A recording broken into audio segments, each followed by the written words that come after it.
Yo, I've returned. Very sleepy. Could not sleep last night. Throat a little scratchy. But I'm back. We missed the first game, but that's okay. Loki W1. Leviathan skid continues. And we're just gonna hop right in. We're gonna hop right the fuck in. That's been Abraham's calling card since Sorry for not like streaming the last 2 days. one I was night in shift. They grind will just edit keep mode because I'm fighting going you. on a They town will not back down. Even if they're down in the souls a little bit, they will keep looking for those engagements. And they have the individual play to back it up. Empty Dream's going to get his shot against a former team where that's a huge pickup, right? To be able to grab onto your roster. You realistically, they bring Zergy onto this team more for like synergy reasons. This is not somebody, you know, Empty Dream is not a player you drop from the team because there's a skill issue here, right? He is one of the most consistent, strongest players in EU. And so to find a home on Abraham's is, I think, a really happy thing for both the team and for him as an individual. This is going to be an exciting one. Like Loki W, Resurgent looking better than ever. Abraham's out. They've been a brick wall. They've been kind of rebuilding that dominance over these last few weeks. Will the patch be able to change that, right? You look at this roster, and they're pretty stacked, right? Like historically, they've also had a ton of success, right? You know, I guess Arzo, relative newcomer to this team, but the other 5 have been like many weeks deep of you know, first place runs. They are no stranger to championship pressure. I think this extra prize money, I don't think it's going to phase them. Jake, your fan club has arrived. Swiss Bootio with his Overwatch League logo just chimed in with his very first time chat. W. That was on behalf of 10 gifted that we just were given anonymously, which brings us 10 minutes forward. within 81 subs of our 1,000 sub goal. Online. I think we're going to get there tonight. The community has been pouring it on. And they got sponsors back. So they got Intel back, and then like Eggy, like this Eggy thing presented by Intel. So the prize pool this week is 5K. Holy. Holy. But yes, this is the first game.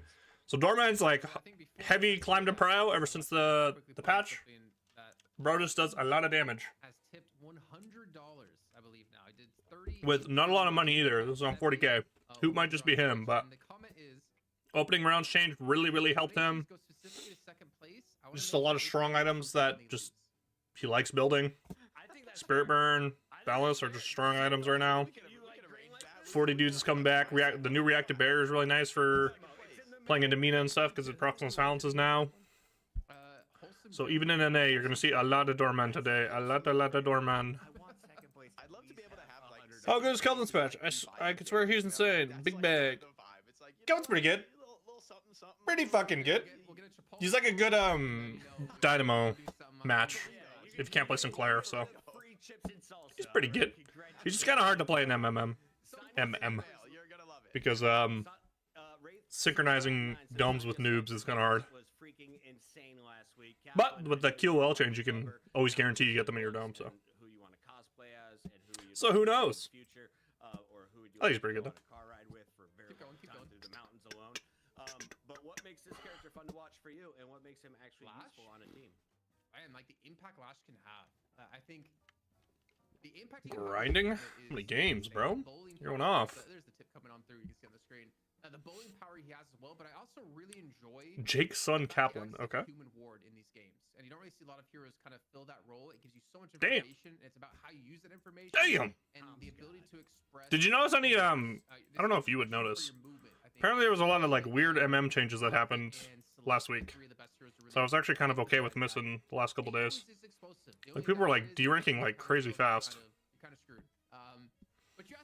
But that's at like E6 level, so I don't know if it affected the whole ladder. It kind of seemed like they were just trying to get some people out of high elo. Like this fucking, apparently the #1 Warden fell like 25 spots. He D-ranked after one loss. Yeah, I think they fucked around with the matchmaking or something. I don't know. It's kind of weird. But I think there's that slow mental change across all teams. It's kind of weird when they do that and they don't like, they don't think people will notice. And then they like don't say anything about it. I'm like, dude, you should probably say something about this. It took 6 wins to get from, I'm sorry 2, I'm sorry 4. Damn. This would be so much fun. Yeah, like it's clear they tweaked the MMR ratings per match and like LP gains, but I don't know. I don't know. I mean, I think it's it's a cursed tome. I think Okay. The Hams choose to go second. A lot of people are doing this ever since the gun nerfs. Loki W banned Kelvin. Okay. Kelvin. Okay. Was Kelvin untouched in the last draft completely? If I'm not wrong. I will say, if there was a team that was going to make a Kelvin... A lot of people like 1-2ing here, because you can go Mina plus something, you can go Celeste plus something, you can go Doorman plus something. You know, the Kelvin creates this opportunity to be like... It just feels really good to go on Archmother right now. Doorman ban! Not surprised, not surprised. Hoot just popped the fuck off on this character. You're not getting away with that Hoot. I mean, it's not really going to hurt Hoot as an individual. I do, though, agree that the Doorman, what we've seen the last few days, the new build, the new way of playing, people have innovated. Yep. I mean, for him to be 60k damage and doing, like, he's not farming. 60k, 57k damage on 40k net. That's just absurd. That's too much fucking damage, bro. Shiv is coming through. The Bopperton first pick. Wow, okay. Bebop stonks are at an all-time high. All-time high. Got you. Okay, Silver's pretty good at it too. Silver. Yeah, another hero who doesn't care so much about getting hooked. Surprise, Silver Bro hasn't fallen, but people just love this hero, bro. People just think it's the best frontliner in the game. I think it's still a good Silver matchup, mostly because you're one of the few Silver heroes who what? can get hooked Mina? Sinclair. Okay, so Sinclair's also climbed in a lot of prio. Kind of happened like 2 weeks ago, but you're still seeing it now. You can pick it early because Sinclair is just a strong enough character now where you can just pick it 1, 2, 3, and then also it denies things like the Dynamo. Less value here because the Kelvin's banned. It's good. It's also very good into silver, so they're denying Loki W from playing it into the silver. The Sinclair has been Paulo comes out. Is that to keep it away from Obakim? Because the last team banned it, Kaplan. I don't think it's Paulo, actually capable Paulo. of Obakim. I think he's just a And one really time, good frontliner time? contester. What we doing? What we doing? With the rabbit hex. We saw it last Celeste, week as well when it okay, comes to the NA games that So they get Sinclair their can scalar. completely single-handedly control You probably will see Drifter today, honestly. the rabbit Drifter hex is into pretty good right now. and Pretty when good. you control the Whoa! ultimate 76 subs! well into him, it kind of deters Holy away from going shit, things that's like a lot low of money. pocket, which we saw cosmetic Dude, the options prize in pool's last fucking game, so 5K maybe today. it's a double thing. We prevent you from playing certain heroes, but we also get a lot of control around these In objectives pro, that we don't you'll even have definitely see lucky like the players. toxic They love that bullets, mid-boss. spirit kind of thing, You pick it like early in spirit the draft, snatch. and it kind of feels now the other team. Anytime they draft a team fight ult, they're Blah. like, is it worth giving it to team fight ult, or do we not want to give it to Sinclair? So it's certainly When they ban the complicates Viper, drafting wow. phase. I Everyone's think to grab going, it early. I also think Sinclair freaky is with one the of draft, going slipperiest freaky, heroes in the freaky. entire game, right? With his ability to teleport to the clone, you can like get in and get out from insane spots, getting Bebop hooked. This like, is kind of nice you basically too. have to I've keep seen him this a lot. permanently People pick the slowing Sinclair, hexes and to then prevent now that. that the Dynamo Once he threat's gets his gone, spell you magic, can like it doesn't draft have to around be, he's gonna TP out. a Dynamo Also, comp. stealing the Like they can still go Apollo Dynamo is here. underrated. It is I like the Abby crazy ult to ban. steal and have on a low cooldown, because it gets you. Got a good feeling we'll see Wraith treble, today too. like, Wraith has finishes climbed a off lot. kills, you can dive super deep with it. And then Venator just teleport stonks back are and kind of you can down double. with So, that gun nerf. Sinclair is an interesting one for sure. His kit too, because he takes that greater expansion, right? Barrage So it works instead? really Okay. well with Tony Lasan. I think Barrage is also He's like gonna buy the right very, very items good to now. enable it too. Abraham's also grabs the Mirage. Kind of so I think Mirage that's- doesn't change that at all though. carry He's looks just like super strong strong. for Zergy this game. People just kind of get bored of although playing for looking at Mirage, these, I honestly. think Venator did look good the last It's just good this game too. Into the I Apollo, still into the think that hero- Celeste, even Bebop. A lot to be said about it's It's just really good into all impact these the heroes. game. Pocket comes Loki out. W are not going for it yet though. They are turbo all in on the spirit carry right Pocket's now. the This first is- pick it's where very I'm like, reminiscent of the last game, I right? don't They're like, really we know. are gonna go crazy in the mid Sinclair game. can take your We're inflict. hard prioing the heroes that let us fight at that mid stage of the game and get an advantage that we're confident we can swing Yeah, to win. that's the whole idea. And they go haste. Okay. 76? First haste pick since the fucking nerf. Holy. 1,000 subs on the channel. A Damn, 1K subs for milestone Night here Shift. on episode 37. Thank you again for helping us get to 4 digits. Woo, Night Jake, Shift. Woo. People know this, of course, is going to help the show. Mina, shocked Mina goes Real this quick as late. we see I the thought Mina would have remaining been draft picks come top in. 3, We'll talk but about them as the game starts. But what does this mean for like the crew? What does it mean for future episodes when we get some donations in the community funding like this? like Loki Yeah, just to W, be I would just say transparent with Mina has everybody, better like, pocket right now. Essentially what we do is Could've we just gone take all Mina the here. revenue we I'm gonna get go from Paradox. Twitch and YouTube, and we're like plowing it back into like running more So, shows, doing cool with the things, HP changes, advocating for the community. So, you're gonna see a whether it's like a people shift back to supporting pick the plus partners solo we get frontline. and, like, you know, You're gonna start seeing this more and more, just more like dually kind of like buff contest type of builds or team comps. But we don't We have are a sponsor trying. attached And to that Warden comes in. hypothetical Okay. situation yet. But exactly right. We're plowing it all back into Deadlock Esports. We still feel like there's so much more growth and future on this game. So If you when take people are able Hazel to support like Sinclair, that, or do just, you hey, get even the? folks who can't financially support and are going to Can you watch just, every like, week, move tell their friends normally? to be here? it all makes a difference. It's like the success of the show begets more, you know, bigger events for the show, bigger opportunities, doubling down on the prize pool like we're able to do this week. So just it really, I mean, as somebody who's like enmeshed in building this business and trying to build Deadlock Esports, I can't tell you, going like, hams. Esport, it makes a world of difference. I think Mirage Mina's too strong. Sinclair's really strong too. We're able to aim for. Hams also have people who know how to play the Sinclair. Company trip to the Maldives. Well, Lots of Warden, yeah, Warden's got him back. Warden's got him back. Hybrid damage dealers, stonks, up. Wraith, Warden, somewhat Ven, but Ven doesn't have as much like even split. He only has his nade and Honestly, shit like I that. think if we leave it up to the community, Anyone that does we split would have a damage is little doing bit real of nice. fun in Vegas. Celeste. They would keep us kind of honest, What's wrong with but on they this? would let us go a little bit of rogue. Like, we wouldn't bet it all, but maybe like 30%.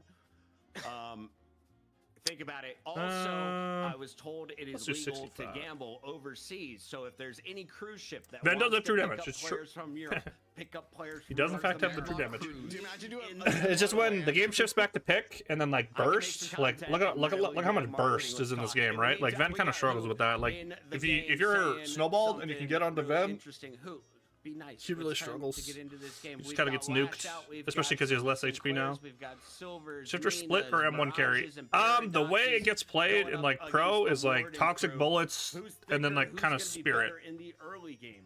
type of Jake? thing. I think low-key W are Which I don't know if people will start they're moving putting their towards chips on the table. M1. They're calling I just don't their think read it, of the meta, because like this- just with this gun is getting gonna nerfed be a in couple general, it different just kind of right hurts a from lot of the M1, but I think this M1 is builds. essentially the same style, the same draft. People really from like M1, toxic right? bullets From on a- that how character. this draft It's plays. just it fits I even like the character Warden really well. more in a way Multiple than the bleeds. Mirage, because I think Warden, he's And then gonna you just pretty get a much lot of hard spirit, farm get until spirit he gets duration max trap. for your ult and But stuff. the max trap silence is crazy. You can against play it a of lot these more heroes like util in, Lash, in Silver, pro. Sinclair. It's like a long duration silence if you're Would able to be lock quo. people down.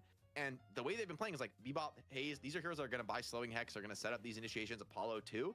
Warden can come in and maybe hit a much earlier timing than somebody like Mirage could. So Yeah, it is almost Toxic is more a good all weapon. in on It's the just a draft, really on good the item on this strategy of character. winning in the early game. And for Abrahams, I do think they have a stronger late game, and they weren't as greedy as I think Leviathan were in the last game. So I do think it's going to be greedy. a harder one for low-key W, but I feel like I was made a believer by game one in the concept of like playing Yeah, the Haze. Silencer's just like more of a niche item, but You even have Celeste, so your late game Silencer's really good. carry pretty significant, and that means It just depends you're how much not spirit you're so playing into, all right? in on the If you have Warden the Celeste to in get your a game, you have a crazy Mina in your you game, can start getting active maybe a little you have a bit earlier, and fucking maybe even Pocket in your pushing game, the Silencer's pace really good. against Abraham. So Rico's really probably interested not the to see how this one greatest. plays out. There's probably It's better always gonna 6Ks come for down to him. execution when you play a Like I tempo would always go draft. Vampirist over If you, like, Rico. throw away a bad team fight, I think it just gives you you way really more can value. lose that lead. But Rico's one of those items where like some games you'll just get this insane giga value out of it, and you'll be like, this is the most broken fucking item in the game. And then other games you'll just always get 1v1'd and died because someone bought a different 6K from you. That just gives more value. It's just one of those items. Like 8 margaritas at the pool in the Maldives right there. Just kidding. I'm kidding. Yeah, we drink 12. mezcal. Yeah, on the Vam's rocks here. We're probably his best 6K, I would say. I'm Probably. looking at Loki W though. Is Listic actually going to be on the Apollo? I mean, Cosmetical probably going to be And on the then that's another thing about the M1 is all lifesteal got nerfed, top to bottom. Kind of similar to what we saw before. So you still have to build lifesteal on M1 heroes. Like you can't like substitute it for something else, like tankiness or something. So that also hurt M1s quite a bit. I'm still not really hating this. The fact they can still win. And then heroes that can like sustain outside of lifesteal items like Geist actually I think are pretty good. I'm surprised Geist isn't getting picked a lot because you can go like radiant regen and stuff and find your healing elsewhere. And you can still do pretty good Can we damage. turn off the sponsors for a moment so I can ask this question? Did you read it in chat? I don't. I'm read it? super scared when Did you you ask read that it? question. I don't know Did what you you're read gonna it? say. Fucking fuck it, bro. Oh, is it a shirt idea? Yeah, it's a shirt idea. No. I don't think we can talk about that one. All right. Okay. I'm gonna say no. I'm gonna veto. Bro, chat is what you're saying. unhinged I would today. like us to Whatever continue to have happens sponsors on and the big prize cruise pools. can stay on the Jake, cruise. or let me be know turned when into a my- t-shirt to when the talk game about starts. what I you got did my on the poppers cruise. In the ready. meantime, Jesus Christ. We've got the Abrahams taking on low-key W, and the Tiki. producers are cutting me off. Shoppy, take us away to the first game of the grand finals. Shoppy I like- saving us with some healthy and Shoppy, wholesome dancing, some good Shoppy. vibes. I like how Puckett asked you, like, can I say this? And you instantly just no. I'm like No. so skeptical. Don't even know I'm what, like know what so it was. skeptical. I just know it's a no.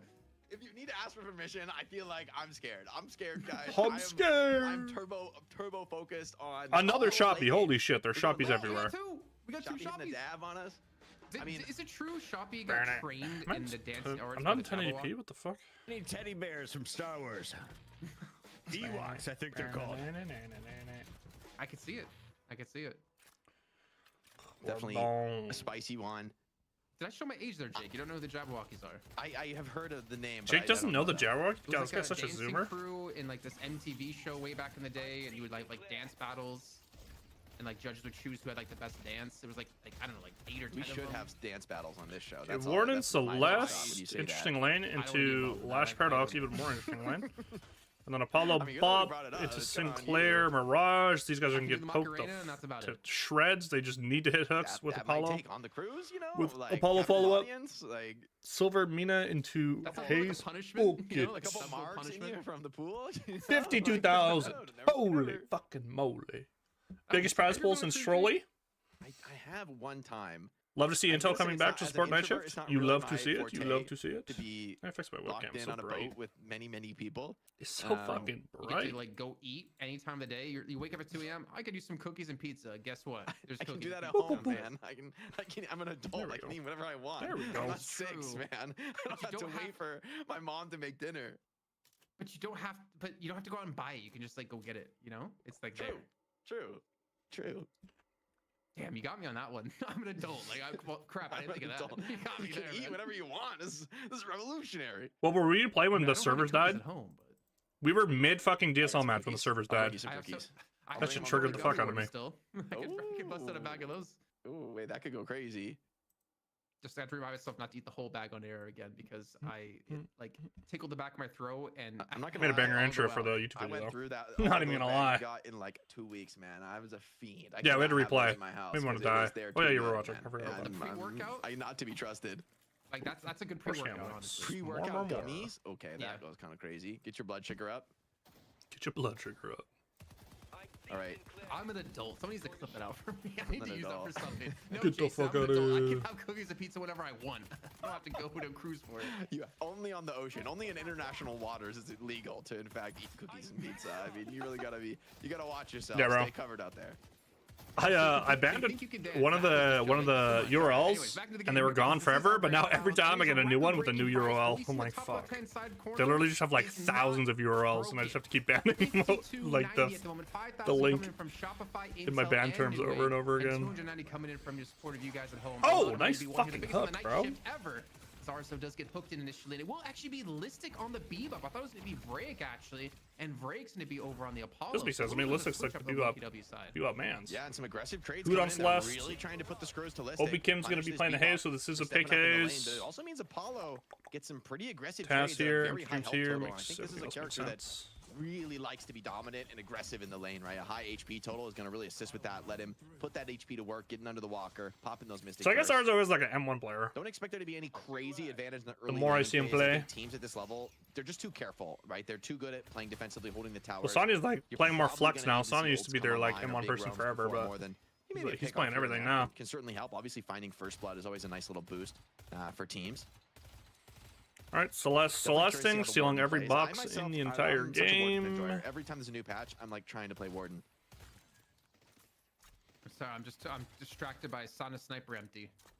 It's a new player we have on Abraham's side coming on in. I don't know if you noticed. Sniper empty. Yeah. I'm with you on the top screen. Just do a limit of like how many characters people are allowed to have in their names, and I think Sana Sniper and Empty Dreams kind of surpassed that limit. But I think look at the last Literally game have into two this names. They're farming. One of the biggest playmakers for me again was obviously Hoot, but I think Cosmetical, and I kind of keep a close tab on him over the course of this game because So Claire got his time wasted here, I think. I think he looked for boxes here, and Hoot already took them, unless he went Subway. Do Subway's boxes even spawn in 2 minutes? I think they do. Full control of that fight. I think they do. I know mid boxes is the only delayed one, I think. One of the win conditions for low-key W. Hi-ya! When they win, Hi-ya! he looks really good, and when they're not winning, I hate this Apollo character. I think Apollo is my new favorite, most hated character. This character's fucking annoying. Single skill, like, It's just so stupid. sad. I mean, I don't think it's the end of the world. Like, it's the mid lane's fine, but that's just. They need to change the counter. I mean, I always forget what it's called. Riposte. Riposte, whatever it is. You could not go that far with Riposte, bro. It's just, it is so stupid. He could just always choose when he wants to just like bail out of a fight. Yeah, that's true. He's distracted. Got to stay locked in, man. With this much money on the line, their whole thing was like, because then if you could just build slowing hicks and like the character can't play the game, and then I'm like, wow, that just seems like a failed attempt at designing a character if one item just completely shut down the character, and now we have to like make an exception on slowing X. I guess like the idea is technically it's not a movement ability. It's like because you can't move without the counter, but I'm like, I don't know if I'm buying that. Previously was when it came to Kelvin. Yeah, I think Bebop 2. And can't you ult too? I'm pretty sure you can ult through slowing hicks. I don't know. The character's just dumb. He's gonna be weak for this one more wave, right? But once he gets this farm, should be enough for Headhunter. By the way, shout out to everyone bringing those primes in. Keep them coming. Nice hook here, and I think maybe does not have access to the double. Could be on cooldown right now. Oh! And they're gonna be able to finish off that kill. Listic was looking. Listic's really gonna be bad. Listic, so a nice little find for him. Yeah, I don't know. I hate the character. The character's just so annoying. He's my new most hated. See what they're able to roll here. Not even close. Stole the crown from Celeste. Movement, probably the worst possible roll, but Sonya Lash is gonna get a gun buff, which isn't really the best hero buff combo. So neither buff I think is gonna be too game breaking. If anything, Obakim could be able to set up some deeper ganks than would normally be possible with that extra movement. You know, I did actually forget, looking back, so it's just fun. It's just like, I don't know. I just hate when we just make these exceptions with certain characters. Like, I was talking about it when I was reading the patch notes, how they're the last couple patches they're adding back all the movement steroids for like other characters, like Holiday. Now her pad air drift applies to all her allies.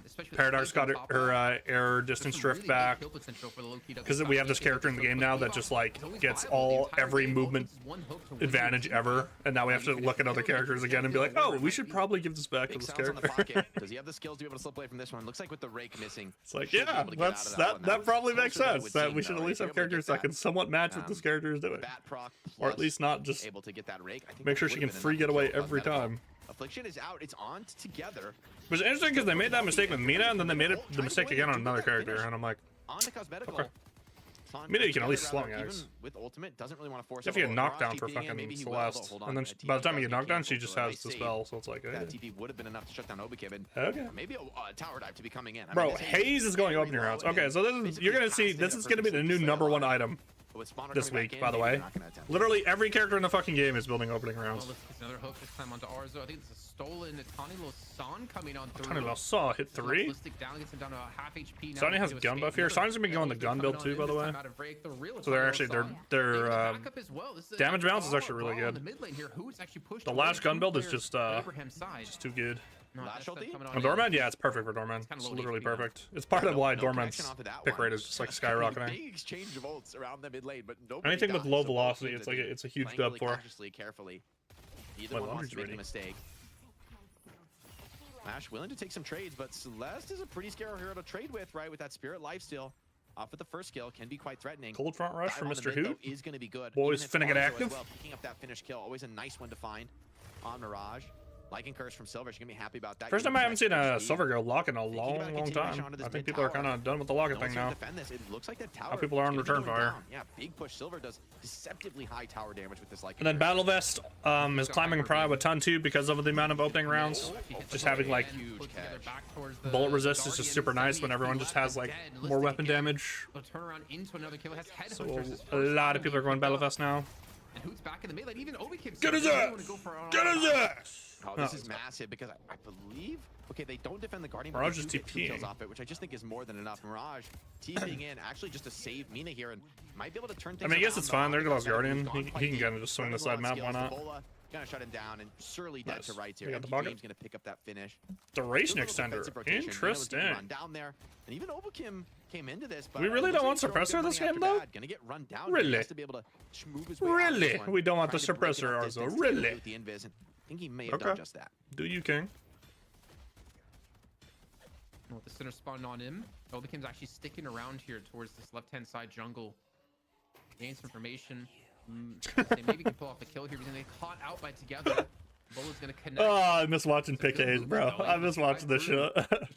You just run around in mids, you throw your knife, and then you just gotta do like a 360. Like, who the fuck's here? Has, I believe, the best stamina pool, so you actually are incredible. It just makes me laugh every time. By the way, I think Vrake just grabbed the entire doubles there and got out, which is nice. Together was looking for the punish. Maybe one big steal, yeah. Pocket big steal. Wisely reads it though, knows that that cape's being watched, and looks like he slipped out another way.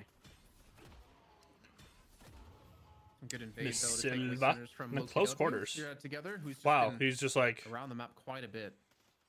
he's I just do really going wonder, off here. I feel like I think Extra Health's really good on Abraham's silver. not I think really want, Colossus like, is good on objective silver. fights. They really wanna I don't know fight why I around never Urns, see they wanna anyone fight building around Colossus on Walkers, this character. I guess it's like the and movement split speed slow, potential but of having a people Mirage said the versus same shit about Walker weighted race where shots, you and think everyone was about, like, "Oh my the god, last weighted shots two is pairs fucking together, insane they on were this to try character." to Actually, swap on in. wait, hold It's on. actually very difficult for Loki W to challenge Slowing out Hex, when and it then comes to alt. these team fights around objectives, but they also have some pretty good pick potential themselves. Yeah, the ult's coming out here from Hayes and Warden, and it looks like it's going to be 2 quick kills. Good shit from Both going Obacam. the way of Obacam. Nice finds for the Hayes on this tempo. Outperforming build. Slowing Hex comes out immediately. Strong his team fellow pick fight. counterpart That's at the gonna be moment. A ton of space for Zergy to really just dominate this side of the map. The Buffs in 15. It should be double buff for Loki W, I think. But Abraham's is stacking this one side, so maybe not. They're gonna lose Guardian for it, but I think it's fine. On the high ground.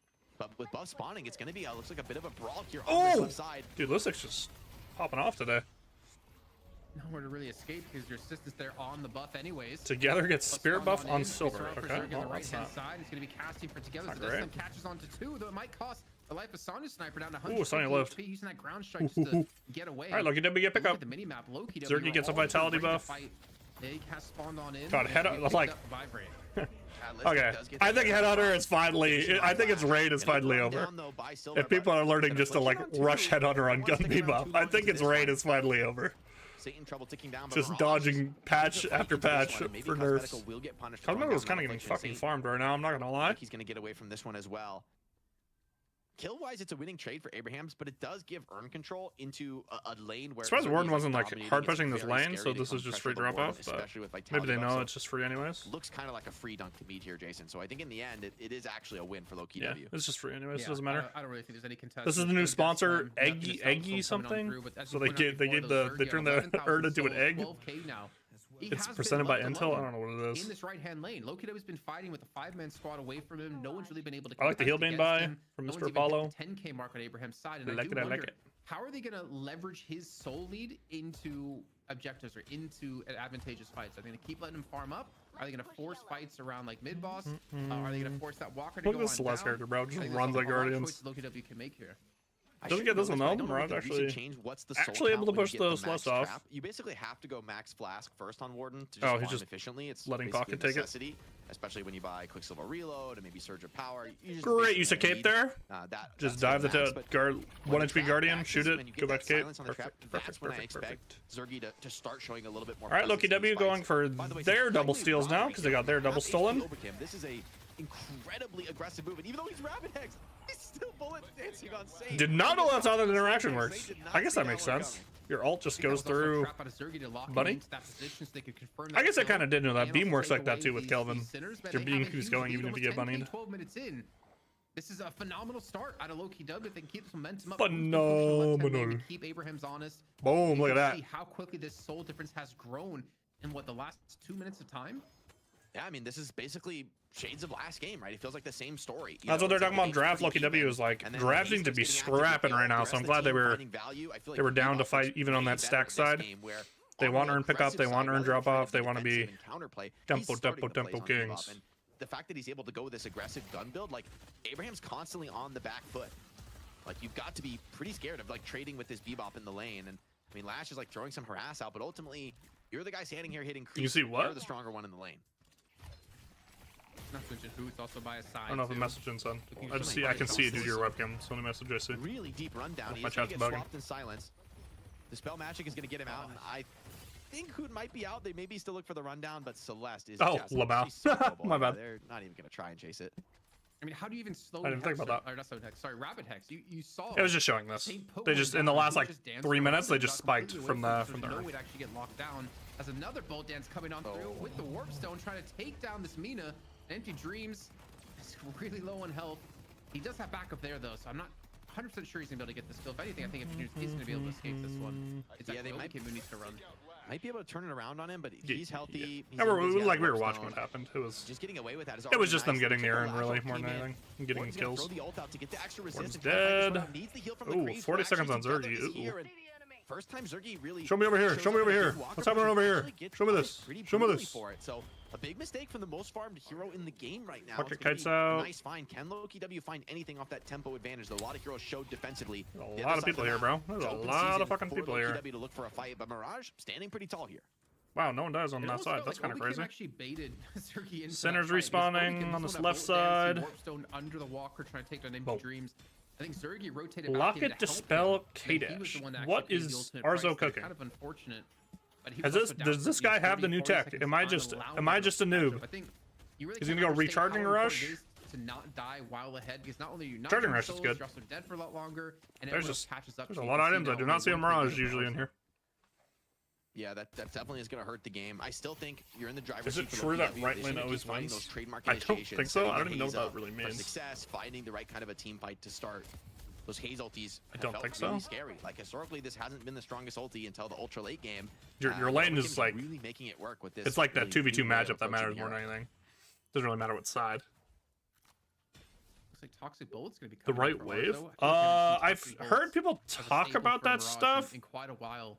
The changes inevitably making him go towards that. I just like it just kind of seems like a mute point to me because it's like he's gonna be a pain to deal with here as the next turn is because it's like it's not considering like interacting with the wave because in any normal wave like lane you're hitting the wave, right? So who really hates the percent base it could be true. It's something I haven't even like tested or thought about because like you always interact with the try to do a little bit too much greed wise, but still someone on your team set it. Extra follow-up isn't really I think Valentrez loves stuff like that. Just like Mimi stuff like that. I like it could be a thing. I just like I don't know. It just seems kind of irrelevant to me. I don't know. It's like I guess it could like naturally push, but didn't have to use his dispel maybe just with how like the minion in the hand though of the shitty minion and it looks like Abraham's coding is, but yeah, this is it. New Egg is the new sponsor. More importantly, to deal with Empty Dreams, you can't push your walker on down. More careful on the left lane for walk. Like again, like yes, if in like in a vacuum, yeah. But again, like when you interact with the wave, like it just doesn't matter. Like as soon as you have like a favored lane state, like if it's like because it'd be like 4 minions crash, 4 minions crash, 4 minions crash. As soon you can shoot a minion like one time, and now you have push on that side. But as the dust settles, it's still a dominant fight. And yeah, it looks like Mirage is going to get caught. So it's just like as soon as you interact with the wave, that stuff just like doesn't matter. And that's going to mean open season for Obakim, just laying in the damage. And like you're never gonna like drop like if you're dropping waves, the mistake isn't like oh the fucking right wave always wins. It's like why are you dropping the wave type of thing. Waves are like by far the easiest way to get souls in the game. Dropping waves is just always bad. Really terrible for your game plan. Oh, nice satchel dodge away from the rake. I guess not always, but like 95% of the time dropping waves is bad. Unless you're getting like you're dropping them to get a mid boss or you're dropping them to like get a shrine or something. But return fire, is it gonna proc Lycan Curse? It just might. But will it be enough to get he's dead as fuck, by the way. Oh my god, he's got nukes. Dude, this pick haze is popping the fuck off, by the way. This is looking good. I think this is a big issue for them. Mina. Look at all these greens on Mina. Bring in some aggressive damage, a stolen affliction just on Ballistics Bebop. Only 18 points. Only 1800 HP too. They're trying to run him down. They're trying to finish the kill. They'd love to find it. But there's more players coming into this. Oh! They're not going to let it go for free here on LokiW. They might be able to force a team fight. Sonya tries to get out of this, but with the slow with the bullet dance, stand boost is enough, but burst fire.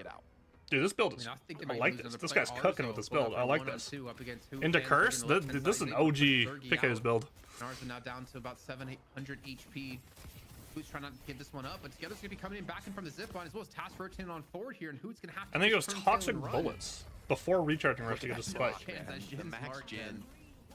Okay. Yeah, that bites, man. Everyone has a different Mirage build. I notice this every time I watch Mirage. No one builds Mirage the same. So it's a good rotation. Everyone has a different take on Mirage. Like, there's been a couple times where Arzo's been in really serious trouble, but every time Abrahams has bailed him out, and I think that's what's kept the Soul lead to. Hunter's aura, slowing bullets, okay, honestly, very normal. Any deaths there on Mirage. Only new stuff is like the return fire. We're big on return fire now. Up objectives like mid boss or. He gets a lot of value with this game because of the Warden, Celeste, Bebop, Haze, a lot of M1 holders. Making sure when it comes Arzo's way that I trust escalating exposure. Yeah, I think escalating is good. To their strength as a team. I also think the fact that Arzo basically wins. Some games, I still think Rico Inhib is probably just like the best, but like or Inhib into Rico probably nowadays. But on the Smirage, and you really need multiple. Totally depends on the game for your 6Ks. Totally depends. Already pointed out before up against Sergi. So it's a decent matchup right now for Abrahams on the left-hand side. The two carries. That's why it's a solid item. Like you're never gonna like regret buying it. There may be like slight advantages on other 6Ks, but can we actually take a look here? You'll never regret having more damage. On a lovely little bar graph to see where the majority are, and more importantly, like which team has. I am shocked. Pocket is the richest in the lobby. He must have been getting doubles and shit. I'm shocked by that. And I actually don't mind it, right? You know, we were coming out of a meta. Drifter Abbey, yeah, the carry was always gone, right? Oh, knockdown. Maybe Mina was like the one exception. Look at this hyper efficient man's task, by the way. 4.8 Ks on 6 items. Whose gun does spirit damage. He just is a spirit carry, and he's getting huge scaling in this game. Drifter with anyone who has like built-in lifesteals is good. I think a lot of pocket mains will be really curious to see what the build ends up being for. Tether is really, really, really strong. People are kind of coping when really a pocket when the big batch happened. No, yeah. People are like, yo, if you max fucking entangled thorns, it snares. Yo, the cooldown cut on Golem is insane. I'm like, bro, 100% tether uptime. I don't think you understand. I don't think you understand how good 100% tether uptime is. I don't think the math is mathing in your brain. Max ult's still good, but second, like, you're just not skipping tether, bro. Little earn pickup.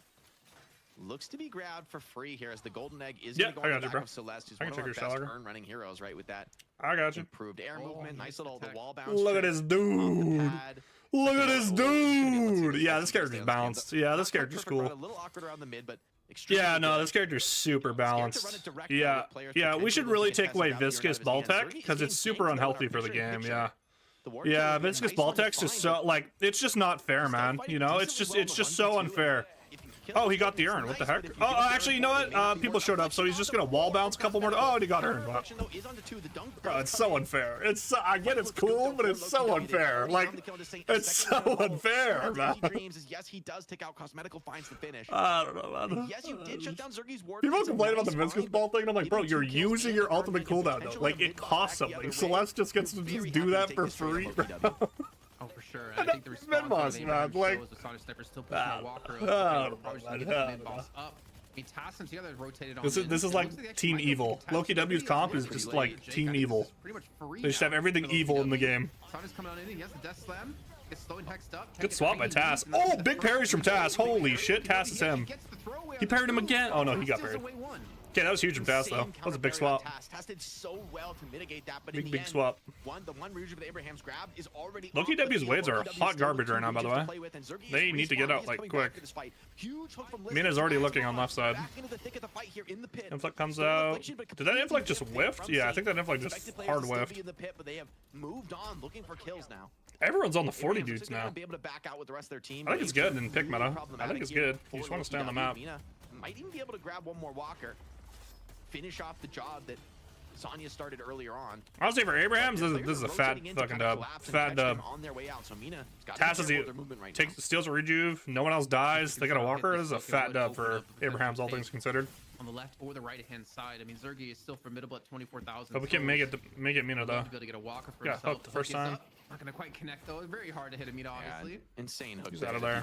He's out of there. Unlikely, but Mina's being kept off the pad. Stolen Shining Wonder. Maybe gonna get induce a bounces. But Mina does die though. That's a long CD. 42 seconds. Okay, never mind. It's a disaster now. Lucky W fixed their waves and he's dead for 40 seconds. They should just push here, no? Or are they gonna take jungle? They're just gonna take jungle. Okay. I thought they would stack this left side or something. And he's actually, hold on, getting potentially run down by Mirage. Purges off the Toxic, purges off some of the Jin's Mark stacks. I think that OG Warden build. Hollow point, Surge of Power. But it definitely is a little scary that your farm now people are using the opening rounds. Mirage is an insane 1v1 hero, but nonetheless, right, it's an advantage for Abraham. It's something that they can work with in a really rough situation in the game that is only getting rougher. Bebop is just getting stronger and stronger, bro. Does Bebop and Haze double pick kings? I mean, they're simultaneously pushing all three lanes at once, splitting the defense out of Abraham's. The other Insane on the left, sorry, Sonya Insane on the left-hand side. Oakham's shoving down middle. They're going to be able to steal doubles for a second time. Which I don't hate whatsoever. curse already with the knockdown. It's see why Taskball knockdown. Also Celeste is in the game, Warden's in the game, Bebop's in the game. It's just Gigabytes here. But I don't think MTG is going to survive with his life. Yeah, Dispelling Bats are out. Hit it. Chase is on here. This listing guy is too fucking good, man. This guy's too fucking good at the video game. Pretty happy to give up a rejuve, I think, for a kill like Mina. With Lash hold available, sieging a Walker is a little scary. This headshot booster and high velocity rounds, good starting rounds for tournament. I mean, yeah, you probably just need high velocity now, though, for gun. I would just go. I just think the Spirit 800s for Doorman are probably better than headshot booster. Because you just get guaranteed value. Because you just like once you really start playing Doorman, like you'll notice you will, especially in your elo, you will never miss bell. So like extra charge is just like so worth it. Extra spirit's just like so worth it. Even mystic burst over extra spirit some games. I think the big downside you can even go both. Like the bell is just so overtuned, and you just can't miss it. It's like old Geist Bomb. You just can't miss it. The escape if you start using it has on Warden. I mean, yeah, you can try to go correctly, but if you go in a escalating, okay, before, you're gonna die, and then you're not farming anymore. Maybe you get the Walker. I kind of like it because they have a ton of guns, so I like the escalating and tank buster.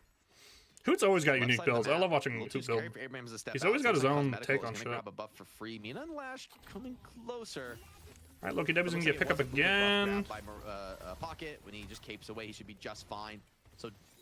Double buff comes in. Like Dormant, and also the thing with headshot booster is you really want to build headshot booster in games where you know you're gonna go headhunter. Especially if you're gonna like rush it. Like Paradox can do it now. Like Headhunter is just like the best 3200 gun item, and it's like not even close. And it's been that way for a while, and that's why it's just weird it hasn't been nerfed. But some heroes get a lot more, like Ivy, Bebop. To see where Sonic Sniper is going to go if he's going to get the initial. Like honestly, most M1s get like a ton of value out of headshot booster, but some people don't. Like Dorman doesn't really get a ton of value out of it. You want to like high. You want like a big mag plus pretty good base fire rate, and then headshot booster or headhunter is just like insanely OP. Oh, Empty Dream just gets popped. Test gets popped. Ooh, Jesus. My God, that is way too close. Well, they just baited him on blue with the urn pickup. Looking to finish off together. Abrahams just went hard to get blue pyro here once the urn pickup happened, but then literally the rest of Loki W was ready on blue. Just to jump him. Kill to find, despite the fact that the fight overall is just to bump him for Loki W. I don't want to take away from it, but without Warden, pushing a Walker feels a lot less consistent. But another hook on the Lash could give you the time to have Warden back in the fight for one more push.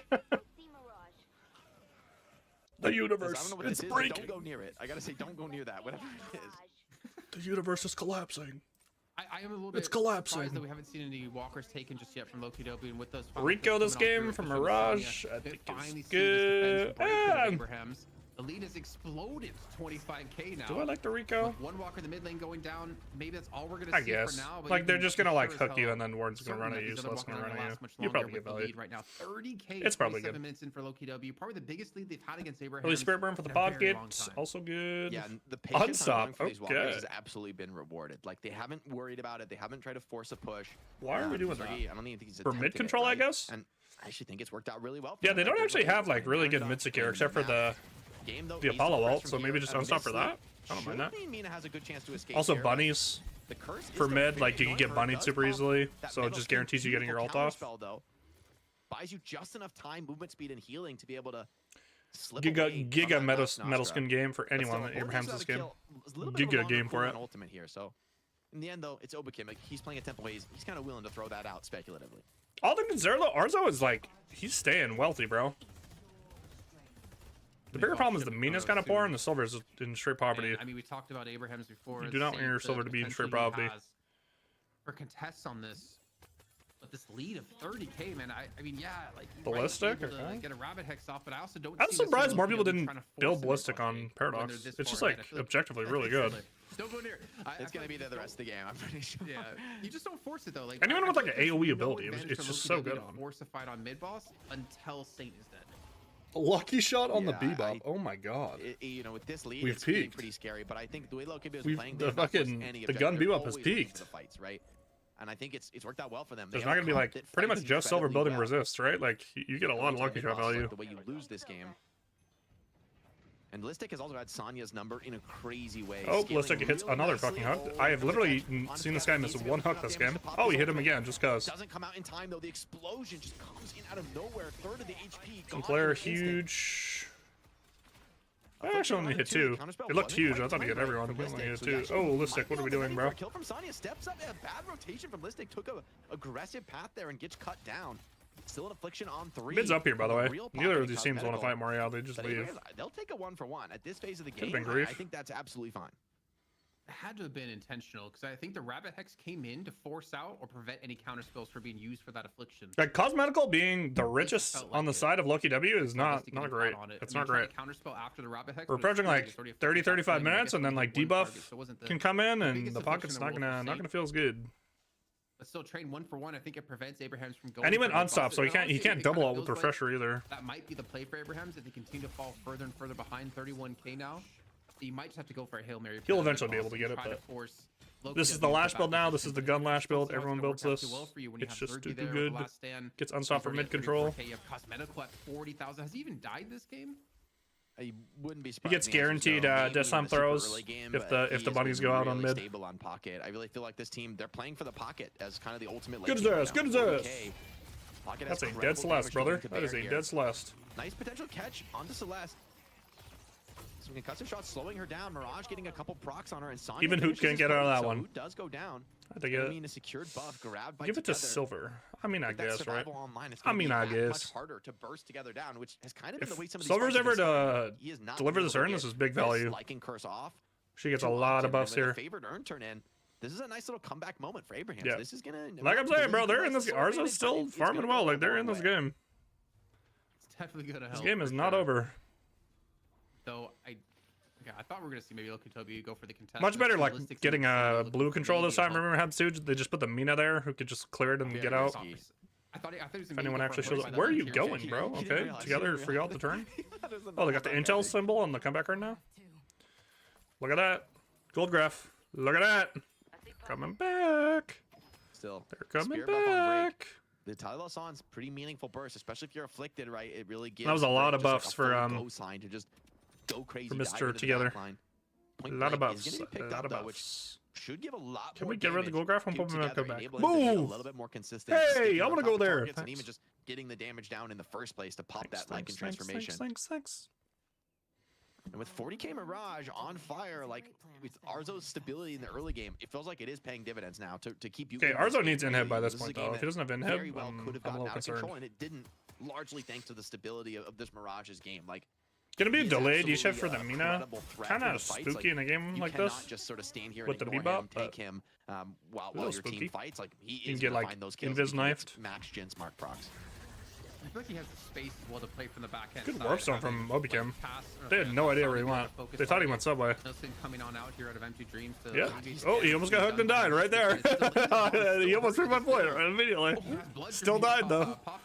Who dies? Oh, Abraham's was going so well. You were coming back. It was going so well. And yeah, you're not gonna see. They got farm now. They run straight into the stone golem. And Arzo and Sonya. Okay, now it's kind of hard. Now it's kind of hard. Way too quickly. The game just got really hard again. Nowhere. Abrahams aren't ready for it. They lose 4. And set a cooldown for the heroes on Abrahams for the pocket too. Really worth this game. Now on the outside looking in, Sonya is thinking about. They still have unstopped Death Slam and NATO. They can definitely contest, but they can't get jumped by the bop. And the bop already knows. The bop's already on the lash. Trying to get this lash kill, but it looks like he baited them well and maybe slipped away from that one. Slowing things down, but Let's see. Oh my god, he hooked him, bro. Listic is too good at this fucking character, bro. We got 3-0. I think it's insta-died. Dude, Listic just, like, completely zoned them there, by the way. Zoned this entire rope. So Lash had to go over the entire blue lane, come out this way, stack the side with the Barrage. Barrage takes one step out, gets hooked, and just dies. Listic is just too good at bebop, bro. He's actually just too good. Yeah, exactly. He's the hero now. Although Cosmetical maybe has something to say about that 46k on the pocket. Such a sick utility build here. Like this affliction. I don't know if people were still going Cultist on pocket. I guess it makes sense, right? Killing some of the heroes on the map right now. Like genuinely, you know, like for Paradox or Sinclair, Mina, Spellslinger now. Affliction and a Spear Burn is going to be enough to drop you, not to mention all the other threats on low-key W. So With 3 Oh, reaches, Mina's potential dead take again. on the base. No A curse E-shift. now onto Mina. She can't even pop the bats. No E-shift yet. No sandwich to be E-shift. had, no retreat of any kind. Together coming down to this walk here. Those are really bad deaths. But I feel like he's just coming into his own death, They're Jason. just gonna insta lose their base now because of that. This one, Sancho comes on in to dodge away from the stun, Double force inflict, them back. triple Apollo vault. 3 people I think got hit by a tiny little song there too. A tiny little song. You just have to get this one up. You cannot afford Every time I hear a tiny little song, it's the Guardian of your song. Shrines being taken from Guardian you. of your song. The one thing we haven't touched on yet, Jake, here is like a recent change to the game too, where you get all of your Well, ability rip their points base. at They 40,000 definitely drop here. souls, and we currently They might have even be. They almost could probably. every single player on Loki They don't W have fully ults. Maybe they unlocking don't want to their stay. entire kit now. They still have Zergy ult though. Passing that threshold. Yeah, they're just basically. And Lysic's just hitting every hook. I feel like they could literally end the game if they. Souls not on the map right now. Wanna Like put some- 9,000 for Cosmetical. get some chest hair going here. He wants these shrines, but it does create an opportunity. Affliction on 5. Oh, that's a huge inflict. I'm not. Oh, and 3 got picked. Oh, they're throwing. Oh, wait, they're throwing. Hold on. Certainly going to consume the rejubes. Hold on. LPW, afflicted across Saint might be the him. board. Already have lost the rejubes. Listic looks to be going down as well. Nice. Wait. No, Lysic's okay, dead, though. He does end up finishing that kill, but the shrine still alive. If you're able to hold on to that second shrine, that's a huge victory. Play the for game, bro. Abraham. Still a long Play way the game from with your friends. coming back Have fun. into this game, but could have easily The been VOD the will end of always the be game if there. Saint doesn't find that, honestly, game-defining Rabbit Hex into Affliction play. Yeah, and that's what I was saying before about Saint. I'm really enjoying seeing him on more. That sounds more now problematic. compared to like That- the Kelvins or Rems of the that past, sounds so worse. Can be a bit of a playmaker The here. buff pick. Yes. The gun buff picker game's for just who? done. It's Fuck funny. the 'Cause ones. we talked about I'm like Sergi so much as he had I'm you know, losing. 2-3K lead in like the first 10 gonna be minutes okay. of time.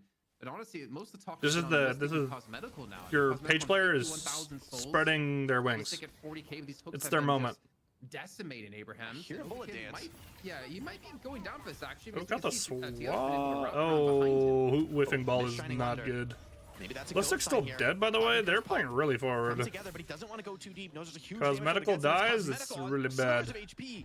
50K net worth pocket Oh. needs to cape away from this. Needs to be perfect on the execute, but the cape is caught on the wall. That's really They're able to bad, finish him by off. the way. Sonya, 90 seconds on the deck, finding They have to that kill. babysit the turn Cosmetical now. They out can't of the deposit game. this. Ooh, that's not good. This is exactly what the doctor ordered. Abraham's fighting. Dude, tooth Abrahams and are nail. just so fucking They good still late have a game, bro. chance in It's this just game. Earn insane. control, though, It's just is in the insane. hands of Rake, and that's going to really minimize their losses from this kill. Yes, it is 70 seconds. Warden caught up to 71 the- seconds now, Cosmetical, but it's hard to see what the Abrahams Mirage here, can really though. do other than maybe grab some jungle in the interim. Celeste ahead of the Mina now. I don't know. Fights So I get a just little bit seem worried. kind of hard. I think I can hear the belt coming out from Lightbringer here. Have fun, bro. Somehow Loki W throw away Don't this flame your lead. page player Otherwise, too it's hard. gonna be very difficult for Abrahams to get fully Bro, back just into play this page the game. rest of their life. A little picks like that. How does the egg walk? Does it, It just- like roll? It's just sliding. It's just doing its thing. It's moving. It's It has grooving. aura. Jason, do you think Lightbringer is a Drifter fan? Yeah, for sure. 100%.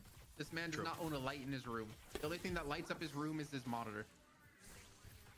We got to check if the Iradomini doesn't have 5 extra damage to him. Aero Domini. It's the only way to be Bobini. sure.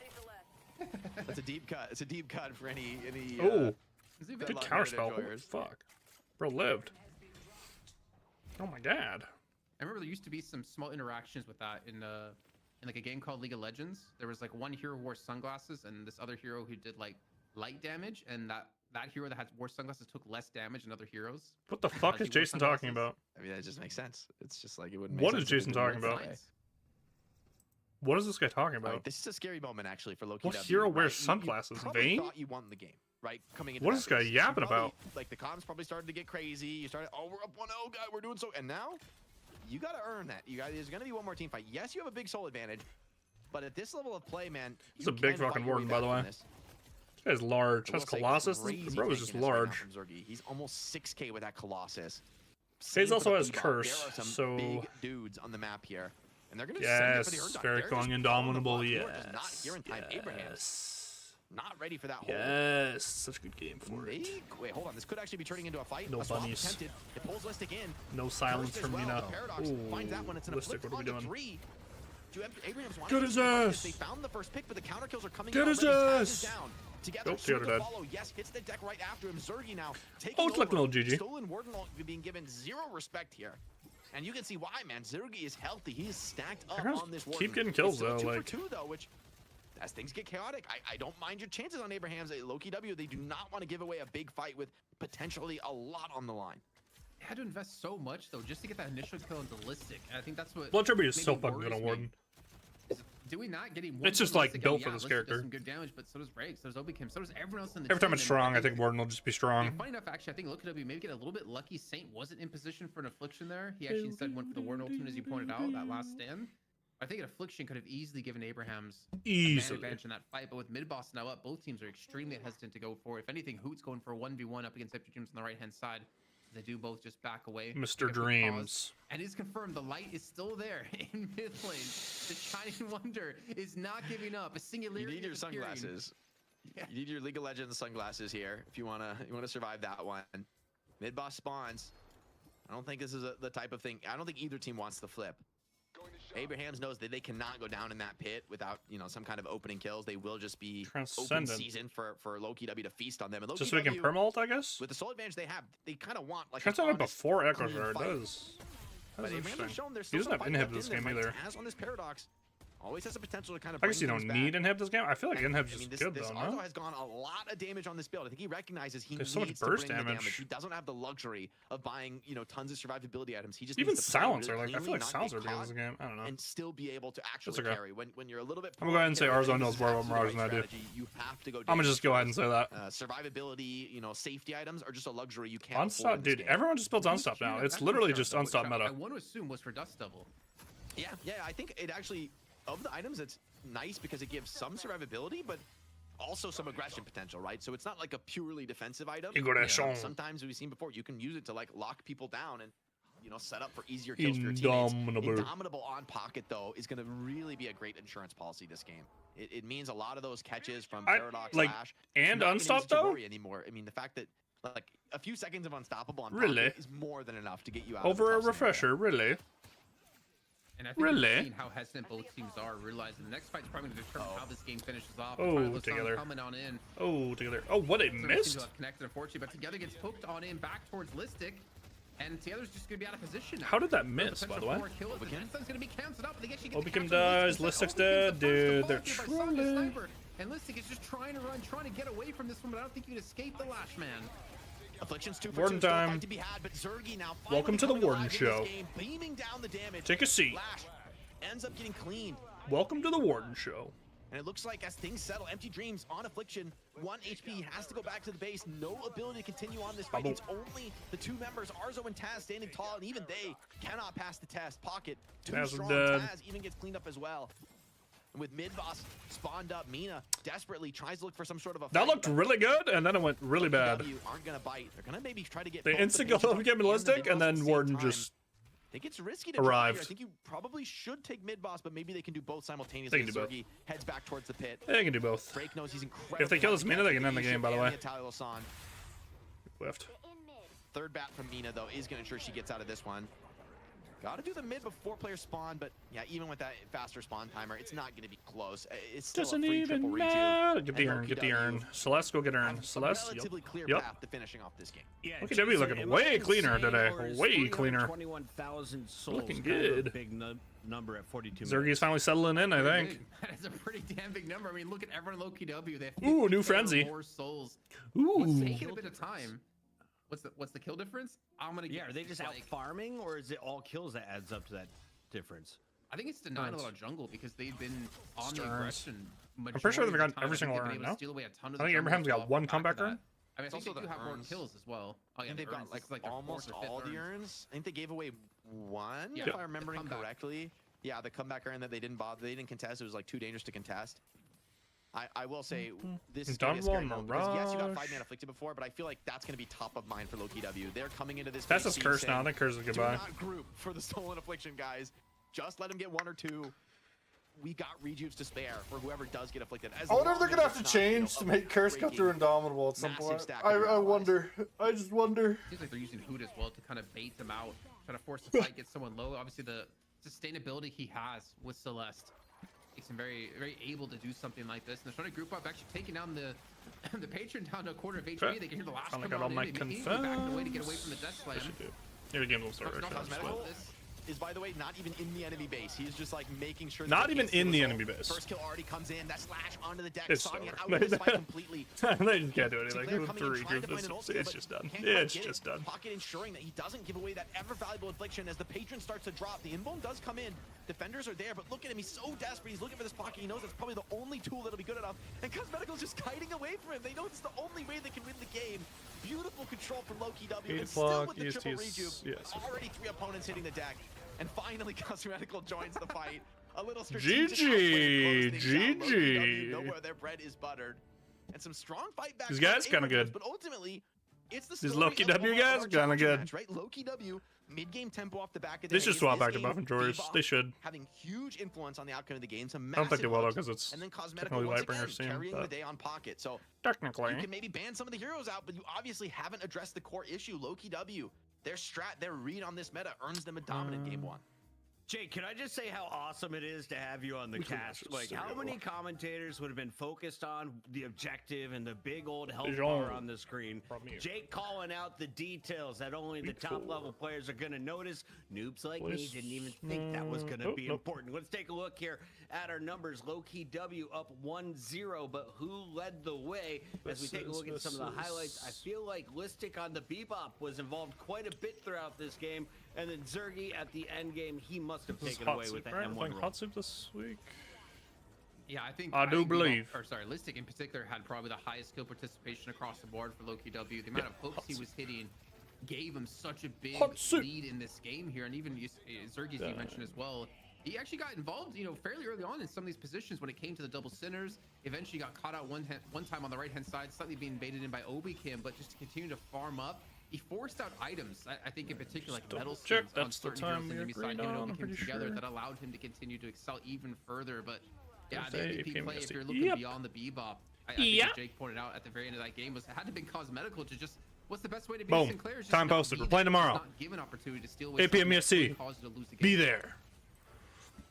Okay, I want my screenshot, and then I gotta move my laundry. Some of these hooks from Listic, I will say. Dude, Listic popped the fuck off this game. He almost threw the game at the end, but a couple times. But he does get the finishes played. He played good. Doesn't be able to explain. Maybe I'm selling him short. Maybe he saw that lash out of the corner of his eye. And why did Jason think Varric in this fight? It ends up being super impactful. Varric? Sonya, if like really struggled on the lash, to have the influence that you would expect him to have given his form. Like Listic was gonna play on his case, just making sure he can't really play the game. Would it make sense to put Echo Shard on a Bebop so he has even more hookage? Some people do it, but you can reset your hook as long as you hit it and you grab the uppercut. Some people do it. Third hook, I would say that's a little bit of overkill. Nah. I think we saw. And then does that chain if you do it again? I guess you could. It does, yeah. If you're really crazy, you could Echo Shard the uppercut. Perma fucking hook. Perma hook god. This is just coming from a 7. I'm about to clean up that whole fight. That's why that went that way. Holy fuck. Turbocharge all game. That could have gone really bad for him. The end game. Walk me through the big moments, Kaplan. Walk me through him, Kaplan. The affliction onto the patron. All right. I mean, you can see this time though, Cosmetical 60,000 damage himself. Who wasn't quite able to replicate what he did ends his before build with on the Metal Skin, Blood Cosmetical, Tribute, he was also their Siphon, big and objective pusher. Resist. Considering like Zergy doesn't have this capability Phantom Strike that he had for Mr. in the last game. I was pointing this out earlier in the match as well. Is they don't really have someone who can push these down quite easily. And it came down to Cosmetical to be the one to do so, like, because he does have. we can't fit a refresher in here, bro. So Really? he's able to create the distance and more importantly, just. I don't know. I guess some people just hate the refresher thing. 18 kills, 17 assists. Sonya went refresher inhib. For a Bebop. Absolutely. Yosef, I guess that's why Arzo didn't want to go inhib. Donations are appreciated here. I feel like it'd be better on the Mirage, but maybe I'm wrong. Sonya Snipers, 58,000. Soul stands out to me.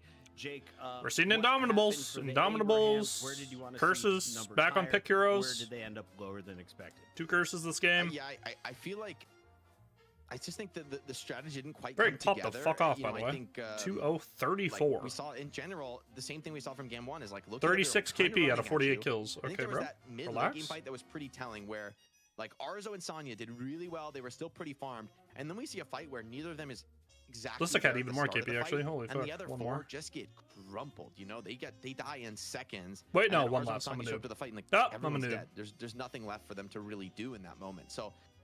It really feels like Zergy was solid though. Power is so distributed across the new frenzy is like, interesting. I mean, Listic is like the lowest damage on the team, and we. I think Colossus is correct. 18 kills in those fights. Like, how early you went it, especially. Like the way Low-Key W are Maybe, playing, no, probably how do you Spellslinger battle back before into Merc. that? You're The Frenzy relying was on a really couple interesting. players to be your not expecting cores, that. and other players are Random not. Guardian Ward for Certainly together, on just Abraham's cause, I draft, guess. and Wants that move means speed. Low-Key W, when they find an opening, they just And they went plow right E-Shift before through you. unstop, okay? I mean, I think this Haze pick is starting to pose real problems for opponents. Like, this is a character that Tank Buster, historically hasn't been okay. successful. And Okay, I gotta move my laundry. I'll be right back. OP, like the initiations he's getting, For game 2.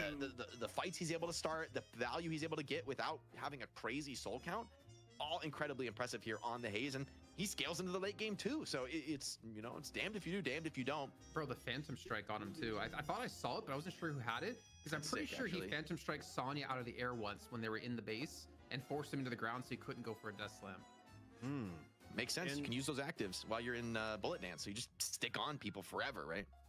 For the new items as well, is it Indomitable? I see it was ran on Vrake. We also had Cosmetical running it.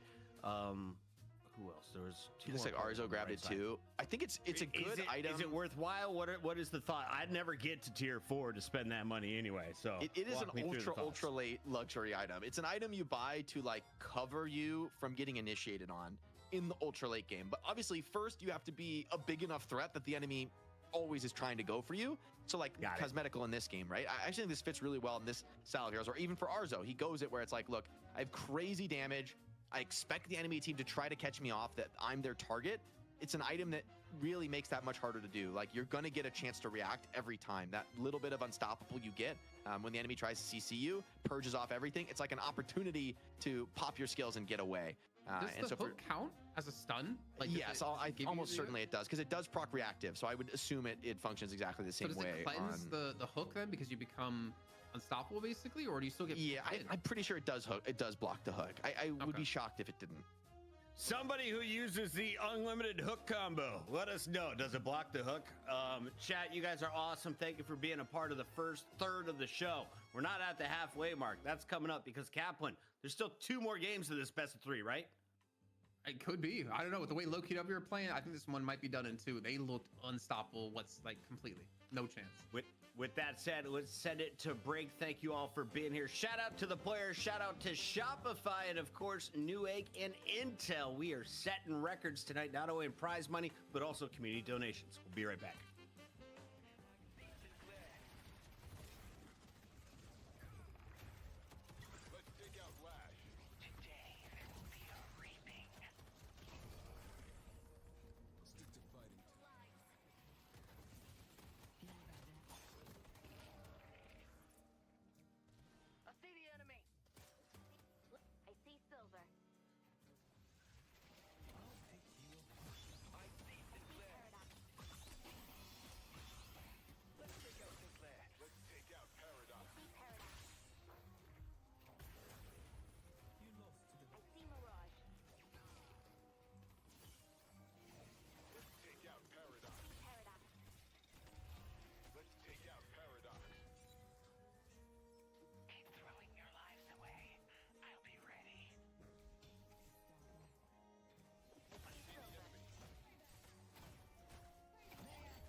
Welcome back to the Night Shift, everybody. I'm your host, Chris Puckett, and you will see me at DreamHack Atlanta. I'll be hosting the Call of Duty League's broadcast there. We've got a lot of games going down at DreamHack, and I've been told there's a chance more night shifters might be making their way down South Kaplan.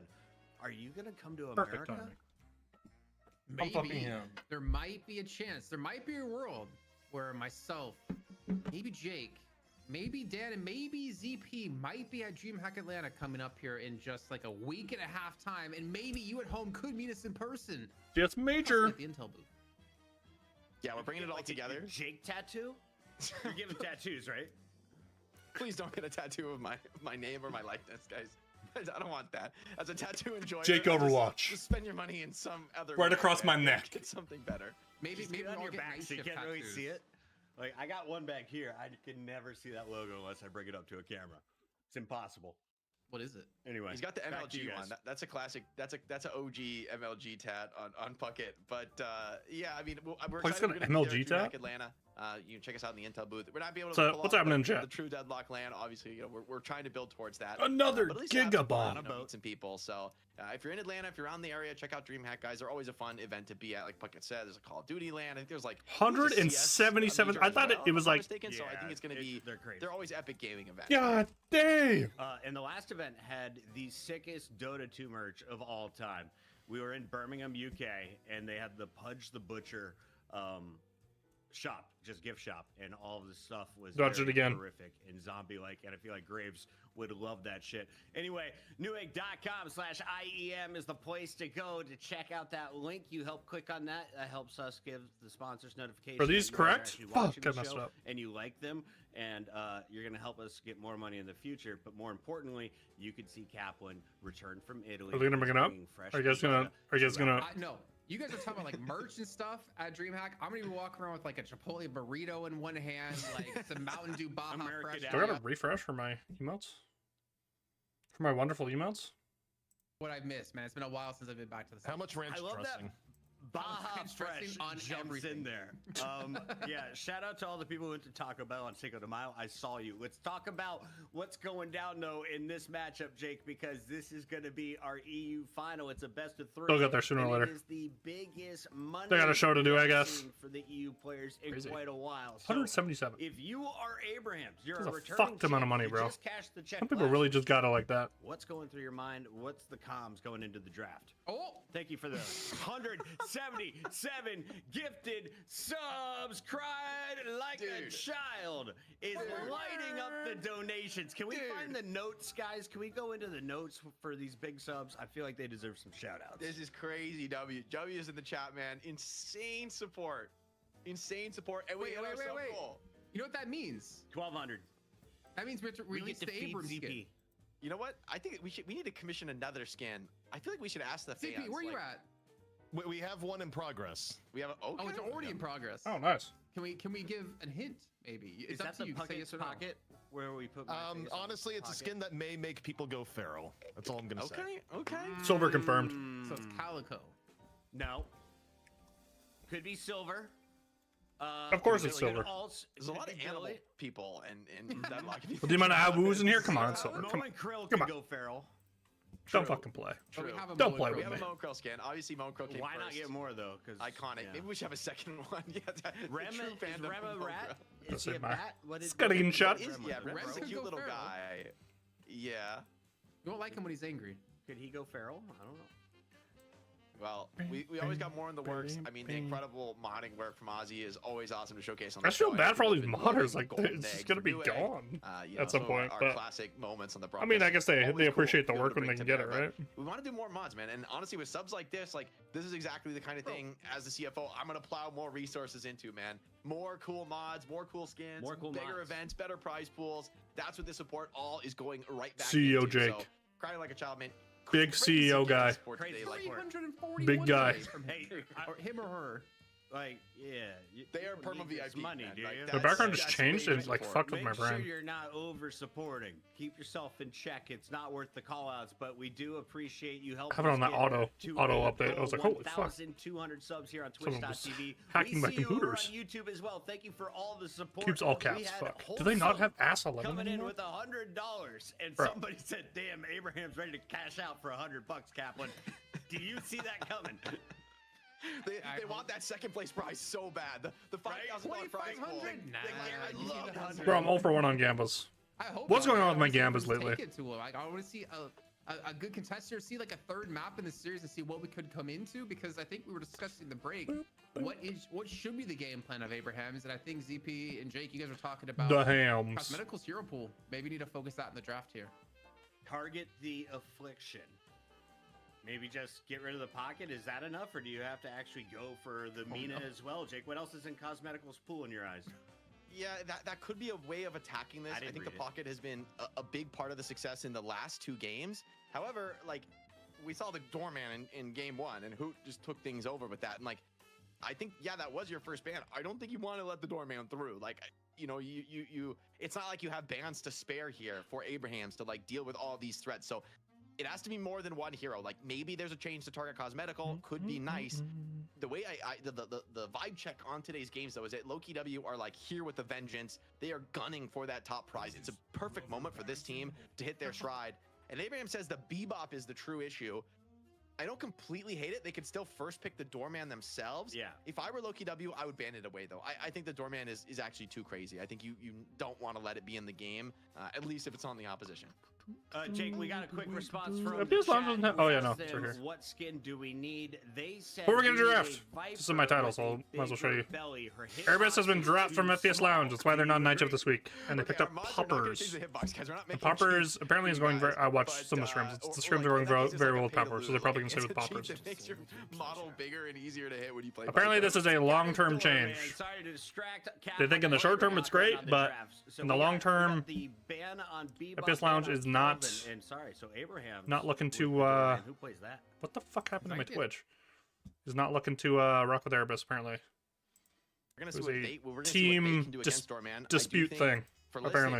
Listen, he's living very good right now. Like, yeah, has a great game on the Bebop, gets banned away. Okay. Silver. So Abraham's I don't actually think he's often gonna do be worried first all pick. about this. Interesting. Still staying absolutely in the comfort zone. They're going to ban the Bebop. And I Loki wouldn't be W is surprised going to if ban Loki the W Kelvin, grabs and they the go pocket right now. Doorman. That's And it's going to be a match by pretty strong. Silver Go for the Apollos. We're follow already first. seeing a pinch on the Quietly, frontliners I think here. Drake did have a huge Abraham's game might last want to game, prile right? He didn't one. have the We shall craziest trophy, see. but he's able to like take the As we're seeing aggro against a and lot of the start comps of though, these fights typically in a a lot of way people that are only running a is 1 exactly the style nowadays. that Loki W want. Jake, I'm thinking about the gank by Vraic right off the bat last game, and you're like, he Steel missed every Celeste. Yeah, look, that's what I stands was out to laughing me. because he's a good player, right? Like, I'm willing to give him some flack for like one terribly failed game. Just like, you know, it happens to pros too. I think it's good to remember. Deadlock's a pretty hard game, guys. It's okay. It's okay to have some tough moments. No more hiding. Pocket. Wow, they don't go frontliner. It's a Okay. pocket too. Oh, all right. I mean, this draft is Abraham was Loki saying, W can get a all right, lot of Sinclair you Valley win, here guys, now if they you have the want. better Doorman draft. alt, Celeste But ball, we haven't pocket seen alt. players too. We can They just can steal deny and the bring it Dynamo back for against second you. phase. A lot of those high prio picks now have gone Abraham's way. Arguably, if you look at the style that Loki Yo, Lash. People love this Lash, bro. People love this gun Lash. Execute it. So Loki W That's good. can have some questions to answer deeper into this draft. Is it 1, 2, 3 good? I don't know. Was, in my opinion, one of the People best are pocket seeming players yes. in I don't know if I'm So that adds in their tool to their kit. I don't I'm think they as really on had a strong board. pocket player before he joined the team. I mean, there was like D-Mob. I've there was, been like, double sport ban technically, again but from Loki they- W. I still They're feel they saying fuck introduced on an sports. entirely different 2 level, OP. thinking back to a best of 5 series that he had, where Pocket won every single time he was picked. But this is going to be crazy. It's a complete reversal, man. Like Celeste, Hoot's not going to have that. Or The Pocket- Doorman, Pocket and Prow Cosmetics is not really gonna have interesting to me. It pockets. popped The thing off is, last shit game, is but still open. And I'm they surprised banned to the see shit haze. isn't Haze picked up by ban. either. 2 pick bans, 2 He's sport been bans, crazy by the way. work here. I mean, Overkim single-handedly bringing this hero back into the meta, and I don't even disagree with it, especially at the mid phase. Mason, you're not your first ban, but you can almost guarantee it's the pick W, would they go could slam for. the Yam and really Abraham's pinch them, but the they go guy that could Sinclair just yet. respond Way to too it. much value here I with love the the top 3 Sinclair response, showing though. on We saw how Sinclair. dangerous those stolen And again, afflictions you can can be, how deny they the can bring Dynamo games later back in the from draft now. Absolute brink. Unless So Abrahams are I madmen like and that just pick it Sinclair into it. pickup I doubt they from will, BW, though. But it's a very challenging hero to pilot. We saw in that last fight from Cosmetical, like, there are ways to respond strategically to, like, deny Sinclair the ults he wants. Shiv comes There's the in. Shiv. I cannot find a fault right now with Abraham's lineup. I'm thinking to myself, this is a together Shiv, man. Together didn't have the best game last game, but on the Shiv, you'd interested to see if this will be a solo frontline show. Very interested to see. Yo, Geist. Okay, yes. I think Geist is so good. I don't really understand Geist full falling off. I understand her damage is kind of nerfed for her gun, but I just think she's like, no one can sustain like this character anymore. Even Abrams can't sustain like this character anymore. Because the nerf to Abrams is a lot bigger than Geist. Now that I started streaming my games, to just and then she can go Radiant versus all the other lifesteal items got nerfed. I might do like GT. Surprised we haven't seen more GT yet. I think GT is really strong right now. Jake, would you play with the it's usually like an anti-air hero. So, for example, like Pocket and Celeste are very concerned to see the bird flying on, and then Viper. Viper is also climbing a lot. Probably one of the few gun heroes that didn't mind the nerf as much outside of like the hybrid damage dealers like Wraith, Mirage, Warden. That would be fun. We got to do another game night soon, man. Get some of the community. Just because he's a Tempo King early, Tempo King, and then the Mo. I'm dropping a Mo Krill. For us, once we hit that goal number, is it 1,500 subs? We'll probably be able to do community game night. Spicy. That, man. We get 1,500 subs, community game night. Easy. The Loki W go with a similar strategy again. They're going fucking Tempo Kings. They just want to fight early, pick up first turn, just control the tempo of the game. To like triple down on their strat, despite a ton of the heroes being stolen, their hard carry is Viper. So is it a testament that we? Yeah, there not much scaling this game, Loki W. A new mod.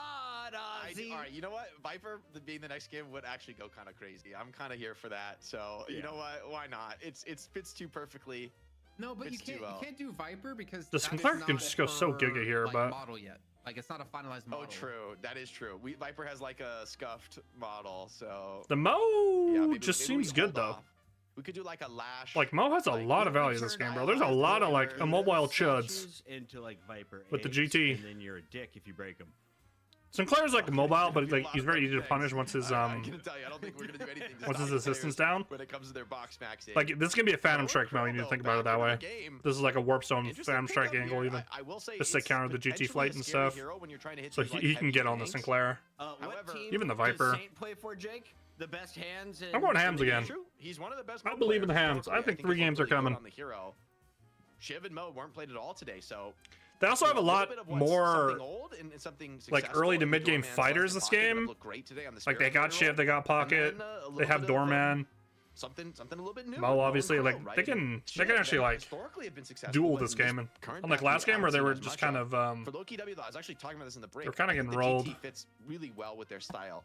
It's very different than like especially for first buff. Buff is like contesting first buff and pickup. Like Mo's really good. And have those birds be landing early kills. Lord on them Krill, true Krill goat. Fights that you've been kind of doing all game long in the last 2 games. GT finds himself rather on like plus 100 spirit power. That hero is turbo crazy. Like you almost don't want to go like that's not no Mo though. What would I say, Lord Never Mo? Realistic infinite scaling metric like Vindicta damage, Drifter damage. You know they work, but it's sort of so funny. I love reading chat and just seeing people's takes. I just think it's so funny.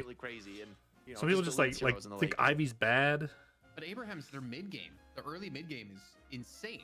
Having a Baroness Hotel from Doorman, having a combo at a Mo and Krill, any lane you interact with, especially when you're a Viper, a Grey Talon, a Sinclair.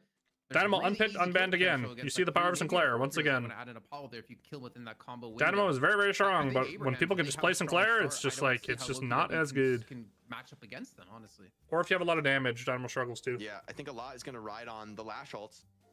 Which frankly, Abramson's out. Has tried against Loki W, didn't work against them, but can Loki W turn around for themselves? On game banana now. Respond to the Abrams skin has really burst. Go check it out if you like the mods.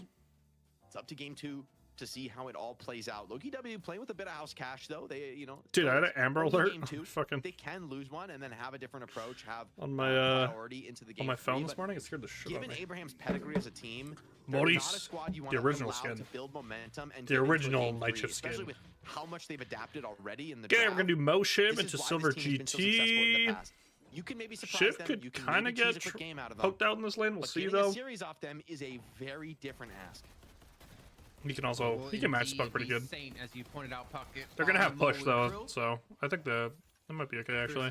Will Sinclair Lash into Dormant Celeste. There's a lot of poke on the Dormant Celeste Very side. stylish with the purple. I feel like it fits so we well. literally could Get it combined with your Viper incredibly The well. Lash is one of the... These are actually two heroes that can kind of evade Dormant Bella a lot. The big burly man. You can be the small little dude on my back. And then Pocket Geist into Right. Apollo You Viper. asked for it, bro. I mean, Okay, last time we saw this Apollo Viper lane, it just did not perform with the FPS Lounge. That's a great idea. So I like in my head, this is just fucking. I hope you're playing. It should be running the lane, just perma push it. Oh, Shiv got countered right away. Oh, we fucking Sorry. scary. If I heard he had a disc in my back again. I feel like this should be a really good lane, but I guess we'll see. Ours was already getting traded on, so this is what I was expecting to see. Interesting lane though. Shiv and Mo and crew. When you get ultimates online, I think you have Zergy on the snake. every time. Zergy on the snake. I don't know how you fight that. Yeah, that is pretty true. The combo threat is very real. They actually opt to put Hoot on the Lash instead of They GT. released the Abram skin. It has been official. Listed on is it silver. live in chat? All It is right, live. hit our sub People wanna goal. use the Abram skin. The NightShift Abram skin. Everything else Finally makes hit sense. 1200 subs. Cast Doorman. I do Saint think Mo. that next skin that is coming out, if people are Sonya going to be really Celeste. excited when we're able to release some more about that. ZP So yeah, Abram ours skin? is just their full on Yes, M1. it's a M1 player now. ZP as Abrams. Yeah, I can't believe you would drop that intel before. All we're ready right, to the silver's announce actually it. getting fucking owned. This is I don't think this is GT can team be back here, by the together. way. I don't think GT can be here Really yet. in trouble. I mean, he's Shiv's back to very tower. confident. Ballistic, I think, has to just heal. Ballistic's coming back. He was doing some boxes. Little parry attempt It's fine. from Shiv. Nice movement from together, though, man. He goes that deep behind tower and isn't really punished for it, but Cosmetical holds the line. So how you play Shiv, bro. Shiv and Apollo should be doing this shit constantly. Buys time to Anything go with a lot of for the return. mobility. He actually didn't even go back to base to heal. He's still low on health, so there is kill potential. He went greedy. He boxed up, but together, oh, they're But together diving got now. jumped. Risky. It looks like together's getting turned on the 2v1. Or I think he The tried heal to onto all in Ballistic was Ballistic. enough. Cosmetical getting first blood, and talk about a hero to start the game off strong, right? Like getting that ult early for GT is exactly the game plan that Low-Key W want to look for. It is really nice. It's so funny because I feel like Hoot and Cosmetical GT feels like a both different share, character like, when it's couple of, accelerated. like, similar heroes in their pool. Yeah. I can look at GT and I'm like, okay, that's definitely could be a Hoot pick because we've seen him so many times. Dreams Arzo still getting hard too, traded on. They Like just 60 gave solo kill to 16 Empty plus on Dreams. his, Owl in like the first 10 minutes. Like he's put up. So it some does appear stupid the numbers Apollo- on it. But like he can Apollo play Viper Brain's off the wall. actually Like, going how I it think should. Hoot- Just perma shoving I in. still say this, Hoot is probably the most diverse player in the game right now, with Demon maybe being like a close second. But past those two, I don't think anyone in the game has the hero pool like they have. Yeah, being able to play the hard carry, Low man. the Spirit Nuker, pretty much whatever you ask for. Still, game's pretty even as we got a little bit of early pause lock. Looks like Zergy pretty low. So is Arzo, though. So, bit of a chaotic trade in this early game. Empty Dreams on the pocket, though. We talked about this in the draft. It's another player hero combo you don't want to, take lightly. Abrams across the board, they really all have comfort picks. And they will be able to find that kill onto Zergy. Zergy does die. Caught between a rock and a hard place.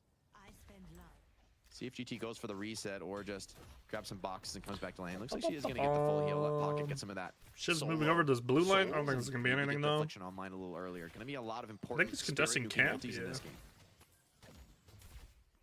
That's what I pick up for Empty Dreams too, to take away the tier 1 camp on that side, because again, that is Low-Key W's strong side. That's their strong lane. A lot of action in middle already. Again, you're seeing the adjustments. There's going to be opening rounds, so even Shivs are thinking about stuff like Battle Vest now. I'm still looking for Early Low-Key Bolt to come resist online, really because strong. that's In your really games, good you should think about Low-Key building on things this like left Heroic side there. Aura and stuff more too Any now. combo Bolt resist moves is just within the kill. stonks her up. Stonks her up for Bolt You resist. have to hit like a If Spirit everyone's going to Trap be building a somehow little to bit of stop weapon that. damage. I will And you know what I say, learned? yeah, Spirit Trap is a good counter to combo, right? Like it's one of the most reliable ways to cancel it.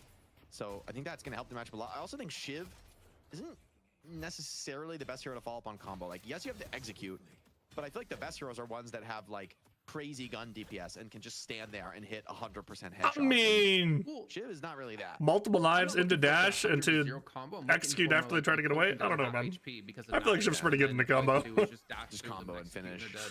I don't know, That's man. fair. I feel like Shiv's fair. pretty good. You know I what do learned, think though, yesterday? Go ahead. I think it was yesterday or the other day. I was watching TikTok and I saw a little video on.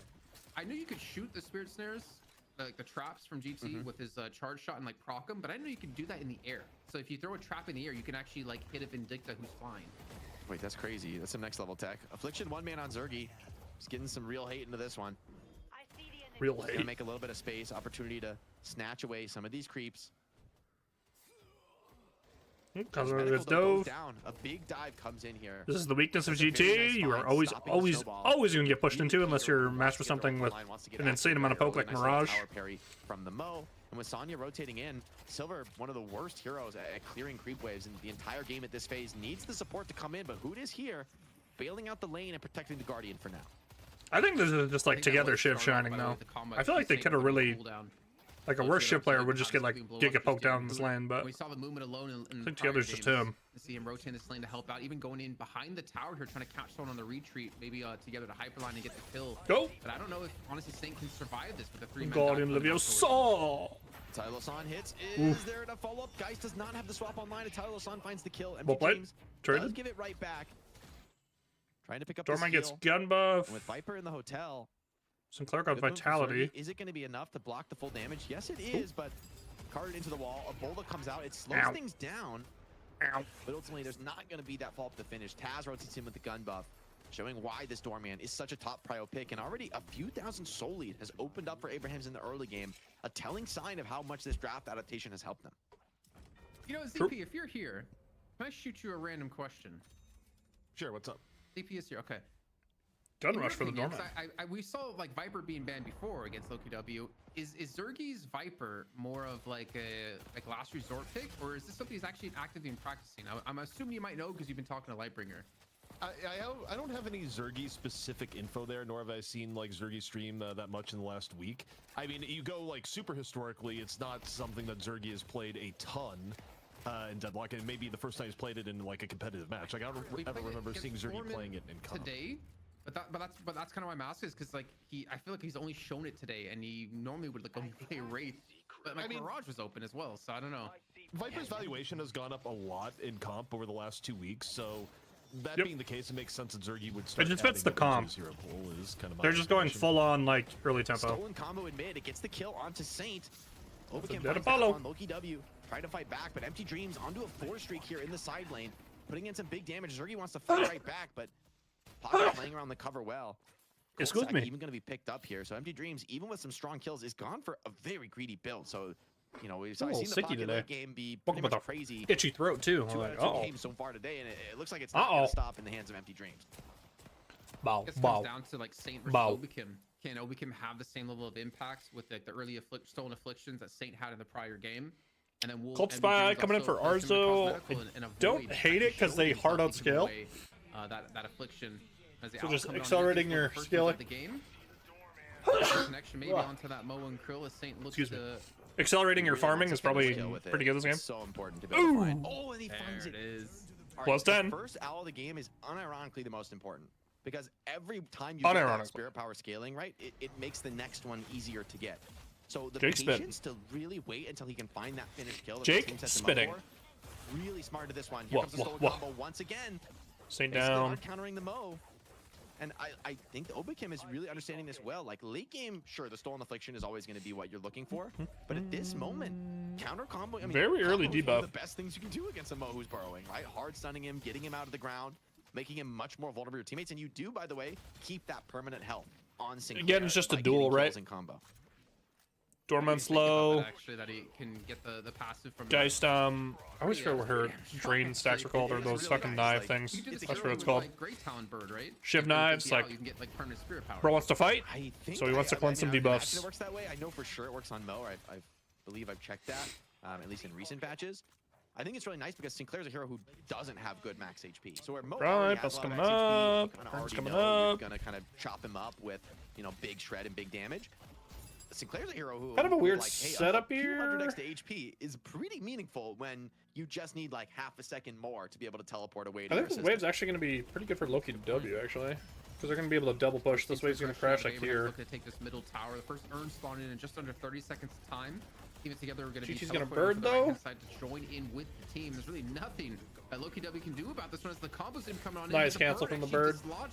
Saint from actually connecting the combo even further as Hoot gets the slam under the walker. Still dies though. Cost him his life here at Abrahams with this aggression, completely catching out. I think this ball is completely fine, by the way. Frake caught in the hotel. Does take the smaller amount of damage, and they're not even going to try. They know Apollo has a ways to play his way out of this one. They're just going to head off. Another good heal bane game from him, like the early heal bane by. A movement buff, which is actually probably the perfect buff to keep. Shiv's also a bit stronger this patch too with the Radiant. That moment. But the spirit coming back into the dreams on Abraham's in the pocket. Into the meta more with all the lifesteal attempted nerfs. It will make it into the hands of Celeste, so good read from Sonya. Kind of wasted his post, but really nice for them as they look to. Hams do end up getting the pickup though. Hoot dying, just give him prio. Nowhere near his death slam. I guess you could technically if Euro became Steel and Affliction, but there's I think no way he actually maxes ultimate just yet, so you're not gonna stop the healing that can come through. But I guess the combo would be your ideal target, as you pointed out before, or maybe just give it up for free. Like I guess with the presence we have out of ours on the left hand lane, it's not like Zergy's gonna get much anything on this one. There's no way he's gonna be able to push a Walker down. And Loki W has set up for position around this one, but the Urt, it's still in the hands of Sonic Sniper, looking to go for the turn in, at least dislodging it for now. The bird stalls this in a huge way. I will say this isn't like both teams are kind of splitting their commitment on the map. Neither team is like all inning it. I think it's pretty telling that Sonya doesn't go for the dunk though. It shows that it's some real respect to Loki W's fighting power. It's like, look at Listic and Obakim willing to tango with this one. Pocket though, Affliction's coming up. He has Spirit Buff online. Gonna have to be pretty worried about this. Combo stolen, but it first comes in onto the Sinclair for the stolen combo, gives it right back. Affliction though comes in and the damage follow-up is there. Obakim, not long for this world. Earn dunk being considered. Melee attempted. It is successful to knock it out of the hands of this Celeste, but will the fight go their way? It doesn't look like it. Listic in a terrible spot now. Slivers of HP has to run away. Doorman ulti onto Hoot ensures that he's out of the fight already. Follow-up is good for him. Another bird comes in, but another one. Still feels like this is Abraham's fight. Another one. And they're in full control. The bird hits two, but it won't follow up for kills. Ern still hasn't been dunked. He was able to take down break. It should be going the way of Abraham's now as Tass will look to pick it up. Though Obakim is in the vicinity, steals away the Dorman. Dorman's just dead, by the way. And the egg has been dropped. But you end up just kind of feeding things away, right? Like, yeah, you okay, the Dorman actually does kill Taz, so he just snatches the kill away, and the Urt is taking forever to do. So, yeah, your respawns are coming in, yeah, it's getting kind of awkward. But I feel like the kills are the real prize here. The fact that Abrahams are getting a lot of these trades, although things could go against them. Shiv, surely he gets the dunk. Okay, he does just barely. So close. A lot of orbs are not though. Opium dies though. Denies here. And Silver with the ult. Viper continuing to force this fight means Viper. you don't necessarily want to stick around into this one. This is worst case scenario for Loki W though. Run down here by the Silver. Losing first turn with this draft is not ideal. Not ideal. Cosmetical, the uptime is like, I should have stopped on a doorman by building opening rounds and just tier 1 spirit into trophy collector at like 10. Yeah, that's a good way to do it, bro. Finished it off. It has to be like stupid low though. I think he had 2 or 3 birds in that fight. Considering he used the Thorman's another one who just farms trophy sacks with the door or two. Sonya. And I'm pretty just sure get 3 assists out of nowhere. I will say you really need to get kills with it, right? Like in the end, it's like funny range disruption. It's Tass nice, ended up going not getting the kills, he went full gun rush. 51k in 30 strategy minutes. Nice. Isn't quite working the way you want it to, right? Ultimately, what was your net you know, souls? For cosmetical, like to do what Pocket does in the late game, you really just need farm. So like getting the kills, yeah, it could be nice, but ultimately you don't really care. You're farming creeps, shooting objectives, whatever. You're just getting farm. You're more of a standard scaling hero. With Great Talon, yes, the farm matters, but I mean, you can see he's maxed the bird. Like it is an obvious high prio. Ooh, Mo barely missed. That would have been a dead GT. Evades it for now. Combo would have been deadly on GT there. Not a hero who can tank that. I mean, you're definitely seeing the lack of damage on his charge shots too, considering he did max the ultimate. As you pointed out, trying to build up those stacks. I mean, he's definitely gonna hit that power spike when he gets towards Boundless or something like that. Maybe Spirit. Oh no, I forgot to. It's only 11k souls, and Zergy's been quietly farming up to 12k, but I don't actually know what your in-game name is either. He's been quietly shoving that left lane for the majority of this game, and Empty Dreams sitting on 16.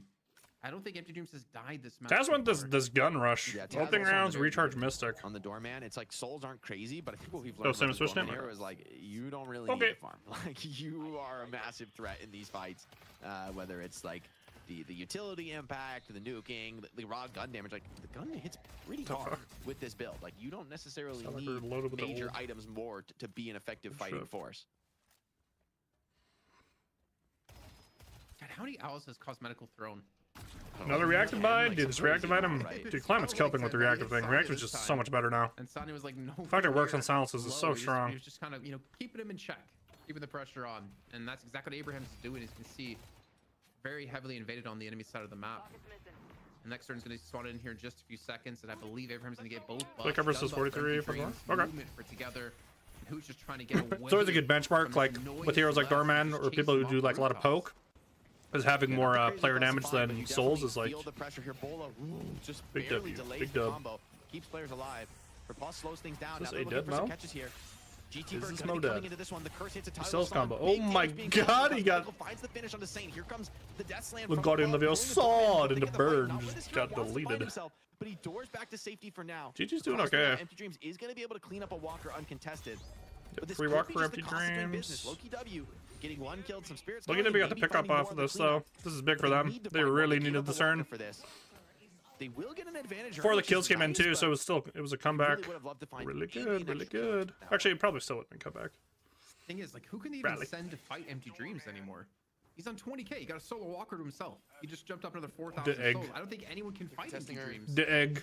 Uh-oh, Delivered this the is a egg. crucial fight. They're gonna go for Ship's the looking. Doesn't get there though. Time. No, not quite. The dunk does come in. Taylor Looks might like die all the now souls too. going to I don't know if that Loki was W. That's a smart. massive I think he gets comeback ran down by the Viper. Huge boon for them together. Just a second slow to be able to stop it. Solo inflict And a onto the solo Mo, infliction not a bad onto Mo. idea. Could be an opportunity for a chase down. There's no GT Bird. Together actually to end come up in. Looks like living, Together nice. just barely survived the burst from that. Ship movement definitely balanced. Case if somehow Obikim's able Oh, who to just got step deleted up, by Tass? What the fuck? Cosmetical, then Affliction, call out where they're going. What didn't Cosmetical happen? cleans Bucket up with the owl, Dortmund just deleted him. and just stack spirit on spirit on spirit. As it looks like even Okay. Jake's going for a Veil Walker. Loki next, W so really they're going needed for that. the They're sneaky still in plays it here. now. Yeah, I Trying think to get the together combos off. Together probably only tanked that. They might end up giving because 2 he's walkers for it sharing, though. has the bloodletting, Yeah, they do. reducing some of the damage. Walker is Good gonna answer go by down. Abrams. Arzo likely gonna They're die stacking for on this but blue wave even now that's not too. They're gonna look to get all necessarily 3.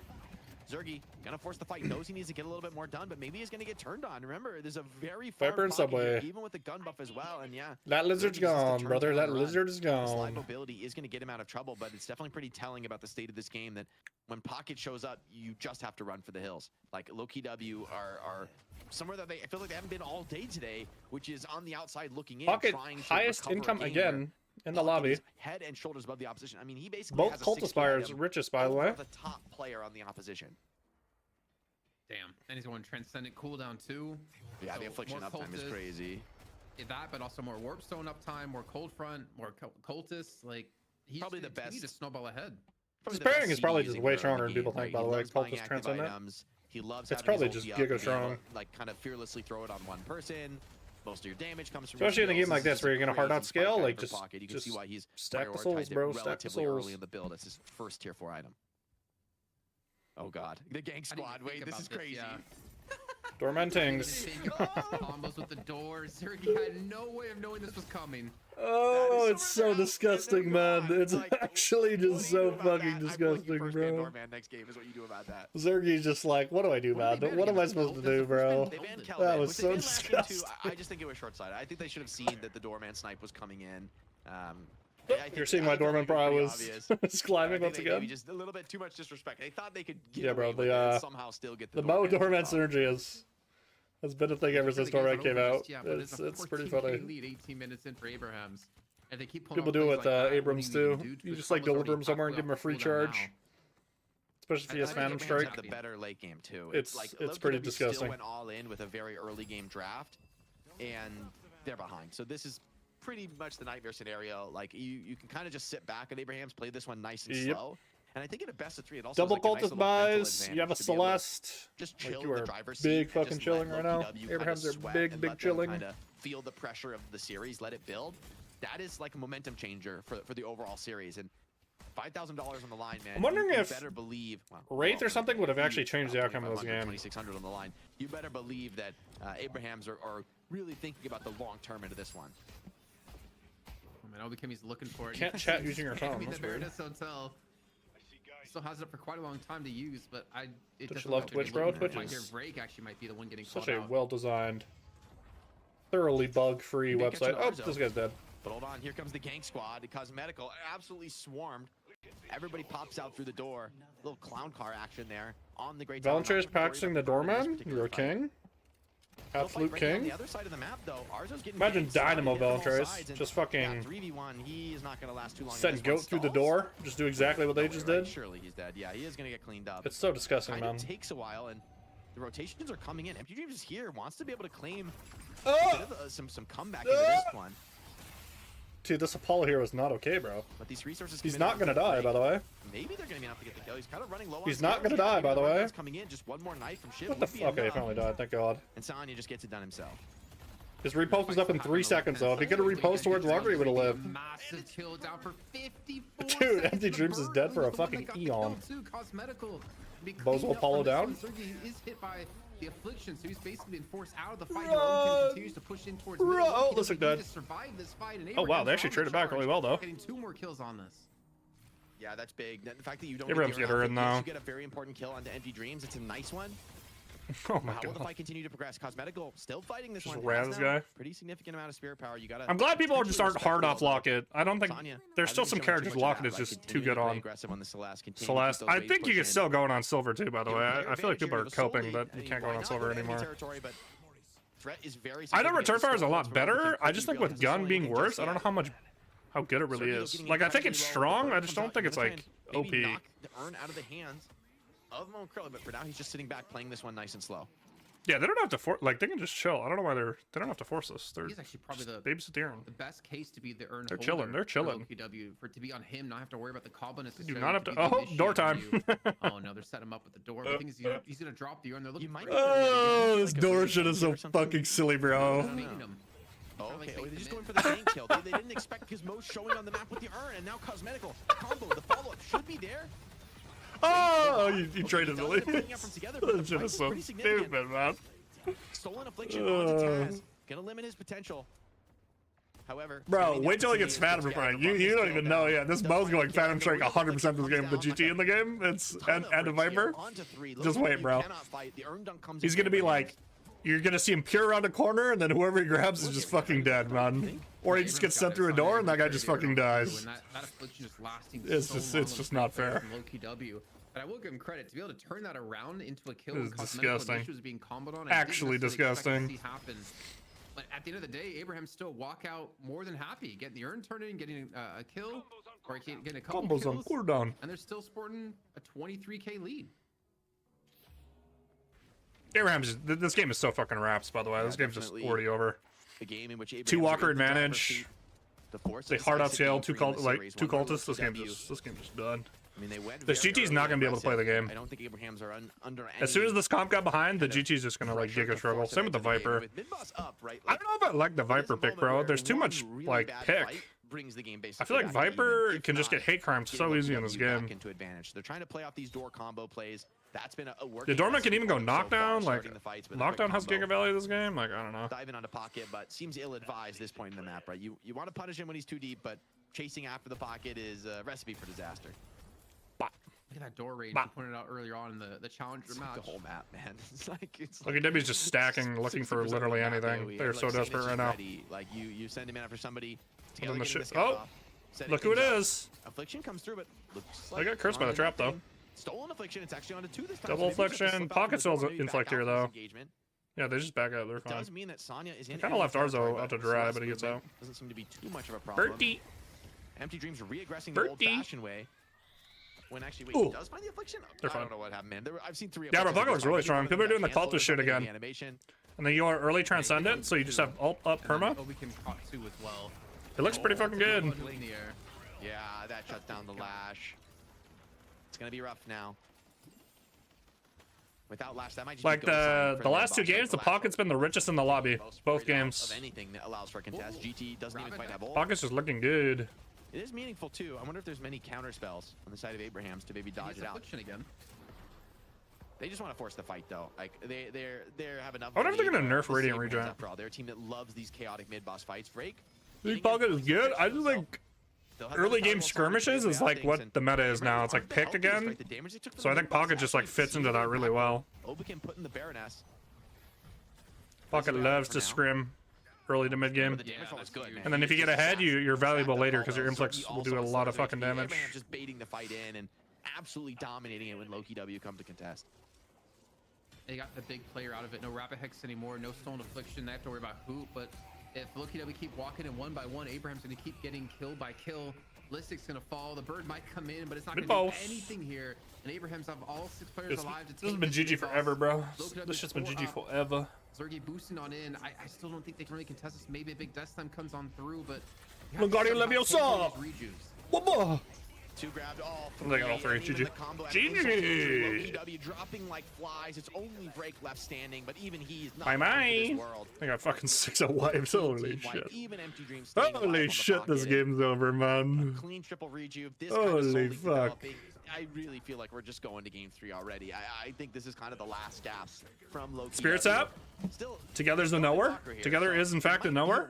It's so good this game. In the game, but I feel like Abrahams have just made the perfect adaptations to win this one, right? Getting the doorman. K-Dash. See, I feel like people should be doing this on Celestimore too, by the way. Extra stamina on this character is just OP. I feel like people they crunch with the spear or stamina too much. Like lock it plus K-Dash, like it's probably good enough, bro. And then you just have more damage. I think it's good. I think it's good. Distance by completely catching off guard, but there's like really no counter because the door gets put down. And all of a sudden, hey, there's a Mo and Krill and a Shiv right in your face. Oh. Oh. It has to be so tough to deal with for LokiW. This is over. This game is just fucking over, bro. They just can't do anything. Their hyperscaler is at 24K. It just can't play the game. It's just fucking done. Right? Because this game is just done. Like the only way you win this is like maybe. All right, we got 3 games though. We didn't get any 3-game series last week, so. Their initiation. More Deadlock. The doorman door Yippee! Oh, double Phantom Strike. Is good. Cosmetical still healthy though. I mean, this is a pretty hard target. And hold on, some big damage coming in. Oh, maybe he's not fine. Bird's coming. Got some heals, but the Bird's gonna be coming in to try and finish this one off. So he can navigate those tight corridors. Bonk. Ooh, and they do find it, which Bonk. I actually don't know if the rejuve kills give permanent spirit power. It might. But it looks like the fight may be continuing to proc here. Listic popped into the light form. Doesn't want to force things too deep. Remember, still triple My rejuve, boy Beans. What a name. What a fucking banger name. The opposition here. My boy. I think you can't. Or is this the final? Yeah, this is EU final. Because you're gonna walk directly Game 2. into an affliction. I think the base is gonna be your best friend here to at least stay. LokiW beat Leviathan. Leviathan's been sliding a couple weeks now. And well, you see Saint's not here, but then again, he could be there to split second. You never know. LokiW is finally just meshing well with Zergy though. It took a couple weeks, but it was the right decision. Completely covering their entire base. They're looking good. We should at least be seeing a Shrine here, especially with Cosmetic. Holy Giga Inflict! Holy fuck, GG! Just end the game. Oh my fucking god! Oh my fucking god! Cosmetical. Without teammates to support him, all yeah, this Buccaneer is looking pretty good, bro. It's looking pretty good. Stolen affliction. It's something. Yeah, the thing about the cultist too is like you'll just always have more ability range than the Sinclair. The Sinclair has to find like the perfect angle for your inflict, so you don't get punished as much. This was a really good Sinclair game. The Sinclair just looks so fucking meh. Just looks so whatever. The character just seems inconsistent. Like the character is definitely strong, but it's just like yeah, we're almost hitting. I don't know, man. It just seems hard to play some games, even when like you have the ult value. I just don't play the character, so I don't know why it's trouble sometimes. I mean, game 3. I mean, great to see Abraham's bounce back and LokiW. Now they're the ones to force. Maybe they should have put it in a more oppressive lane, like they did. Like everyone keeps playing, or not everyone. Every time I see this Apollo's Viper lane, it just looks meh. Yeah, I'm live on Twitch too, bro. I always go live on both. Taz can do in a game, and honestly, for Abrahams, it didn't seem like they came in today expecting to play the doorman. This was like seems very reactive to what the draft that LokiW have having success with. And then this last shit, bro. I'm not convinced with this last shit. People are 1-2-3ing the gun lash thing. I think it's good. I just don't know if you want to 1-2-3 it. It just seems like a win more type of thing. One lap, 3 juve remaining. Trying to find the hero kills to go with it. Obakim teleports somehow away. He's deep down the lane. That's not really where you want to find yourself as the enemy team barrels down on the Archmother. Comp is so fucking evil, bro. We're just seeing like evil maxing comps today. This shit is so evil. Stealing LokiW's draft and doing it better. LokiW caught flat-footed in this one. It's going to take some serious intervention from the coach to bring things back in a game 3. With all right, well, once I get my screenshot, we'll look at your shot locker. LokiW, where the underdogs we'll give you the breakdown. It feels like they're the underdogs once again. Monsieur Puckett, are you here? Monsieur. He's not here, and he missed out on the ending, but it doesn't matter. I think that game was over for at least 5 to 10 minutes of time with how it was playing out. I mean, you know what? I never want to see that again. I never want to see a Dorman mode together. Can we like ban certain combos from happening, because that was just absolutely disgusting. It was literally evil. Actually fucking evil. Too, but the fact they were to create so many opportunities with these doors. It's fine, bro. Don't worry about it. Combo. It's like fine, what can you even physically do? Yeah, it really feels like a super sick draft for them. You know, one that they kind of pulled out on the fly, but with the comfort they showed on the heroes, it really worked out. I think getting the pocket was also stats huge. are correct, you know, I think this is, it also feels like a really critical hero right now. You know, I think the attempt, honestly, I do like the GT, but I feel like they missed so many other key elements of the strategy that have worked so well for them today that GT just couldn't really hit the snowball that they were looking for. Like, too many of these fights. The GT actually got ahead early too. But just look at this lane, right? Like this in theory, this lane should fucking hard stomp. That snowball you. And it just didn't do enough. Combo that Saint had, the Geist was fine. I feel like he had a 100% kill rate. Every time he comboed someone, that target would die within like 1 or 2 seconds of the combo maybe wearing off, as we saw there. To be able to like depend on that, and as I was saying before, this is where Tass actually died. Had the better Hotel. But having like 2 different heroes that can set up kills like that, because you have the Bear's Hotel to set up kills, then you also have the combo to set up kills, and then also the Doorman can set up combos for even easier time. Like, what are you supposed to do, man? Like, actually, he had reactive barrier too. Like, what the fuck are you supposed to do, man? He could not have done He's fucking dead. This one was crazier. I mean, yeah, it's like, and how could this is like the safest jungle camp on the map, or one of them, so you can't even blame. Oh my god, bro. Something that's you're not gonna let through evil, actually evil. Right, though. We look at the next game. This one they didn't even care about dropping the urn, by the way. They're just like, just get the pick, and then someone else pick up the urn. I think that's the way the meta has. I think it's actually like a good bait, because then you're not thinking about the combo, because the Mo has the urn in his hands. Top damaging again. I mean, and then Celeste just dunks, because they just kill everyone. It was a little bit more supporty this game, like dooring in your teammates rather than this Doorman your own build game. is very strong. I don't know if Mystic Shot is the Doorman, and he's able to fight permanently. So the best option you have. Like if you're gonna be going boundless and like Spirit Burn though, it's probably good. Like Hoot and Task maybe. It's similar to the way we see like again Goober play Viscous versus most other Viscous. One's more like damage oriented like Hoot, and one's more support oriented like we saw here with Task on the Doorman. I mean, you see just 31k, which yeah, like it seems good. I'm just wondering if there's another 16 you can go. But it's probably good. So he did do a lot of damage, but it was definitely, it felt like a different style in the way that still seeing lockets. Debuffs came in, but a little too late. Yeah, but I mean, I still think this damage number is really like they just couldn't play the game, bro. As soon as they got behind, they just can't play the game. Like look how useless Sinclair was. This is like this is a good Sinclair game, and the Sinclair is just turbo useless. The pocket just completely shit on it. You just this time Abraham's just had mid game dueling, right? Pocket, Doorman, Shiv, and then suddenly it's just like this comp fucking sucks. Like they were out tempoing them like crazy the first game, and then you just draft some shit to match it, and it's. You just have your guys anchoring a lane, and you're kind of just chilling, man. You're kind of just chilling. Might get some tweaks. Or like the next patch, he's getting some tweaks. All right, Robo, it's time. It's time. I feel like this is not correct, right? Like you have more games than this. I feel like you're getting memed. I can't refresh your stat logger. I don't know why. Yeah, this is incorrect. Yeah, it's putting in your new games, though. Now you're doing good, bro. You're like top 3 like most of your games. Your Emissary Fire ranked up from that one. Nice. Yeah, bro, you're owning. Like you're just farming people.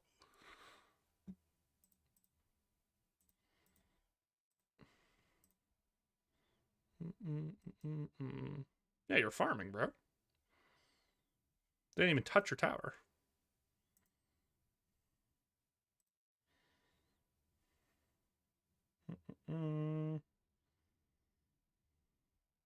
I think double lifesteal probably isn't worth it anymore with the nerfs, especially if you're going 40 dudes.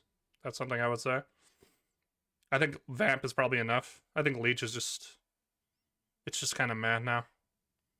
Toxic is good. Anytime you go Rico, you can think about Inhib too.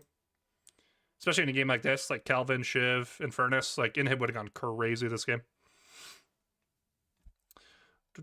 That because of Celeste. Celeste is our friend who is new and is scared to leave land, so it never gets destroyed. Oh, I see. Okay.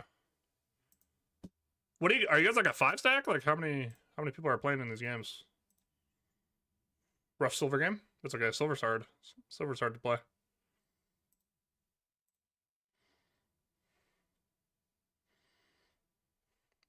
Okay, game on the Warden. Just gotta farm more, but you gotta like you have multiple carries this game, so it's kind of hard. That's okay. Silver's hard to play, bro.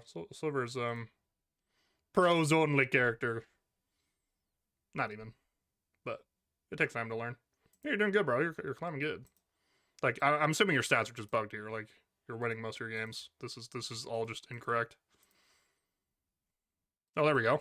It's, yeah, you're 61% win rate, bro. You're zooming. You're fucking owning.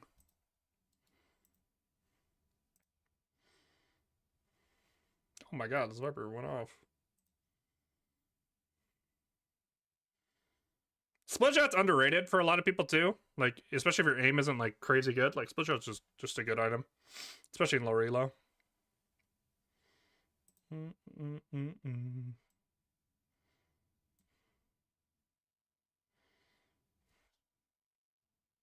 Oh, this is before lifesteal nerfs? Okay, that makes sense.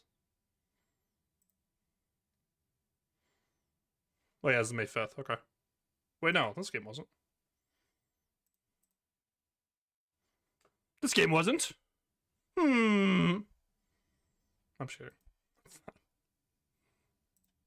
Yeah, I just wouldn't go double lifesteal anymore. I don't think it's so efficient.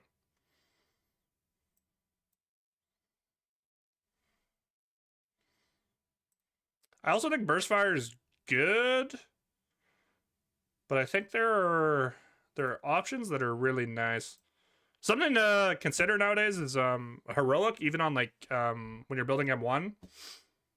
Just because the bullet resist is really valuable with the amount of people going opening rounds, and the speed up on Drifter is really nice because it lets you get in and out of fights really well. Because just with how Drifter works, you need to get in people's faces, right? So it's a really strong item right now.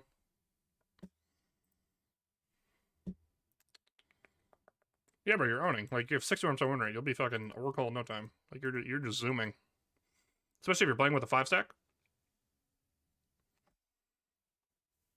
You can upload games again? Yeah, it's like, if you want, like, instant stats, you can upload your own games. This is for, like you would click this if you want your games in there.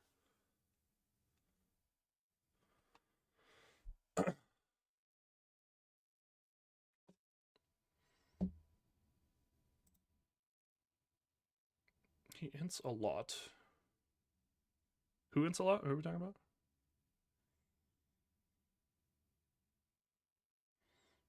Your page is good at not dying. That's like the most important thing on page. Oh, Haze. I see. Oh yeah, holy fuck, 17 deaths, bro. How long was this game? Man, dude, this guy's dying every 2 minutes, bro. Hello? Okay, we need to reel him in a little bit. That's he's dying a lot. He's dying like a lot. Is he in this game? Ever says 14 times on the 7. What about this game when you guys were getting farmed? A 16, bro. This guy's just permadead. Wait, this guy's actually just permadead. Hold on. 7, like even 7 in a 28-minute game, like 7 does a lot. Okay, yeah. This Emerson's guy, you need to tell him to chill. He's dying way too much. That is a lot of fucking deaths, bro. Hey man, it's okay. You just be like, hey man, I love playing with you, but you gotta just tell him to go hit some camps, bro. Just go hit some camps. You don't always just gotta. Without even watching a single one of his games, I can guarantee you he chases the ball. He like sees something. He sees something on the map and he just runs at it. I can guarantee you that's what he's doing. After 9, yeah. See, like if he just starts, yeah, he just chases the ball. Yeah, like it's the most common low elo problem, and especially people who have never played MOBAs before is chasing the ball. When I first started playing, I started doing that too because I was playing support and I'm like, I thought it was pretty good, but it just leads to you dying, and then especially when you're playing stuff like Haze, you can't farm. Yeah, your Irv seems good. You should think about Healbane sometimes. Stalker's good. Stalker Hunter is perfect. Vortex good. My only advice for Ivy is always there's some games where going Echo Shard before Vortex is actually pretty good. If you're playing into a lot of dive, like this game, maybe not this game. If you're playing into like a lot of dive, Echo Shard's like really strong. This guy knows what he's doing. Oh, this is disgusting. No, no, no, no. No capacitor. Never buy this item. Tell him never buy this item. You could just go slowing hex. Never, never buy this item. This might be the worst 6K in the game. This literally might be the worst 6K in the game. And everyone like copes about it because it builds out of Tesla bullets, but this item is bad. Just straight doo-doo.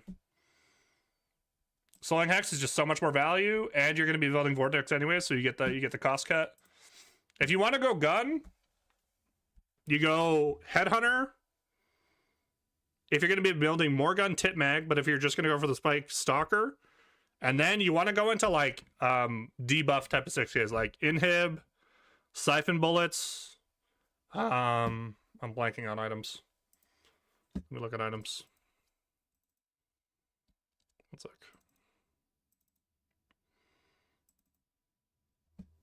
Silencer even's good. Lucky shot, maybe not lucky shot. Crippling is very, very strong this patch because a lot of it, because the vitality investment, a lot of people are going to be building resist. So resist shred is really good, especially if he's like owning your lobby, so you can probably aim. If you want to go gun, but I still think support Ivy is just like way stronger than gun Ivy. But yeah. But yeah, bro, you guys are killing it. Like 61% win rate is like you're gonna climb really, really, really fast. This is crazy good. This tells me you're like misranked. Like you just got placed way, way, way too low. Like you should probably be Archon or something if you're already winning this many games. Yeah, like that's a crazy good KD. Like he's just never dying, right? Which is, especially in low elo, is a very, very, very, very good skill. Bro, yeah, like if you're at 61, bro, like you were definitely misplaced. Like you were. It might be because you guys are 5 stacking or like 4-3 stacking, whatever. But like I know people who 4 or 5 stack and they have like a 52% win rate. So I think you guys are just owning. I had a problem of not picking my fights, but winning a lot. But when I lose, I go insane. Yeah, that can happen. And again, like, you know, matchmaking, I don't know if you ever heard of, like, I probably talked to you about it, like the 30-30-40 rule. It's like 30% of your games are just going to be unwinnable. Like, that's just the reality of playing a matchmaker is like, especially a matchmaker that isn't good, like a certain amount of your games are just going to be unwinnable, bro. It's just the way it goes. It's very graphic, just like punch in the face. So 61% win rate is really good. Never heard that? No. Yeah, stacking especially if you're coming from low elo, stacking is the way to go because it's just like you will just have people who have no idea what they're doing. Well, you will get teammates who will actually just solo lose you the game. Oh yeah, and that's like, but like that being your problem, and you already knowing that's your problem is like you'll be fine. You'll just because it'll happen more and more, and you'll be thinking about it more and more, and then you'll start thinking about timers, and then you're on the right track. Well, Abrahams, don't let the doorman go through. They know what Taz just did in the last Kelvin game. They are not going to have that doorman done to man. them. Now what goes first? This is a major decision point for Low Key W. Yeah, I think that person can just play like, what you think, like if you have someone who never moves, like just tell them to play guys and just sit there, or Wraith or something. Just sit there and just farm, and then just encourage them to do camps after they push their wave. Which did tear through the opposition, right? That person can do that. Defense of this pick, right? Like Listic had a huge game. First picked again. First pick twice left, today. right, and center. Could be an annoying hero if you do pickpocket into Bebop. Like he's that guy who pulls you in. You know, he's like, that the guy. Cape can sometimes he's be that fucking guy. Predictable to kind of hook him after Celeste, he takes what? away. So for me, I'm Celeste like, Sinclair, okay, it's not crazy to me. Celeste goes first for Abrahams, which I'm a little surprised about. Bro, like at the end of the game, it's a game, right? Like play what you want to play. I feel like it should be pocket, but I will never tell people to. It's gotta be like, pocket, right? I tell people to gauge their expectations. Like, you know, if you're gonna play Celeste or like Doorman when you're lower elo, like. Have fun with the game, you know? Slowing hex stop the... If you're not having fun with the game, you're like, why are you playing the game, right? It does not, is my understanding. It only stops you teleporting to Cloak, but... Pocket getting second picked. Okay, this is too much. This is too much. We have overcooked with the Pocket now. The Pocket stocks are out of control. So then we talked about before, and like I think it was like the first game. Exactly, right? Like Dorman can. Yeah, I feel like if you can somewhat pilot Dorman, it has a ton of value, right? It's just like for some people's mechanical floor, I would like not suggest this hero, but if you like the hero, play the hero. Like we talked about it, they're not getting this haze in the second phase, so they grab it in the first. Grab haze. Haze makes it 1-2-3. Look at his prio. it's actually Pocket worthwhile. Haze jumping up in the 1-2-3s. Is pretty fantastic into Holy Celeste and Pocket shit. because he goes for this like hyper aggressive ulti build. These are not tanky heroes. Ivy finally gets through ban phase. Bebop, even Apollo I like the is Ivy not pick too here because bad they for Riposte. 100% know it's going to get banned by Loki W. They've literally banned Kelvin The damage Ivy is gonna every come through fucking in a game. major way. Although I think Ivy is a cool response because Stone Form And all is the one of M1s most are still up, reliable, right? You know, safe ways. Like they're going to get a good M1 here. So Yeah, I was actually wondering like why. I think we're last finally gonna see game Wraith. I Loki think Wraith banned would fit away here. Ivy as their second ban. flash ban, nice. But yeah, I completely. So this see is it. why they Also, were I 1-2-3ing think the Loki lash. can Abrahams was fly willing someone to that gets willing to hooked, ban like, it. away too. So Yeah, you also can have grab him potential away. escape. Yeah, I think that backup escape could prove to be Super pretty Gears are valuable gonna ban when now. Haze starts off with a gank, kind of pull something Like you out can of ban a there, re-engage frontliner? onto Yeah, them. so you ban Shiv, yeah. Shiv gets taken away this time. But honestly, I just look at With, this draft so far, and I'm like, Honestly, I Loki W are think getting Drifter some of can the be played now valuable with tools that the were denied to them how much last pick is in the which I game. like. But I think Celeste and a Pocket lot of seem teams are two like of the biggest sort of they're not global like theoretical where winners Pocket from is being this picked draft. is Like, where the Drift to be picked. just So spirit carrying being more yep, they go important, silver. They late needed a gun scaling frontliner. not being quite so good. Getting silver on four is They pretty even fucking get a good. silver as the force pick, which is kind of a like it's Pretty crazy to be able to get fucking silver this late into the draft. You know, I think I would have liked to see Mirage instead of Celeste. I feel like Mirage. Yeah, I think Loki W should get the Mirage here, and they Yeah. do. Oh, that I think like the Viper. I I like think this the Pocket kind trolled of this whole gambit draft. Of like, let's do something. I think a this little Pocket's weird, kinda let's trolling the try to stay draft. the super high pace, but I feel like It just popped off the last couple games, so they're just powering it too high, I think. Fight, and then Mirage is like he's securing that late game for you. I think his matchup Ooh, with the Victor Pocket is finally really comes nice. out. Yes, Victor got Because he does giga huge buffs. Spirit nuking damage that can really mess Victor's Pocket looking up. strong. Pocket's, he's After dancing, the he's buffs, throwing his skill. he's Like, Mirage is gonna hit actually bullets on you. playable without Kelvin Eventually, now. those stacks tick up, and you could be in a real trouble on Yeah, Pocket. he's And just they good even now, go- bro. The I DPS think buff this is a gonna be lot, wall breaker and then the Victor, ult like, cooldown running is it down on walkers, it's which just crazy. I kind of like that against Celeste and Pocket. Geist you comes need it, though, when you in. have I don't Mirage? love the Geist with the Ivy pairing. I don't think Mirage. I feel like you want something with more Mirage fire will rate, take but walkers when he I guess gets, you like, do a buffer clean or sideway drain push off and the heal, I enemy's guess, distracted. But Victor is like I just see all these characters that you want to lift. I don't think that Mirage can. Like, I think They lift still would be go good. Mo and Krill. Pretty interesting. It's another good way to punish potentially the Haze. I don't know if I right? love And the like Mo stopping either. her ulti, turning fights Crittler has around on arrived. her. 2 games in a row, Um, Crittler. Gotta drop the Mo Krill. Interesting choice, Gotta but do it without for the the benefit people. of the doorman in this game. So this is more of like a normal mode. This is not the tag team Viper mode. again. And they still go Viper, but I actually like the Viper way more 'Cause they have when the Viper Mirage, yeah. isn't expected to be the hard carry late game. Yeah, Like that. I agree with I think Jake. when Viper can just like go to fights more fearlessly, Oh. somebody else's job is clearing the side waves and like farming the jungle. This I feel way better about Viper. Okay, this I is a still way think more this even hero draft. Has a lot of tempo from a more farmed gun roll, and also a hero of, hey, you leave her alone in the side lane, your walker is dead, man. This hero has crazy walker push when she's able to So just Loki W pre-fire. opts into way more scaling this Who's gonna time, be on the Mirage then?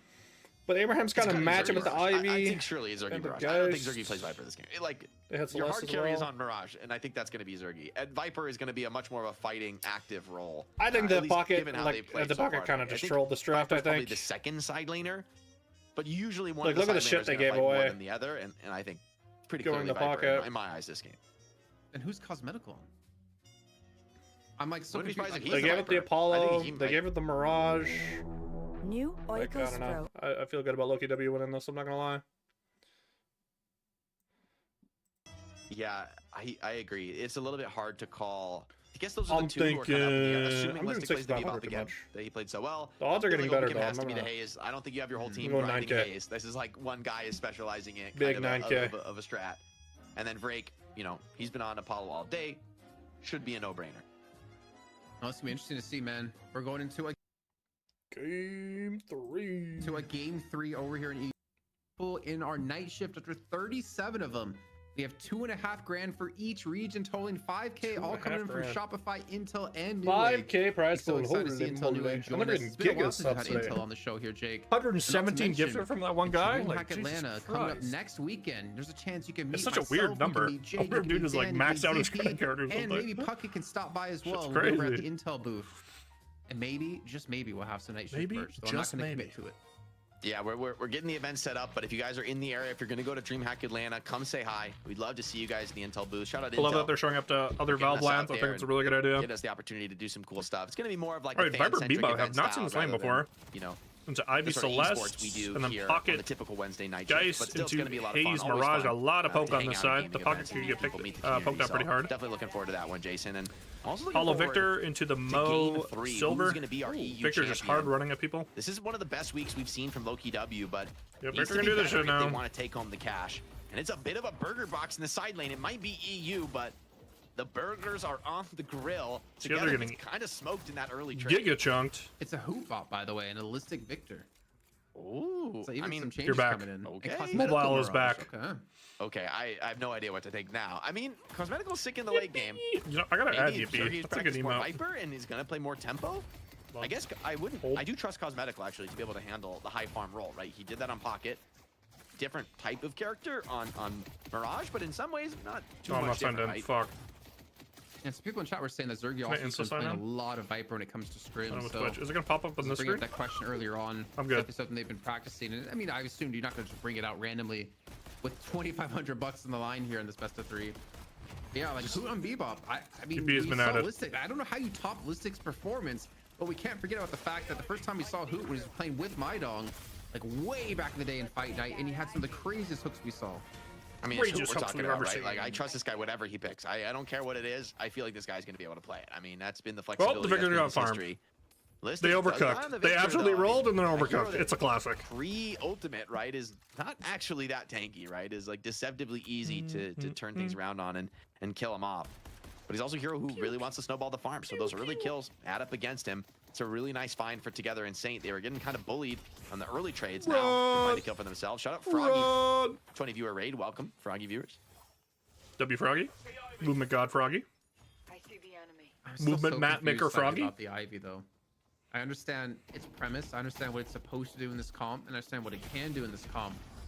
I feel like such a weird hero for what we know tasked to play on, for the most part, across his career now. I mean, it's basically like 2-year I think career Ivy's within pretty straightforward, bro. If Deadlock. I'm being so for real. With some heavy presence and heavy pressure at Loki W on this right-hand side with Break and Listic Hiya! paired together. Hi! It is a lot of damage in Overcooked. close proximity of them, but Wait, he's to be fair, overcooking. Taylor's Hold doing a on. pretty good job Oh, at and he using fucked him his break stamina. stuff Hold in on. retreat. Oh, something got buried though. Carry on the retreat. I thought the movement was a little sloppy there, but it Insane turns out awareness he's from baiting the Listic? carry out. Together still wants to push the pace, still wants to fight. Listic getting some trades. Look who's on it. arrived. Oh, even another parry. Insult to Insane injury. roam from Zergy. rolls in, Really, picks really up an smart. Instant double. One of the most profitable roams we've seen in quite some time. Yeah, I think the on Viper's gonna be night way shift. better in this game. And that is going to be a nice one for the Goon King himself. Rusted Barrel going The to slow Goon things down King, for Listic, Jesus but he's just headed back to the Christ. shop, man. He's got souls to spend. Jesus Christ. Just imagine Zergy with a crown now, and it kind of fits him perfectly. I can actually see it at land just wearing a crown called the Goon King on top of it. Yeah, the roam works out well. A hook comes in, catches out Tass. I mean, the backup's going to be Zergy once again. Ow. Stormfront comes in.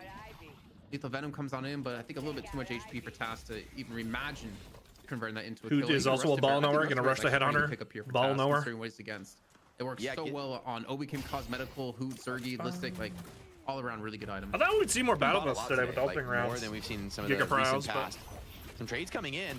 You're trying I guess to we dive haven't into seen the it, Apollo, but he grabs like, a quick heal as out many of as that I one, thought and we the would dive see. ends up looking a little bit I ill-advised. think the heroes for just Bowman. kinda, like, with the Shout out to pockets in the Primal. games and stuff. Crazy subs today, by the way. Silvers. I mean, huge, insane donos from Cried Like a Baby. Drops record-breaking, easily gifted on the night shift, but just tons of primes coming in from everybody. Oh, wasted Huge the shout out to the pause. community.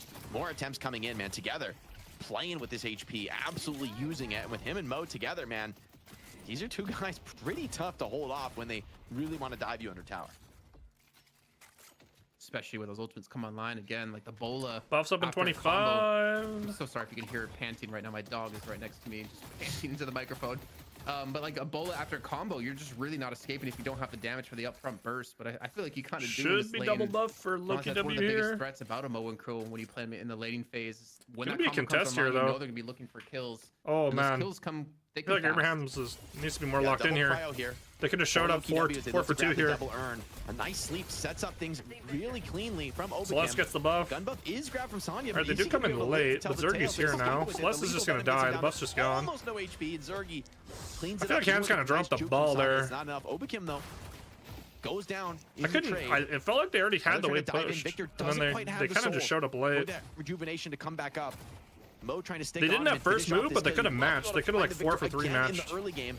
Clean moves from Listic, but it's not What's up, enough guys, to get again? away from Together with some sharp aim. Oh, and a combo as well. Mo Even gets that time. ultimate online in the chaos It's fucking Mo things, time. but ultimately, Together's gonna find that kill. I'm assuming Double you on were this side of a the map, and Mo, now right? potentially a tower to take behind it. I think you can. I don't actually Really know good though. bounce back here after Zergi's domination in the beginning, though. Zergi's still gonna be on 4K souls, right? Well, he's dead now. Yeah, Zergy dead. He's still gonna be on 4K souls, but he's back to base here. So Abraham's Ham's having a really good start here. And, you know, one thing we can't forget about is way back in the day. I mean, obviously, I think it was just together and fast out of this composition. Abraham's the original squad was one of the few teams that could contest against Buff and Jordan back then when it came to laning phase, but they really struggled when it came to later stages, and I think they're continuing that identity within the team here. You guys transform. Comes He's on big through, chilling. He gets steals the together heal very creep. low on health, but Lycan Curse helping to give him that He's buffer chilling. he needed to survive it. Yeah, delays things for a while. Listic also gets low. You're supposed to get salt? Yeah. Him back for a heal, but the Lycan Curse. It's just such a good ability, bro. This hero's just stupid. I just fucking hate this hero. It does. This is fucking everything. Just keep power creeping the new fucking heroes, man. They're just too overloaded. Online. The lead is still very minor, very manageable at this phase. And Loki W with, I think, a much more comfortable playable draft. Although Zergy caught has to bola just to get out of here.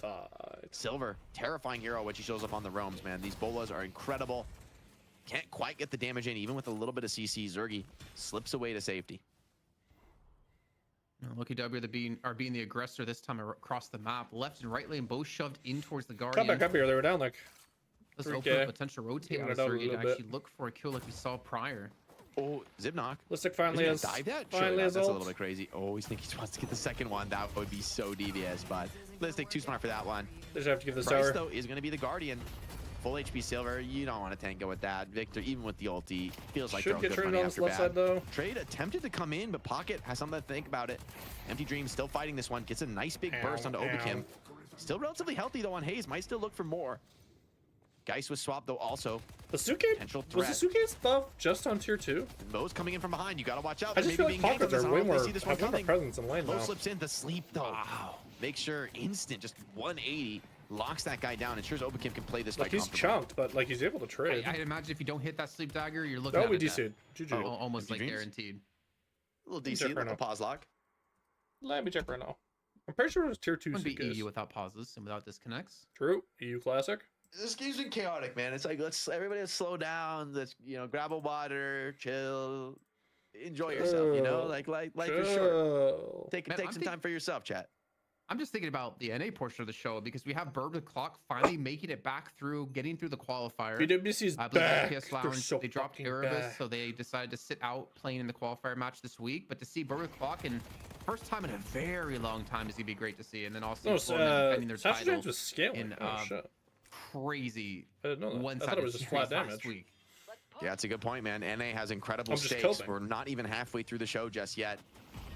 Record-breaking prize pool. If you're just joining us, guys, Record-breaking. Newegg and Intel have joined on to sponsor the show, so we've doubled the prize pool this week to 5,000 alongside the partnership from Shopify. So biggest historical prize pool yet, and a beautiful hook from Hoot. Get his ass. Onto Get a his character ass. You'd love to be able to find kills on in the early game. Sonya tends to have great late games, but shutting him down in the mid game is exactly The how you Zing can Man. prevent that kind of an It's outcome. not T So dash Hoot, DM. It's just the Zing nice Man. find for him, and has more than 3,000 souls to spend. So a big win for Bebop. High prio pick in this draft. Obakim trying to juke, trying to stay alive, and ultimately Empty Dreams runs him down. Yeah, without the HP to play his way out of it. 07 Zergy's on towers. in though. Lethal Venom's gonna do a good chunk of damage. Oh on my 100 god, HP. Mo is Combo too comes in good. on to This Zergy. Mo They're gonna turn this character. one around. Good petrify though. Petrifying both thrown in on top of the Mo to dislodge him and keep him away from him. Pocket ends up banging it. Cosmetical's still gonna get the kill with the Jin's mark on Empty Dreams. Good little petrifying bullet there out of Zergy to kind of give them a chance in that fight. Yeah, it's a lot of chaos. Together really has been bullying Listic in this side lane, like really punishing the Victor pick. Silver been really dominating in the frontliner role. Hayes trying to turn this one around, but like every time one of these spells come off cooldown, it's a lot of burst. And now with full skill, she's kind of hesitant to run this one down, although Hoot's coming in to secure this one. Daddy's here, looking for the finish. Does miss a hook. Well, the burst is pretty massive on Obakim, but this little HP remaining. Run, Surely he's caught the Silver, device, although, run. hold on. Pocket's here to try and mess with this one, and Really? just kind of ignores the pocket, walks past him, gets the kill, and onto the lane. That's not good. A little bit of skeet shooting there, taking down Silver in the air. He did the I will say benchmark this, and it was right? good. Thinking back to like Obakim on That's Apollo, weird. I feel like I don't want to like trash talk Rick at all, but Does I it feel feel like Obakim is good kinda now? Stronger. Like, does your PC feel Apollo in fine? the past.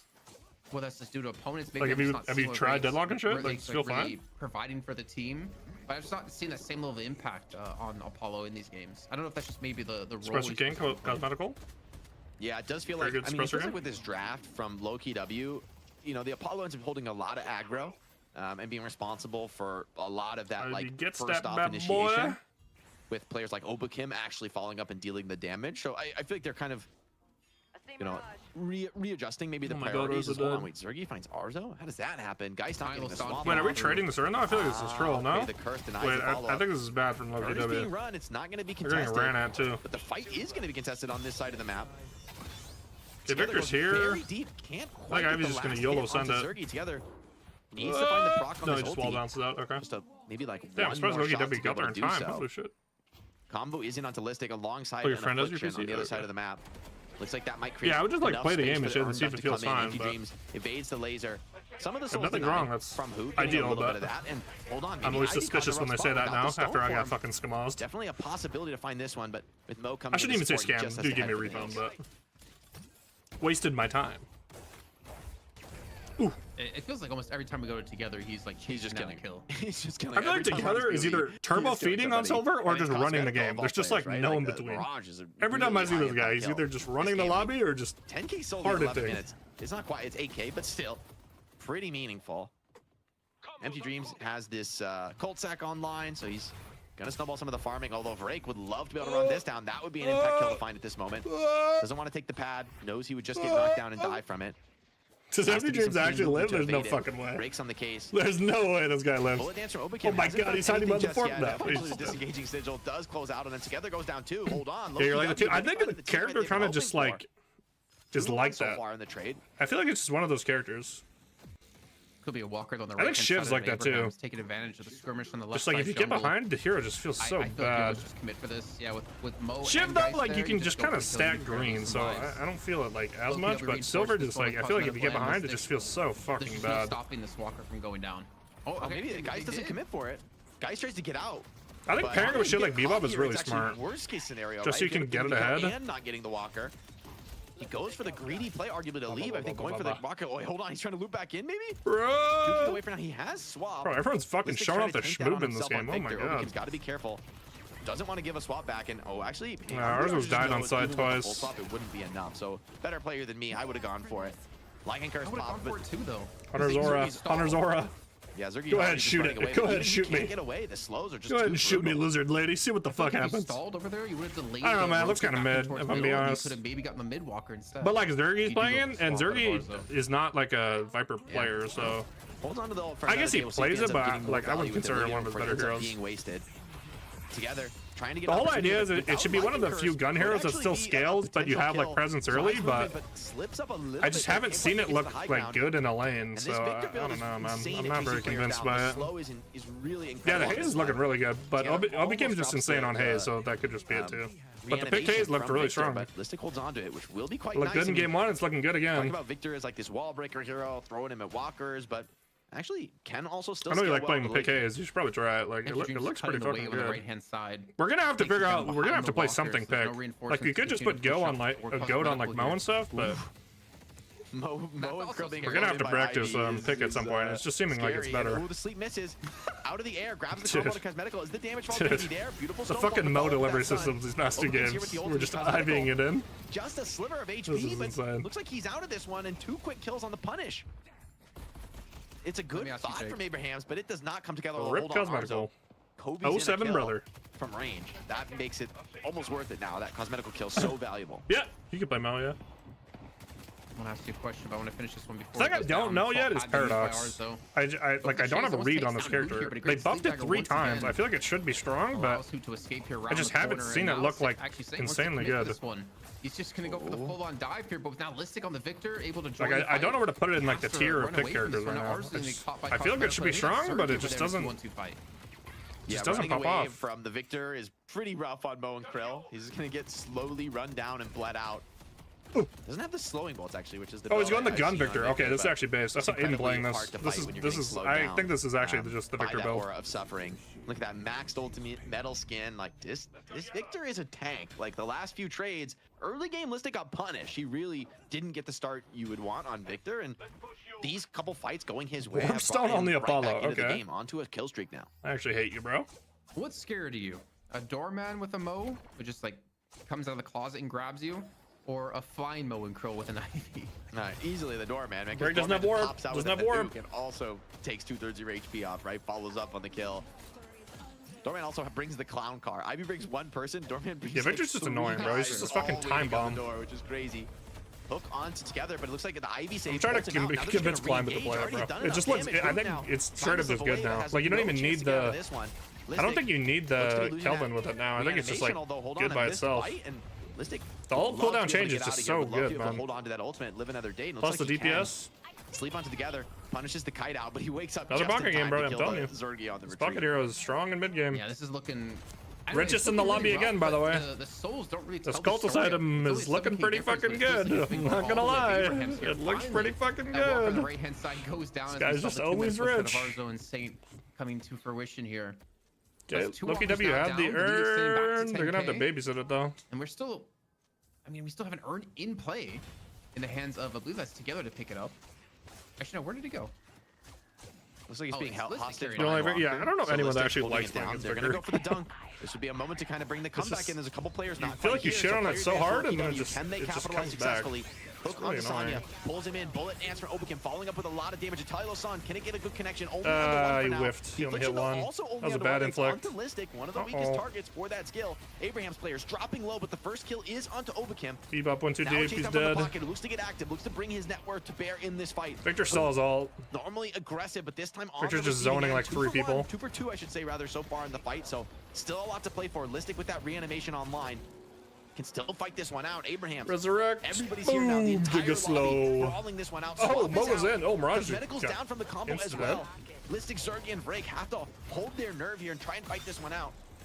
But there's no second life. He's getting insane Warpstone value right now, by the way. Like, actually absurd Warpstone value. He's been ignored for the most part in this fight. Finally getting these skills popped. Can continue to stay in on the engage. These just farming tank buster and Warpstone off cooldown. The spawner's going to be coming back into this one too. Zergy also is standing run, Zergy, run. Oh, no, it's Orzo. And is going to be able to run down this Geist more than likely. Oh man, Vrake has been doing such a great job. Cause this fight is gonna go on forever, bro. Silver's back. Mirage is coming back. Allowing Zergy to this fight is never ending. Pressure of the focus on him. Vrake had done Listic finally dies, long cooldown. Zergy's gonna die. It's still down. It's still available to be picked up here. Who's gonna be joining the fight once again? He definitely wants to pick up. Medical's here now too. Like, oh Mo had to go right lane. Back in that Lycan curse. Abraham's back at roll now. High ground. Good ult, Loki. Good ult. And they get the urn. He's keeping his distance away from Together. But Fat down for Loki W to get that urn. Going low-key W's way. Okay, Pocket is fun, bro. Knockdown, drag out. I have zero idea what the actual kill score was. So many people play this character. I know that for Loki W to be in the feels good to play. They are going to feel good about that fight, right? Like all those kill trades tend to favor the team that's behind, and getting the urn dunk on top of it is the piece de la resistance, right? It really secures the victory in the fight. So for Abrahams, it's a bit of a reality check, right? Game 3 going to be more contested than game 2 in that fight. Okay, Loki W's back. They're only within 5k now. They're fucking big chilling. They hard outscaled them. Metal skin. We've had that before for Listic. Sup stam for Zergy. I think that's definitely one of the factors that allow him to escape that. I don't like the Geist pick either. And burst fire for the I think the Geist pick was not it. Sliding speed. I would like this so much more if they went like Wraith or something. Fortitude. So again, he's going to be just hopping in and out of fights looking for hooks. Like they get like magic. They can just hate crime so many people with the lift this game. Common we're to see from what we've had before on the side. Brother is menacing. I mean, like the real farm, it's Rake 20k. Dude, I hate the Viper on fire. Like 19. One thing I do it's just like so weird. Like the neck just gets so like thick. It just looks weird. For late game. The head suddenly looks so small. Can do a lot of damage with M1. Even Pocket can technically do that, but they don't have Geist, right? It's ours though. But yeah, it is Geist, which. But I think I agree with what you're saying, which is like ultra late. I don't love Geist prospect because I think when you want to Jake spitting absolute facts. Loki W has like 4 heroes that are going to scale pretty effectively. She's looking at I think Victor is a very annoying hero to play Geist against. Game, bro. Yeah, you get the swap, and Victor just soaks it with his. Yeah, the Ivy on fire is probably the best one. Just a smug smile. Like he's that guy who doesn't care about getting swapped. Even hey, you get him low, he might be able to just like heal his way out of that. He's used to being low HP. Yeah, I think they're going to update the Viper model again, though. I don't think it's the final model. I think they're going to change it again. Can they truly carry the late game? this game is going to be, I think, a big bellwether of that. Arguably, that's the way the patch has been leaning, that these Spirit carries can, in fact, you know, carry the day and can go toe-to-toe in the late game with gun. But we're going to kind of see here in the night shift, right? This is Zergy's jumping on Arzo here to show their stuff. Hook goes wide. Mo dove in here. Arzo got the buff, though. He can't do anything. Looks like he's looking for Hoot on the bebop, but Hoot with some good moves. Arzo's TPing here, too. Kind of instant follow-up. Obikin with the bullet dance put down quite a bit of damage. Things are chaotic here up on the roof. Affliction onto 2. Rake getting fully focused down, and they know where their bread is. Sonya's dead, too, though. This is a really close fight. Although neither will Sonya. And as Listic comes back up off the reanimation, Empty Dreams gets low. Still, Obikin tries to sneak the urn. It's not going to work. Off the deck on both sides. He's got to like oh my god, he actually got out. Holy shit, Obikin fucking saving Private Ryan with the urn. Holy shit. Gotta say, he actually interrupts break. Yeah, Dorman's is funny too. Dorman's is pretty troll. And it allows him to completely burst him down so he stops being that annoying mosquito. Dude, this burst fire opening rounds, I think it's as strong as fuck, but with the urn in the hands of Obikin, I think it's really, really strong. This one, there's no ultimates up for really VRS too, like this hates a making it very difficult to actually confirm this dunk. I mean, you're down only 6k. Oh, he's not going the full. He's speccing into Surge of Power and stuff. Okay. I want to say, like, if you're cosmetical and I like cooldown on the ult. I think it's smart with how low the CD is. If you see Mo and Krill's not there, I mean, that also takes a lot of pressure off Zergy, who's been a big impact player in these skirmishes. Mo is 1v1ing Mirage. Pocket's going to come into this one. That means numbers advantage on this side of the map. And it's going to be reflected in an instant dunk. Zero hesitation from Listic.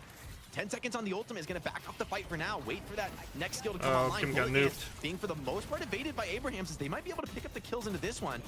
Hayes looking to be going down first. Yes, Together finds that one onto Obikim. Mirage actually. Listic, though, oh no, Mirage just giving Walker though. He's yes, Together, who struggled to get the Lycan first pop. It does come out now. Will Together comes out. Listic sells ult though. Like they're so fine with this. With the reanimation. The hook into the reanimation completely just deletes the reactive barrier. 2-for-1 kill credit on the map. Loki W come away with a very solid team fight. I think they need to push for the Walker though, or something. They lost the Walker on the left-hand side. Cosmetical couldn't defend. Cosmetical does eventually die. They're just gonna trade Walker here though. They're down 3-0 Walkers, by the way. And a Walker. See the counter push coming through. They really need one now. But it's not shocking reanimation anymore though, as you pointed out. Do they have the troops though? No, they missed the hook. Depend on those jump I don't think they get this now. Here, as well as the backup at a hoot. And that Walker's still sitting relatively healthy. Man. The wave is just now finally getting here. Big mistake from Break to get stomped into that one. Now Ivy flying in the Geist. Would love to be able to find a catch. He's getting really good. Oh, maybe it's gonna get him away. Really good ult by the Apollo. I think he's still. And then the riposte. Oh, this character. So, wait for it. Oh, Warp Stone. Fuck this character, bro. Yes. I'm so glad he still dies. Fuck this character, bro. I'm so glad this guy dies. Obikin back with another bullet dance onto that one. He's not out of the woods yet either, though, as Taz wants to continue on to this fight. But Loki W are more than willing to continue it. They want to bring numbers. They want to continue to take these chaotic engagements. And you're right, all 3 Walkers down. Right, the same for advantage Curse has been now. kept very manageable by Loki W. So, like, yes, they're behind in this game, and yes, without the Walkers, but at some point when you cash those Walker kills in, Loki W, things could really swing back in their favor. I think chaotic is a good term to Is explain how these fights have been and how this game is kind of played. These are some of the longest team fights I feel like we've ever seen. There's just no winner from either of these sides. Fucking Zanya just got farmed. Like you hit a big combo or like a big, like wombo combo and the fight's over. It's been timer constant back and forth, extended fights. Are they gonna? They're just gonna force the mid, bro. Well. That was really bad by Sonya. With Empty Dreams and Sonya pushing into the back line. They got a lot. Abrahams has a lot to contest with here, though. I wonder if they're gonna look to fight Insta. This does feel like Inflict comes in, Insta. Comes in, only hits Hoot though. This is the best case scenario for Loki. Bad cape, but he's tornado from Cosmetical. The Dust Devil dodges the affliction, so it's only onto one. But already they found the kill. Hazel. Looking good. The reanimation is available. Are they going to be able to grab oh my god, bro! What is happening? Taken so far. Loki W find it. 2-1 for Loki. 2-1 now, so advantage Loki W. Zergy's already dead though. Now the trades come in without Arzo, without Sonya, you're going to be lacking damage even together. Sonya's coming in late. Back into the human form and soon to Together fall. With 2 still in the hands of Loki W. No more rejuice for the Hems. Re-secure an advantage, an immediate TP to the Walker. Really good TP from Cosmetical. Really good. Things up onto these buildings. But there's still a fight continuing in the rest of the mid lane. Like the burger boxing is not done. The remaining 3 players, even if they lose all their rejuves here, I'll say it's worth. Oh, big hook. Uh-oh. Towards the fallen Walker, who is just trying to get this kill into Celeste. Through Locket too. Oh. Saudi just spawned, came in, they got farmed. Actually be the one to use the charge on Loki W's side and break. Maybe looking for the charge down. Empty Dream's Empty dead too. Dream's a great little teleport. Oh, with his down to 3 health, but he's gonna fall. Drake chases one down, and careful I the mean, ball. Drake's definitely been an MVP of this match in my eyes so far. This Shining Wonder has been carried. I don't think it did. Okay, match, Abrams but they or just Loki do W not broke the care. game open. And in the end, you throw 2 That was a good mid call. key cores away. For one The inflict redo, only hit that's not a one. good That trade. was kind of a That's rough gonna mean inflict. All the walkers on the map falling. Well, the second one down for now. The third They can just hard rotate on this blue. How do you fight without Sonya and Empty Dreams? Abraham's. Yo, they should just look to dive them here, by the way. I don't think Abrahams can posture like this. Exposure, cosmetical, menace. That's on fine. the Think map. his turn. An urn being grabbed as Still well. jungle. It's probably more worth. Throwing away more kills would be. Habs were like brutally playing punishing forward as- here with I mean, 2 dead just though. a That was few like minutes they could have got ago, giga punished. Loki W was down 5-10K. Now they're up 15. Loki W still had all their One of ults, the biggest too. swings we've seen. I love we could pull Or up the most of them. graph and see just how big of a swing this is for Loki W to get right back into this game. And this is game 3, baby. What's This is 6K? do or What's die. 6K? The money You tell goes to me. the winner. You tell me, Listic. Yeah, What we see that want? soul graph as well. If we can get What that we doing? popped up here and see Frenzy. how heavily it's been favored. Second time the new Frenzy got bought Majority today. of the game, man. That last switch here towards that mid boss.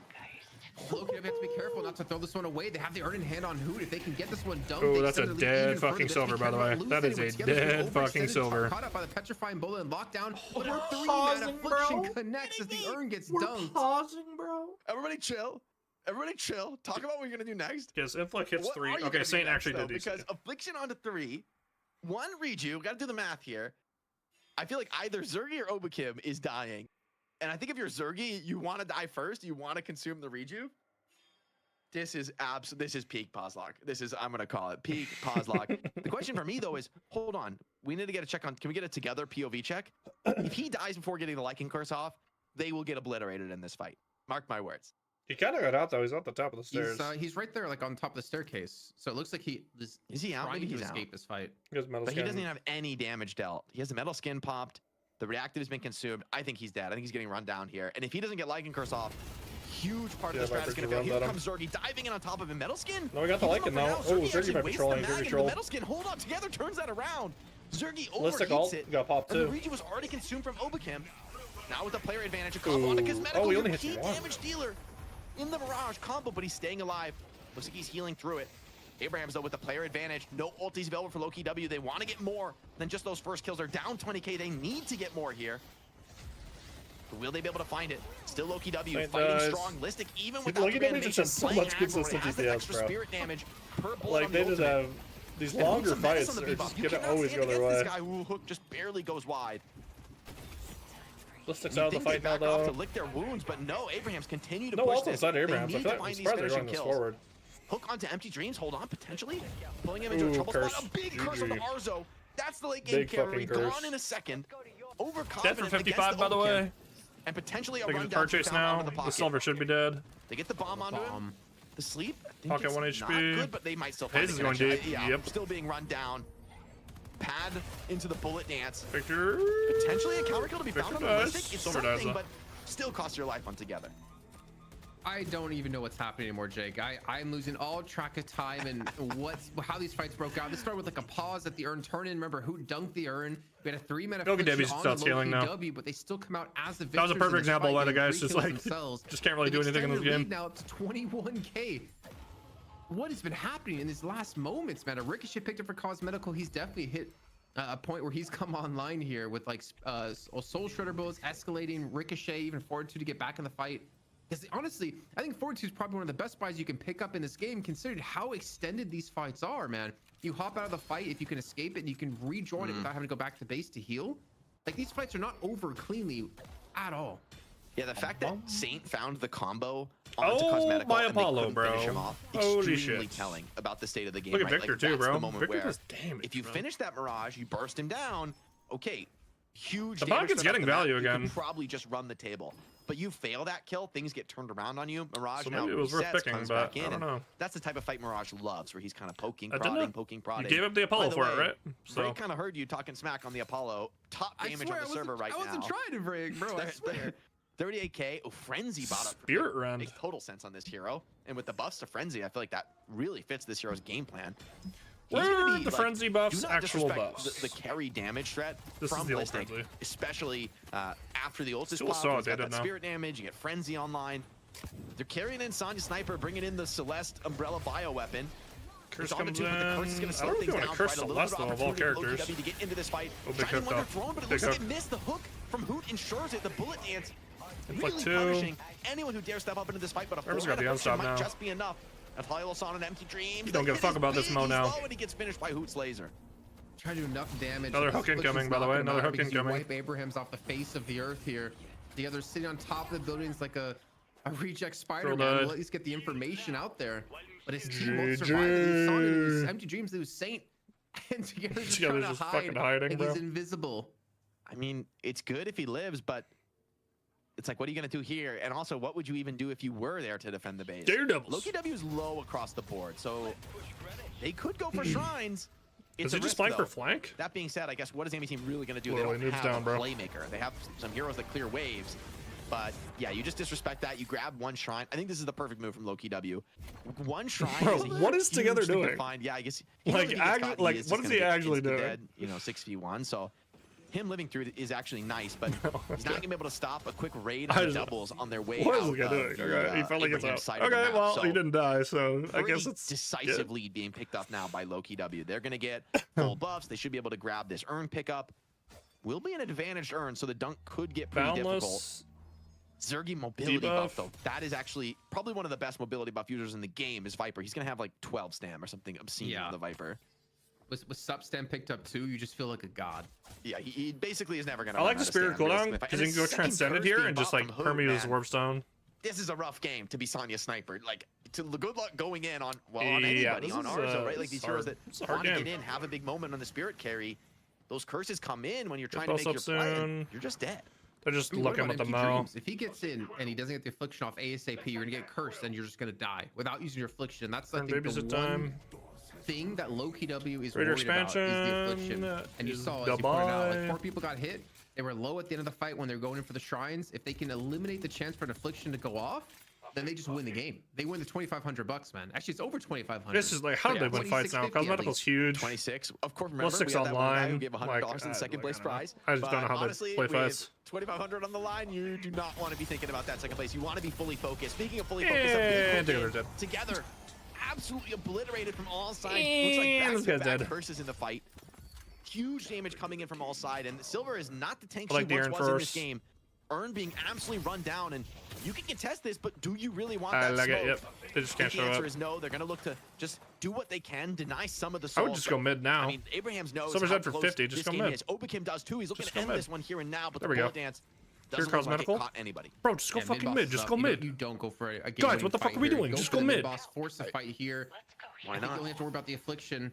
And again, the curses are going to be up in time. Even Cosmetical going back to base here with the Traveler. I was looking. I still feel like you maybe don't force the fight. Mid-boss, if anything, you make him scream and then fight. Two-man inflict. Or maybe just wait for Abrams to come to you while you're shopping. No, most dead though. Bro, they just can't play the game. They actually just can't fight. They literally just cannot fight. Oh, and yeah, Empty Dreams knows, man. Standing still, full surrounded. The weight of expectation against Loki W. That was out without Mirage, by the way. They just instant nuke him. And more than likely a clean triple rejuve. They have struggled for quite a few sometime weeks. People have been questioning Zergy, saying, was this guy the right one to bring back in? People are hitting on Zergy too quick. That thought, though, is the last chance for Abraham. How quickly they forget. These rejuves away. Ooh, good stone from now. Ivy comes in with the stun. Maybe they can grab a Parry. Oh, uppercut later. Just too clean. They give them nothing. All 3 rejuves grab. Not a single kill given back. Really good. And with one shrine already down, the base will be a quick siege. Listed still with that ultimate online, and he is going to be making a beeline. Cosmetical TP straight to the side wave, cleans that one up. They are dotting every T, crossing every I. Loki W, a perfect moment to peak here on the night shift. Such a good uppercut by Hoot too to knock them away from the Reju crystal so they can lock that one down. So many together in no man's land again. It's together trying to. I mean, he can't even zip. Superhero again. I mean, what can he do, right? Like, honestly, he's hiding. He's turned his monitor off. And maybe he can come in from behind, but it feels like the last monitor has been turned off. Oh, he's back. He alt tabbed. There's just like he was playing its emo playlist. Silver, this is your whole game plan. Go in first and be too hard to turn to shut down and kill. Like, I don't understand why he's trying to fight the haze. Like, I feel like the haze just kills him. A little bug with his HP bar, but he is quite low. I assure you, he is not. Yeah, he just gets ulted by the haze. Empty Dreams just does. It's over. Empty Dreams. Okay, Obicam is now trolling. He didn't kill him with the ult.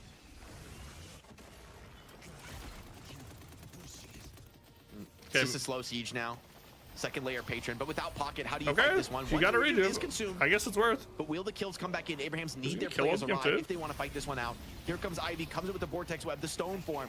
Unstoppable but it feels snake like lady. Abrahams don't really believe Unstoppable snake lady. Forward into the finish. Zergy dancing in the pit now, dancing on the grave. Fine, 2-1 on the day. Let's go. With the rejuvenation and pop, Listic still playing with another. Viper finally looked useful. Crystal available to him. Abrahams cleaned up off the face of the earth, and not a single player stands as Low-Key W finish off the patron, gaining around $2,600 for their trouble. Record-breaking prize will hear on the Night Shift Weekly show. Breaking for and what a time to do it. Low-Key W on the new patch, bringing in a new style, one that arguably only they could pull off, right? A real innovative play. You got to look to Obakim on the Haze, a hero that very few people have touched in recent weeks. He finds the moment to bring it out and goes winless on the night with this hero. GG. For Zergy, some great play from him on some heroes we haven't necessarily expected him to play. Zergy back at the mountaintop. The Warden, the Mirage, flexing that hero pool. For this entire team, arguably, you know, some people might say the reformation of buff enjoyers, right? Having a lot of success that historical team had. And now, winning a crucial night shift is a great way to cement that return to form in their legacy. Jake, I'm here. You can take... Wait, no, Jason is also back. Okay, Jason, take it away. I don't have to fill. North America, get out of here. But to do it in the biggest prize pool we've had in the night shift as well, like a perfect time for them to peak here in the competition. But more importantly, I think you kind of said it there too, is that like Zergy's showing he can play things past Wraith here. He can play things that are relevant in the meta, or just maybe make the meta change in a way that makes the heroes he wants to play relevant as well. I think a lot of credit also, you know, past him goes to at least Break in that game. He did a great job of, I think, extending his fight so long. And then also like Hoot and Listic playing Bebop. Well, how much damage the pocket does. Some great things, and I think those were also like huge points to the success of these matches. Both in the lobby. For like 20 I think minutes. Listic also showed what's possible on the Victor this game. Like, he had I'll just straight up say it. Together kind of dominated him in the early game. Had a bunch of impactful kills. Listic did not have some crazy like snowball, free farm the map kind of a game on Victor. He had to scrap his way back. Guys was not at this game. Did just that. Zergy as well, playing like a higher tempo carry in the Viper. I think P1 really guys might be dead. Game, and they did not have that easy time. I think so strong though. I think so. Played P2 or 3. Top to bottom across this roster, still wasn't enough. So just a lot of credit to Low-Key W earning this massive win for them as a team. I know they're probably going to be celebrating, feeling amazing right now. Thanks. It is well earned. This is a team of players that we have come to know and love here on the Night Shift, and ones that we expect to see around for quite a long time as they reassert themselves at the top of EU. Yeah, man, and I think we're maybe even getting close to a point where there's a 3-team contest, a 3-horse race in EU. I mean, we're seeing now Low-Key W take the title. Leviathan, EU finally has 3 good teams. Oh my god! It's been a bit since we've seen them get back up to the top.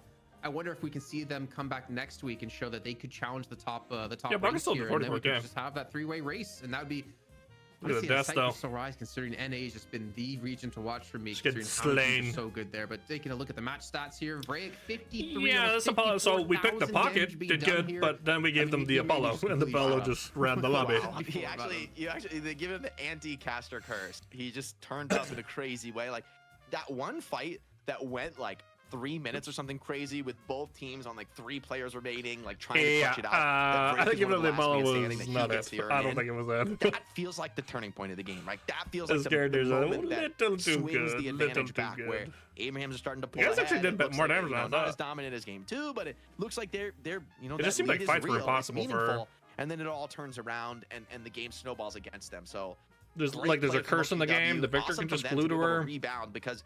Like we said before, a lot of teams wouldn't have been able to do that given what happened in game 2. Like, it's forgotten seems like a hard game, given that they just won the series, but game 2 was a beatdown. It was the Mo was also their last pick. It was like it looked like the other games were flukes. You're convinced? It was like Abrahams are here to You're not convinced? Even Snake's playing a ball now. Like Snake's like, oh, maybe I should put some games into this because this character Low-Key W is also just not getting there for some reason. I love the way they responded. They prioritized the Haze. That was a pick that I think a lot of teams would I think prioring it over Silver is correct. They would have been like, yeah, well, the Haze I think it's just way more self-sustainable than Silver is. Haze is such an off-meta hero, but they trust him a 3rd time, and he delivers me thinks. on Haze. Yeah, 7, 6, and 23. I mean, look at his soul breakdown. 20% of his souls. The most. I don't even think it's that tanky. I think it's just you just can't DPS him, bro. When Like, was on he's just fucking shing, shing, shing, riposte away from you. Alt invincibility. It's like you just can't fucking do damage to it, bro. I don't even think it's like a tanky. It's just you can't fucking damage him, bro. You can't aim at him. That meant anyone they hook in is gonna die. Bro, it's just undefeated. Individual in these fights. It means ours is no longer a threat as well. And then when Who picked up a curse on top of that, it was just like the cherry on top. Yeah, it feels like even with some of these spirit carry heroes still looking way stronger than they have in previous I think that early heal ban is curse is a huge problem. It's right? clutch too. Pocket, I like very There's heroes that have to come into close range. I think spirit spike into heal ban. That's the way the hero works. Like they simply can't do what they're meant to do unless because the heal ban just pairs so well with the kit, right? Like you just get the cursed and burst. You get the anti heal, but then you also get on kills. You get the health back. So it's like you just win all these like tight 1v1, 2v2s against low-key W. They in lane, so it just fits the character really well. It's a massive win for this squad, one that I think is going to be remembered. I mean, this is also, it feels like a revitalized low-key W. They haven't looked this good since bringing on Zergy, and for them to get a big win like this is a real vindication of I think Zergy as an individual, where they had success with FP Dreams. Back. He leaves the team. It doesn't look so good anymore, right? Should we check Zergy's viewers right now? You know, that choice for them as a team in their roster with Empty Dreams going 5.3K today, not bad. You know, looks like he was the reason. The big boys now, I think a lot of those. 10K with the and I think you're right. With the big boys. It is a 3-horse race in EU. Deathy, Lightbringer, no game Vegas. is free. Every single game needs to be fought hard for. As Abraham showed on the night, still making plus this 17. God damn, there's a lot of people guys remaining. Yeah, I think it's easy to forget that they Lars have not watching, won Sunny, since Lowell, Sergey's joined the team. Crayon, but to dude, it's finally fucking have everyone. That happen, a lot of weight off their shoulders, and fucking maybe everyone today. Now, who are sidekick of the match, a Shopify sidekick of the match.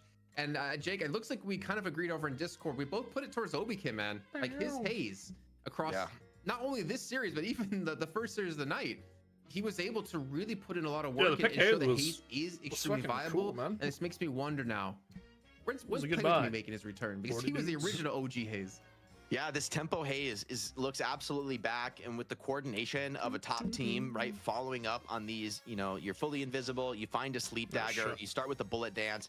And Obikim was just throwing it out there, man. He was willing to take risks, willing to like push the limit of what was possible in this game. But more often than not, his ability to catch and start fights is what leads to these big blowout moments that allow them to take decisive objectives, to snowball the game from there. So yes, you got to give a lot of credit to some of the more farmed carries on low-key W, but a lot of those fights just don't happen without Obikim being at the right place at the right time, without him having these clean reads on the game. So huge credit to the haze. This is a really challenging style to play the tempo haze.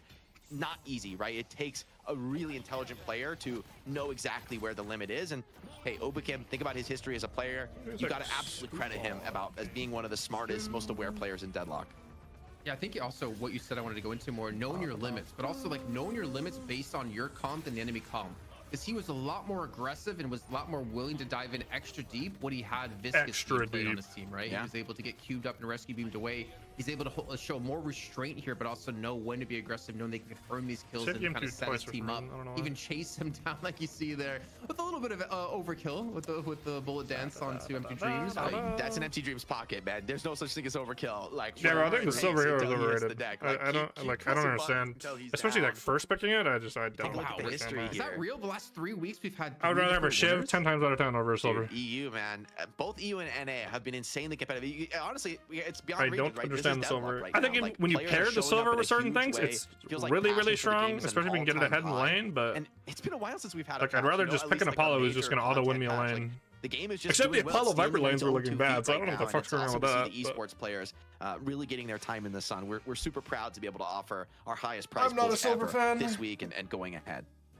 Can I challenge our production? Challenge them. Challenge them because they pretty much ace every test I give them. Can we look at item priorities so far in the day? I'm really curious to see how far opening rounds has gone up compared to prior weeks, because we've seen it. I just don't believe that. Is there going to be anything? I know what they're saying. It's like it's the amount of like base stats you have with your transform, right? And you can like, if you get your transform off, you'll have value. I think it's a really good question, because especially because I just think if you're not bursting people in your human form, the hero just doesn't seem good, bro. We have another. I mean, we're only halfway through the show, by the way. And it doesn't scale very well. Like, I don't know, man. After this, we're going into a whole other region. 3 incredibly competitive teams.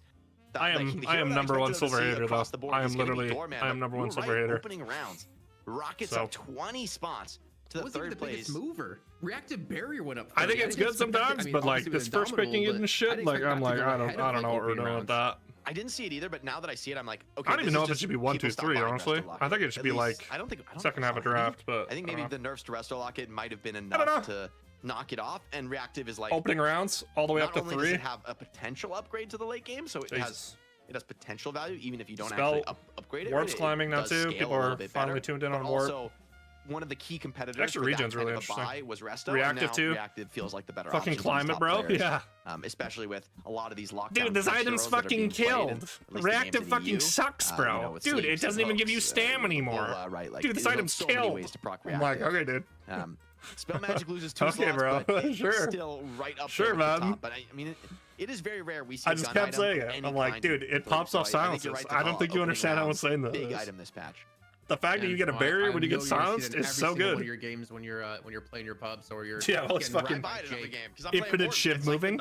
Reactive sucks, bro. Reactive sucks. Dude's doing tricks on it while he's telling me Reactive's terrible. I'm like, okay, man. Take a look at the brackets, get an idea of what's coming your way for North America, because you're gonna see a team that you haven't seen in a while. Bird Clock making their debut once again here in the night shift. Bird Clock's back. BWC Creeps of all teams who lost out last week with Foreman taking the They kept losing the qualifier over and over and over again. NA is going to be packed, and I cannot wait to see what Bird Clock. They beat the new Goober's new team though, Chubby Bunnies, because they didn't have very much practice. Prepared because this is the so they gotta perform this week. Melee Creeps. There is no free lunch here. Every single game is going to be competitive. Melee Creeps, they weren't the most successful last week. It was a pretty rough week for them overall. But this is, I think, an opportunity where they're undeniably going to be the favorites in the Challenger. They're going to have a shot against Floorman in the finals. Will they be able to adapt and innovate and be able to adjust off the back of this patch? Historically, they've also been a team that is quick. Yeah, I got to move my laundry. I'll be right back. To find their stride and to kind of set a new meta for other squads. So we'll see if that continues to be the case, or if Floorman can hold on to the crown. We've got an incredible show coming at you guys on the other side of this break. We also have ZP doing the build of the shift in the break. We're going to break down some cool builds from the previous night shift to be able to kind of dive a little bit deeper into some of these top meta choices. So don't go anywhere, guys. We got another half of the show after this. Shout out to the community, shout out to the fans. It's an incredible night so far, and we are just getting started here on the night shift. See you in a minute. It's time once again to take a look at this week's Shopify build of the shift. And since it's a new patch, we're looking at the build that Hoot played just a few hours ago to give Low-Key W the win with the Doorman. Looking at Hoot's early game, we instantly see the item of the patch, Opening Rounds. Giving both damage and consistency via bullet velocity, Opening Rounds is the item being bought by more. Today, Maya replied, "You too," when the waiter said, "Enjoy your meal." It's easy to get things wrong. Luckily, every Slurpee mix turns out right.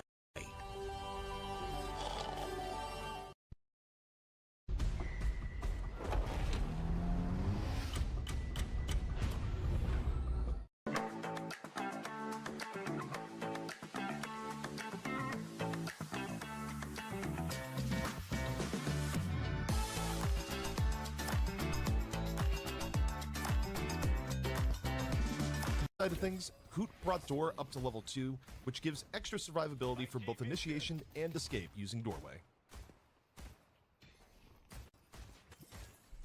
At 15 minutes, Hoot has added Fortitude, Mystic Expansion, and Extra Charge into his kit. Fortitude being key on Hoot being able to apply consistent pressure and rotations without needing to worry about going back to base as often. At this point, Bell is brought up to level 3, and Hotel Guest gets its very first point.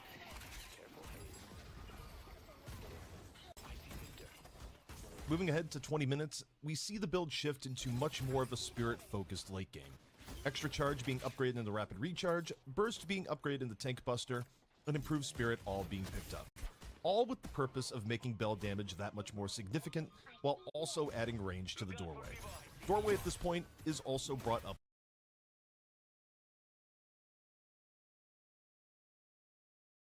to level 3, just to enhance the amount of range that you get with the Doorway.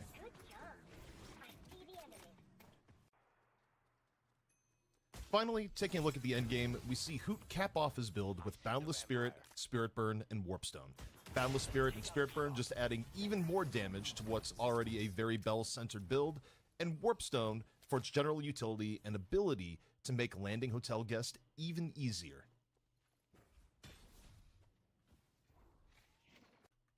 And that was this week's Shopify Build of the Shift.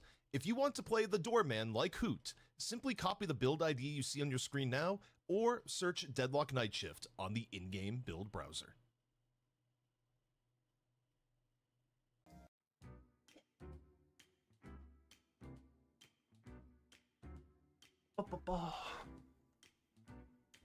They play the NA qualifier on weekends.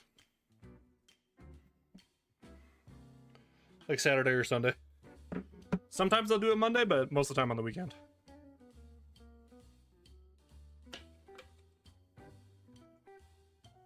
And they don't do like a whole like production like this. They just they watch party it.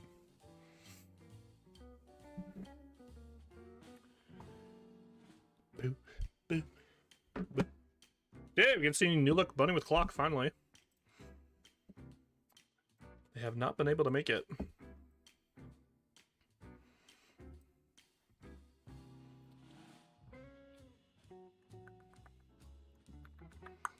Oh, did you see Erebus got dropped? Valtrace?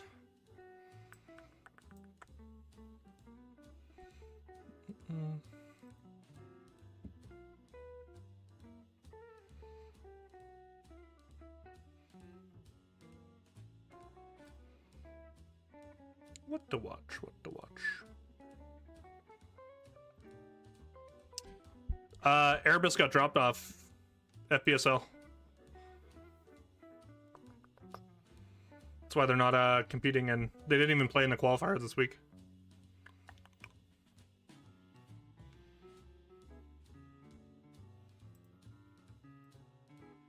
He got dropped for Poppers, who's been playing the game forever. Forever and ever. What a kick. Dude, you're fucking Snake's biggest hater, bro. You're his biggest op.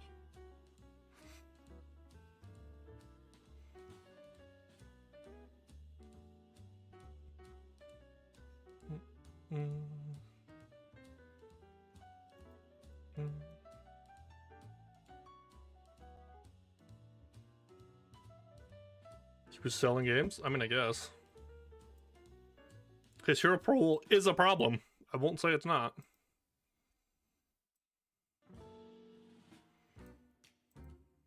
Dude, they just keep bumping up the timer. I'm triggered.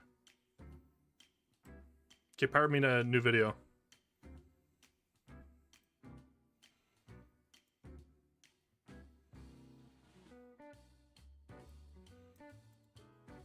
How do I... There we go. Apparently this took months to make. Apparently. In nomine Patri, et Filii, et Spiritus Sancti. Break the Venator's faith. Crucify the Venator. God forgives. I do not. Here's a taste of what awaits them. May your hunt be successful, Father. Good. Wrath comes for them.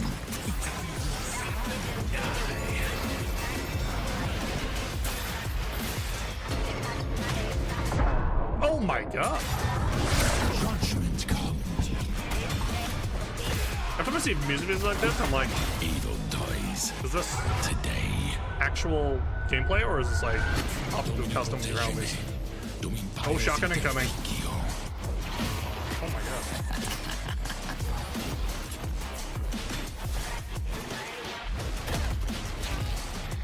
Don't worry. I'll shepherd you home. Oh my god, bro. Rest The little guy? them, Lord, and may perpetual light shine upon them. Okay, that was pretty fucking sick. I'm not gonna lie. That probably did take months to make. That was pretty badass. Pirate makes really cool stuff. W Pirate. One of our up-and-comers. Why'd they kick Erebus for one trick but not Snake? Apparently, Erebus was not meshing with the team very well, according to Pierre. And then I'd watch their scrims and I'd see exactly what he's talking about. He'd get tilted and he would just like stop calming and just like kind of like throw the scrim. So I think a lot of the guys in the team were like, I'm not fucking with this. Which I can understand. I can understand.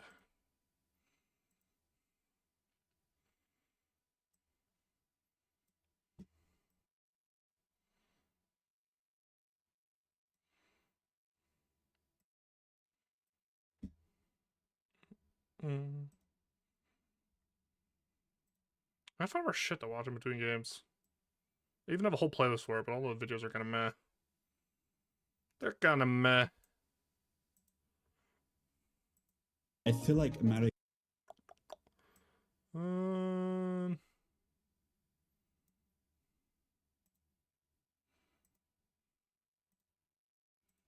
Oh, there's a review I wanted to watch, actually.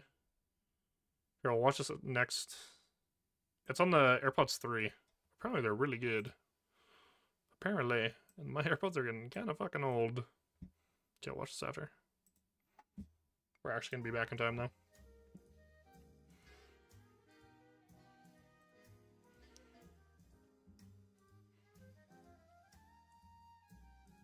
Bro, I can't believe Jengasi's like spam playing League. That shit is so funny to me.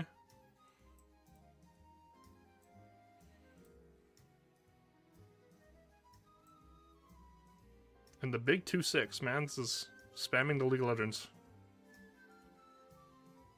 Oh, TF2 video? We're saving that.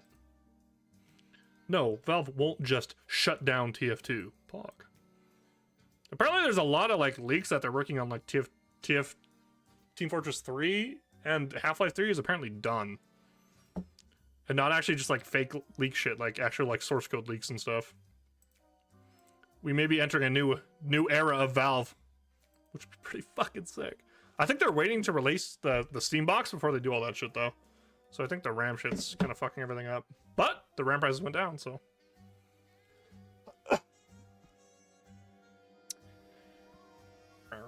Dude, the community art is so sick. It's pretty, dude, this is like cool cosplay.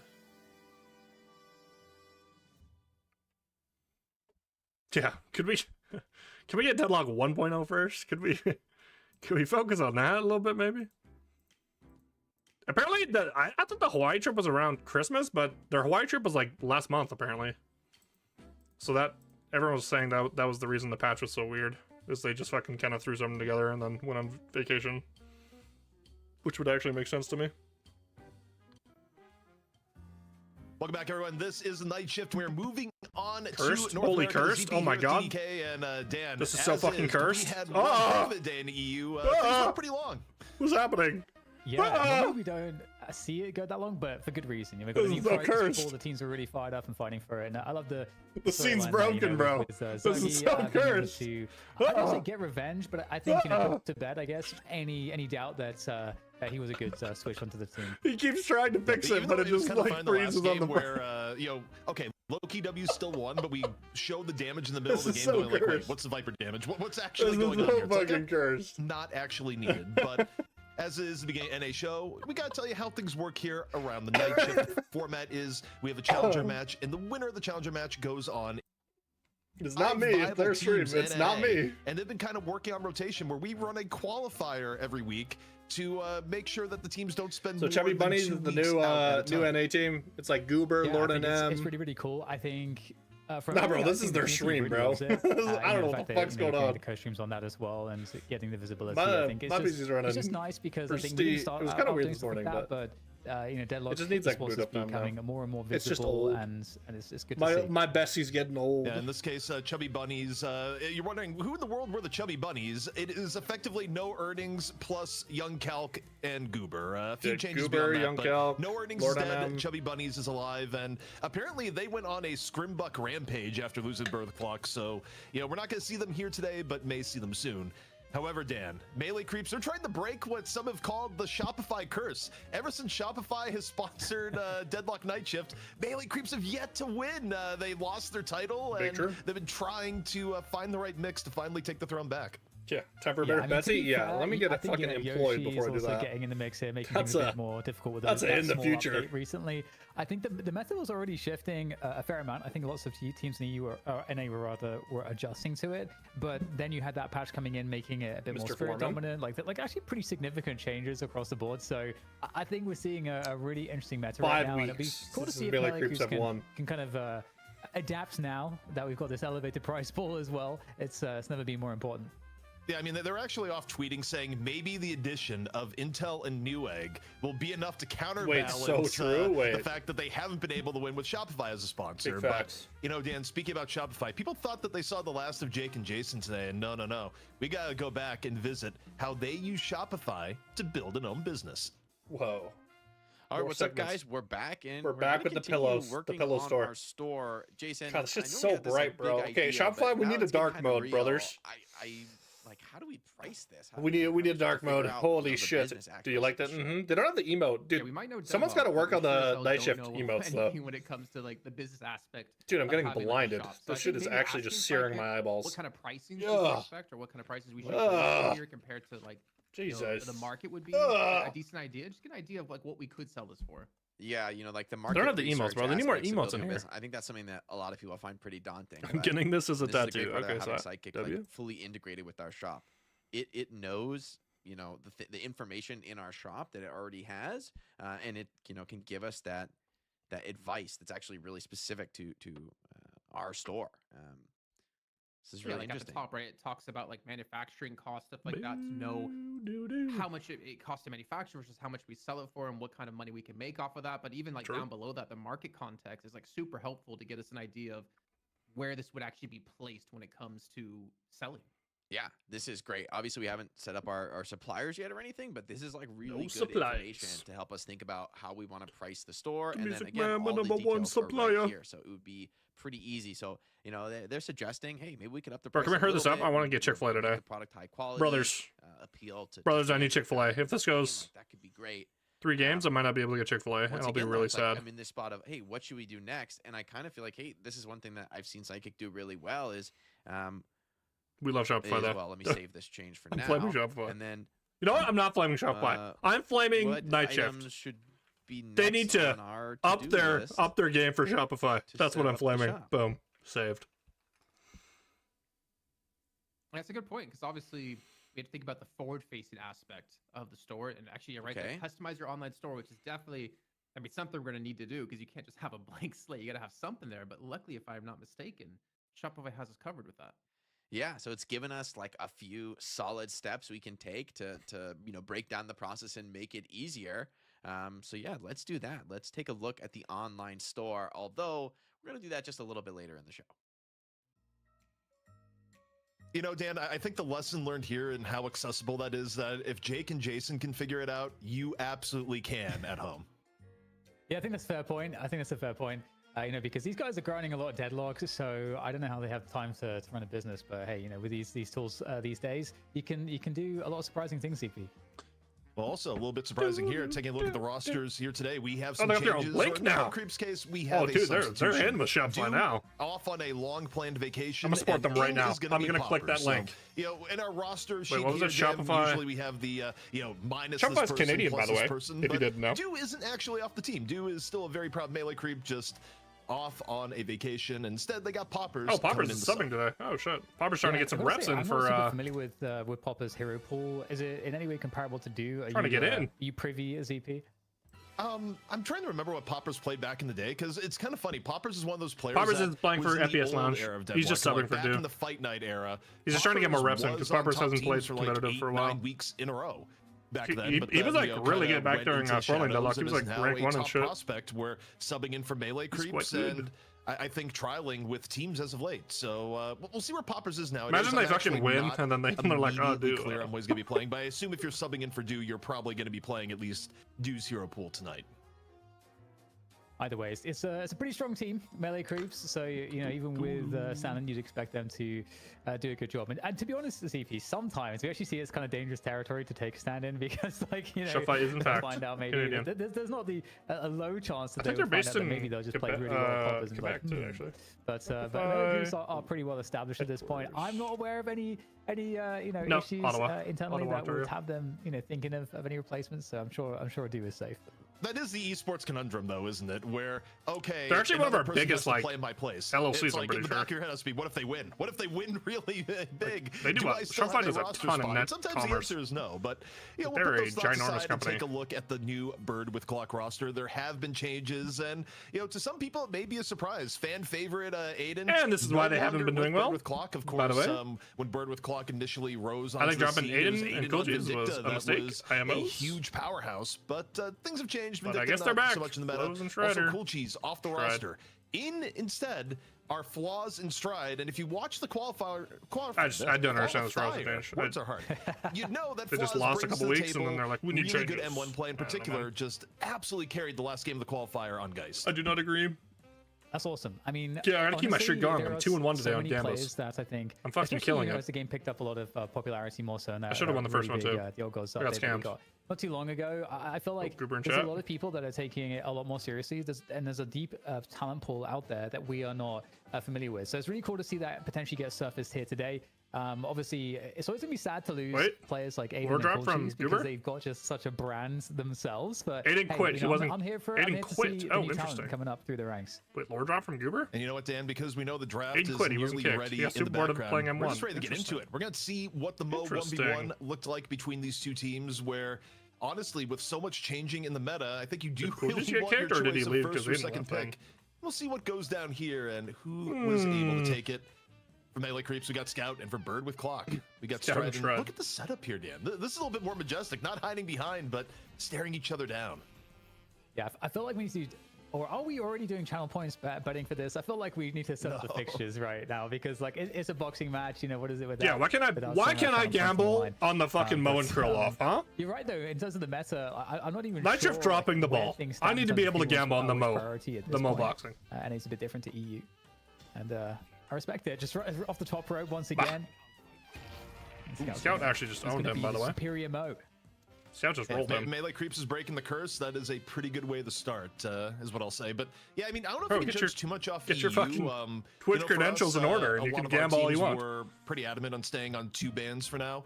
The other How do you not have your login info? Is your login info on your PC too? The draft meta in EU may be a little bit impacted by the Melee Creeps actually opted the first pick. I think they're a Doorman Enjoyers, if I had to guess. Melee Creeps, they ban Mirage. From Bird with Clock, I would ban the Doorman. Higher priority, Dan. To me, I think this is a little bit targeted at Arctic, where it's one of Arctic's 2 main heroes. And if you're Melee Creeps and take a Shiv after, you've kind of decimated a lot of his known hero pool. Something I got to mention. I don't want to put on that position. That makes sense. There is that actually does make sense. The meta right now is really interesting in terms Mina of ban. Okay, I think they just slammed the Doorman or Shiv. Being obviously super spirit bursty in this more spirit meta that we're in now. But Sinclair and Doorman definitely seem like right at the top. Apollo as well. I'm curious, how the Doorman play will go today, but there we go. Doorman picks straight out the game. So they're feeling it too. I don't expect it's going to be a gun Doorman from John, the old John special. I don't know if you think, have you been seeing anything different? I think Bell is too good right now. I mean, there's a reason why everyone is going with Bell build. I think for Birth Clock, though, it's probably Shiv +1, and maybe it's Bebop Shiv with how valued Bebop has been. Also, I'm a little bit sad that Puckett had the deal with go silver if they're silver enjoyers, I guess. You know that me and Puckett all basically came into the world. I like the Mirage ban on as first pick. I think it's good. I think giving up Mirage something just kind of hurts. Like Mirage Mina, Mirage less. Lash, bro. People love this Lash gun shit, bro. They're so obsessed. It's the new mind control. It's actually the new mind control as well. People love this shit. That's why he has so much aura. I mean, it's clear. No. Birth Clock, okay, they take Lash, and Lash has been a higher prio pick in NA, but it's a little bit weird to me because I feel like Apollo Shiv, you have to be angling a little bit towards Shiv here. You get Ivy here too, actually. You go Apollo Ivy, Apollo Kelvin. Shown in both play and just talking. Nobody wants to pick Dynamo anymore because it's Sinclair. We heard from NA and Average saying it's a laning meta.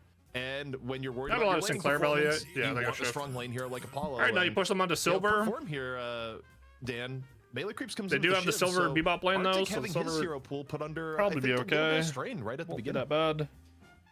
Yeah, something. I mean, it's a pretty S tier, you know, Dorman Apollo Shiv right now. And with Mina banned as well. Oh my god, I'm just fucking mind reader right now. I'm actually just one with the meta. Would be the case. In terms of the laning meta, I can't predict bans though. I mean, ban Ivy. What are we looking for here, his EP? Ivy. Dynamo, so Dynamo Kelvin. is Ban really Kelvin. good. I don't know. He's not picking up Sinclair as much. And it does feel like Sinclair does counter Dynamo quite nicely, but at the same Sinclair. time, Okay. Dynamo is still just like pretty damn good right now. So they're looking for I would not be surprised the to see Sinclair that on this come side. into play, They do have first pick for it. Banned here by Melee Creeps. Melee Creeps now have to think about if they want to ban I it. think it's a good shout to expect Dynamo potentially coming to play. It's a little bit weird because Dynamo does this thing where Dynamo will be a high priority all throughout the day, and then teams will randomly forget that he exists. But in this case, it's not the case, as Melee Creeps take down Dynamo. Good force ban by Bird with Clock, honestly. Just force the Dynamo ban. Coming out here. I'm trying to think back to the qualifier. Where do they want to go now, though? Maybe valued. I don't fucking know. Ivy, coming out. Geist. I mean, Flaws looked really good on Geist. It also is a hero that is in Arctic. Pocket, alright. People are loving the Pocket, bro. Instead, they go Pocket. I think that it does value this game, right? Into the Apollo Shiv. Struggles into Torment a little bit, kind of interesting because I feel like it's just been within the last it's good to these 5 heroes. days in Scrimsdan it's that good to what's showing. Had his research. There's gonna be no Dynamo. I love it. I'm such a Pocket fan. No Mirage, no Mina to nuke you either. Actually, like hero to me. So, Warden time. Holy Melee Creeps are beefy chuds. Warden as well. Look at I these think beefy is an boys. Pick up for Melee Creeps, just insofar as for me. I'm assuming they're gonna want the Kelvin then. A much more dominant M1 hero. They could go around. They can go any spot really. Ivy's good here. They can go literally anywhere. It hasn't been banned. You know, fully available. No one is even caring about. They go Paradox for Scout. Okay. Like what has come to the world? I think in here it was. So I'm assuming it's going to be P6 Stormman then, but I just can't play it, so I don't know. They can kind of do what they want to do. Venator build that he was going to pull out. Super secret Venator build. Really likes Warden right now. Warden has way more survivability than Venator. This comes in. The one thing you have to know here, Dan, about John's Warden when he was talking about it, not going to be one they could do the Poison Dome with Kelvin. They could go Ivy. I would deny Ivy personally. I think Ivy Warden's kind of annoying. Say it back when he was streaming. Nice. Yeah, well, I can't wait to see. But they could also go something else. Like, they could just put this Dormant on Saya. They have a lot of options on Melee Creep side. Viscous, okay. Well. Just shouting that out for anyone that missed it. But Viscous coming in. Viscous is really interesting because, you know, it seems like the splatter build is super popular with Viscous, which is... Splatter build really is just like, the build. The laning meta, it's like actually so horrendous that you can really against it. You can probably tech into gun now with opening rounds and stuff, but and then Rem, yeah. I think Rem has a lot of value with this comp. I like it. How do you feel about these 2 drafts, ZP? Where do you stand Sleep's also really good into these heroes. As I look at it and think about how the lanes are going to go down, it's kind of interesting. I think I put a little bit more value on the Melee Creeps early game. Bird the Clock still has the wild card of we have a Bebop. Like anytime you're running Bebop in this particular meta, you can win the early game off the power of Bebop alone. But let's say that Bebop has an average game. I think Melee Creeps have a way better comp as far as tempoing into the early to mid game. I mean, you think about some lanes are going to be strong. You're picking who was killing this Warden, bro? Boost the Shiv in one of the lanes. Warden himself is just a really strong laner that you're usually going to put in. I guess Bebop hooks early. Doorman, Apollo, if you put both of them in the same lane, good luck. Like the Melee Creeps lane phase here is actually incredibly strong. MLC. And I think Bird with Clock, they're gonna have to weather some of it and then pray that they have the Doorman too. Like they just got everything they wanted and get an advantage from there. They got Scout on his. I don't hate Protocol's laning either, but I do see what you're saying. You know, like Melee Creeps have a bit more explosiveness to it. I do think this is going to be. I mean, I don't know if this is just like in Counter-Strike, it's like, oh, this Pocket needs to pop the fuck like off. the Captain Obvious thing that is obviously you could say, but for me, Pocket is so essential on Bird with Clock. It's such Pocket always feels like such an X factor in what it's able to do, and especially given that, you know, Shiv and Warden is a really nasty front line. It feels like, you know, Pocket is the hero to shut that down. So I'm hoping we'll see a good performance from Bird with Clock on the Pocket. I think that could really make a huge difference in dealing with that front line. Yeah, I mean, I think you're right to point out Pocket in terms of things where, okay, it could go bad. It's not quite on the same level as if you get a massive singularity, but a big affliction is probably one of the few things in the game that will completely turn a team fight, especially before things like Divine Barrier get bought as counterbuys. So, I mean, if Bird with Clock can get to the middle to late game in a reasonable spot, like, they have options to take this game. I just think that Melee Creeps are going to be pretty dominating, like, through the first 15 minutes of the game. And it just kind of, you know, okay, Bird with Clock, are you going to be able to weather the storm and deal with what's going to be pretty overwhelming pressure? Because I'm looking at the lanes now, Dan, thinking about how it's going to work out. I feel like for Melee Creeps, we're probably going to see Warden Paradox mid, and then Shiv Rem one side lane, Apollo Doorman the other side lane. And to me, I look at those lanes, and that's actually kind of horrifying. Yeah, yeah, it is pretty horrifying. I think so. You know, Bebop typically goes in the mid lane, and you know, I'm curious like what the pairing will be. It'll be Silver, Geist Isaac, is a good Bebop mid laner Silver. as well, because especially if you're going to be leaving Geist more as like the, you know, someone that can kind of just get all that mid, soak all that mid farm and kind of efficiently farm off of it. If it's going to be more of your M1 carry, which with this lineup. It looks like that probably would be the case. What are we going to pair the Viscous with? Bebop's kind of interesting actually because you know we're not in I a would gun go meta Geist, really, maybe? but like Did you Bebop say has poke? this like utility and is very reliable and kind of tanky and can put out some gun damage. I don't know how good so it's like Lash Pop is interesting though. how That lane Bebop sounds is one of those heroes where kinda junk. The gun damage is Little or, like, junk. being a gun hero actually. You know he managed to survive a little bit. But yeah, I think we should underestimate the power of Lash as well in this roster. As EP, I mentioned Pocket, I called him out, but I think Lash has been having a really massive performances. I've been surprised in some of the EU games in the last couple weeks too, how much Lash has overperformed my expectations, and also in lane as well. Lash can provide a lot of burst damage and be very effective. So you know, one of those side lanes in particular. So I don't know. I feel like we're setting this up for melee creeps, and I'm just trying to do that thing you do as a caster CP where I'm like, okay, what's the angle here? You know, for clock. Bro, why I does think part of the angle for Bird with Clock always is that take you so do get long to late load game, in, bro? Some of the Like, late game Geist builds are really strong right now. Like I think she like came out on ahead average of they some of take the recent 5 nerfs minutes where longer people to kind of load it. looked I at and swear to said, God. oh, okay, gun damage It's got just nerfed. they always take Yes, so but HP long, went down bro. across the board. Geist is Load better than most in, other heroes at bro. actually reclaiming the HP. Flaws goes I'm getting a pretty unique EP. Geist build. I slept like shit last I night. think more people have started. You know to what? I'm getting a adapt coffee. where This is you gonna take actually so get long. healing I'm gonna be able booster to a make little bit coffee. early on, and the way that Flaws was able to take like advantageous trades was pretty effective back in the qualifier game. So I think like Geist getting her this late in the draft may be more value than people are giving right now.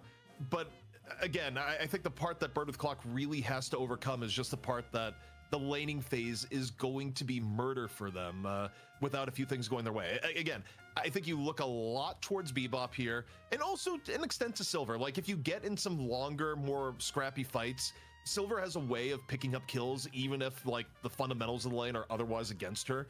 So I'm looking to who's playing Bebop, I'm looking to who's playing Silver, and seeing can you do something to break some of the early game momentum that melee creeps is going to be given just by power of their composition. Yeah, I mean, Silver's pretty nice. I think didn't her gun scaling get improved a little bit as well? So in lane she's a little bit more dangerous with the burst damage she can put out. I think something improved about Silver's gun. I can't remember the details, dude. These patches already destroy me. Honestly, I gotta say. Yeah, I mean, that's an interesting thing about Deadlock is that, you know, it's not a game you can never take a break from. You know, God forbid someone goes there, it's like, oh, I have you know, I'm finally getting married. I'm taking, you know, 4 weeks off for my honeymoon. You come back to Deadlock and you go, what in the world is this? Like, what has happened to this game? As you look back and like, oh, Yoshi dropped 4 minor, in air quotes, patches. Is like, okay, there's nothing minor about these patches. So many things have changed, but the important thing that's changing here, Dan, is we are about to get in the game. Melee Creeps versus Bird with Clock in our biggest prize pool ever, presented by Shopify. Yeah, and it's the best of one, so you can't take anything for granted here. If you're melee creeps, yeah, you've got to stand in, which is a dangerous territory to be in, but you know, we'll have to see you know, how the performance is from Poppers. It's going to be very interesting. It's also like a nice opportunity too if you're one of the players that isn't on a you know, one of the top teams. You get to kind of show off a little bit and maybe improve your stock value a little bit, so a good opportunity for Poppers. But yeah, let's see if these lanes have come out as you predicted, and it looks like they exactly have, at least for the orientation for melee creeps. But what do we think of the Bird Clock lanes? Because we've got the Viscous with the Silver, Bebop and Geist in mid, which we talked about, and then the Pocket Lash, which, I mean, they're pretty good lanes, I think. I mean, they're okay lanes. It's just left lane, that's painful. Like, you have your Silver off in the left, which is probably the most brutal lane to be going up against. It's also the strong lane for melee creeps. So on one hand, you want your Silver to have a reasonable early game, but even with the Viscous support, that lane is just brutal. Like, I think even though for the farm and the box routes, you'll put your M1 in middle, like that's what NA pretty much always does, so Flaws being middle was a given. I do wonder if you could have made the argument to maybe put Silver in middle of Bebop to, you know, have more kill potential here, because all in all, I don't know. I think left lane, I have to keep a close eye on it here, Dan, because it could be super, super brutal for Bird with Clock. Yeah, I'm really curious. I mean, having Viscous with the cube, you know, is helpful. You know, having What else? What else can I like? Is there anything else actually? That's pretty all we have. You know, constant splatter damage, I guess. But yeah, like I think the traits are just not good. It's just very hard to sustain against the bells and the lunges and the sigil as well. Not to mention. Middle lane is actually the strongest for Bird with Clock by far. Like, yes, Warden provides continual pressure in lane. You know, same with Paradox, but it is killable and to an extent winnable for Bird with Clock, especially if, you know, really man of the hour here for me is Stride. Is Stride going to land hooks? If Stride lands hooks, there's a lot that can be done here for Bird with Clock, but, you know, it's just a question of, is that going to come through? Yeah, I have faith. I have faith. I want to believe. I want to believe.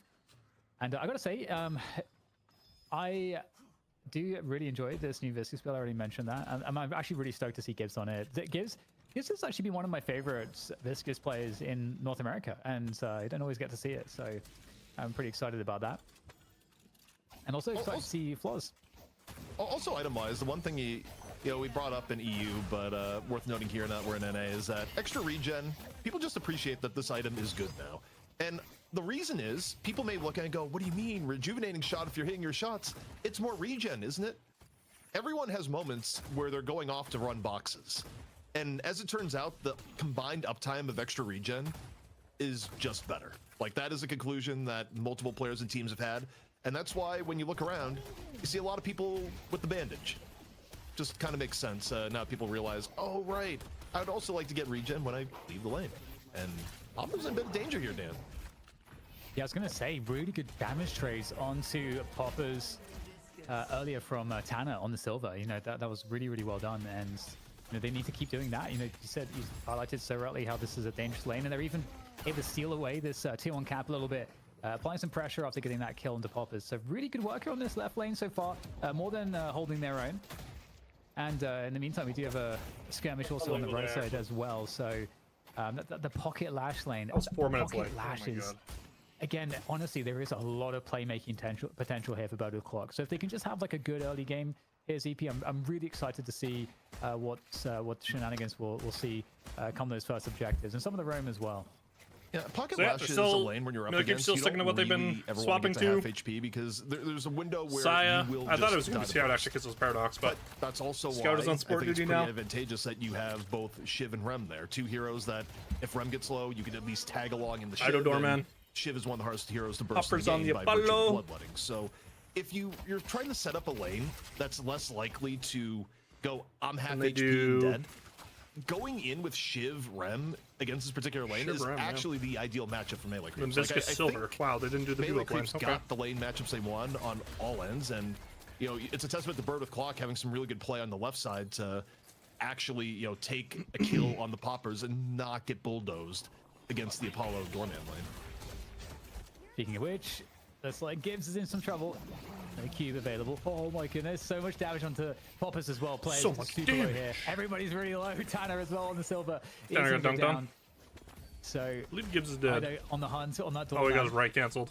Not quite going to get the fullback now. Okay, the lane definitely shifting in favor of melee. We're gonna do some boxes, but I feel like he just boxes into fullback. Also, yeah. We called on EU on build of the shift. Dorman Apollo sounds like the most disgusting lane I've ever heard of. Opening rounds. Jesus. Opening rounds, just if you're any character that used to get high velocity. Shred ain't tapped in. He went slowing bullets before. Opening rounds is just Shred headhunter run. She's not locked in. Probably one of the absolute best items in the game at the moment, which is why you look at lobbies and go, oh, 6 or 7 people. You probably do it for the guys lane, honestly, but. It just kind of gives you everything you want for, Rally. you know, well over half the cast at the moment. Bah. Bah. Definitely a solid item. I see Paradox. Yeah, something in the patch as well. You know, there's a lot more debuff, resistance as well. I think that might be coming into play in some of the ways people might be building heroes to deal with the CC. Oh, swap. Your mid. Yeah, swap in the cage attempt, but just as Ruben has tried to leave, Ooh, it may got not parried. be enough to actually live. Gets parried, or rather, able to parry Warden towards the very end. If you got parried before you can you change your cone while you're parried? You're not like able to add extra damage off the parry. I don't actually know. I was going to say that. Not quite enough, although. That if you got parried, how far do you couldn't, you could have lived, but. That's about where it stops. I actually don't know how it works. Alright, they're gonna lane swap over here now. Lash rotated. Bebop's gonna be playing into the rim. Shiv now. In this game. With more roam from a lane partner, Stride.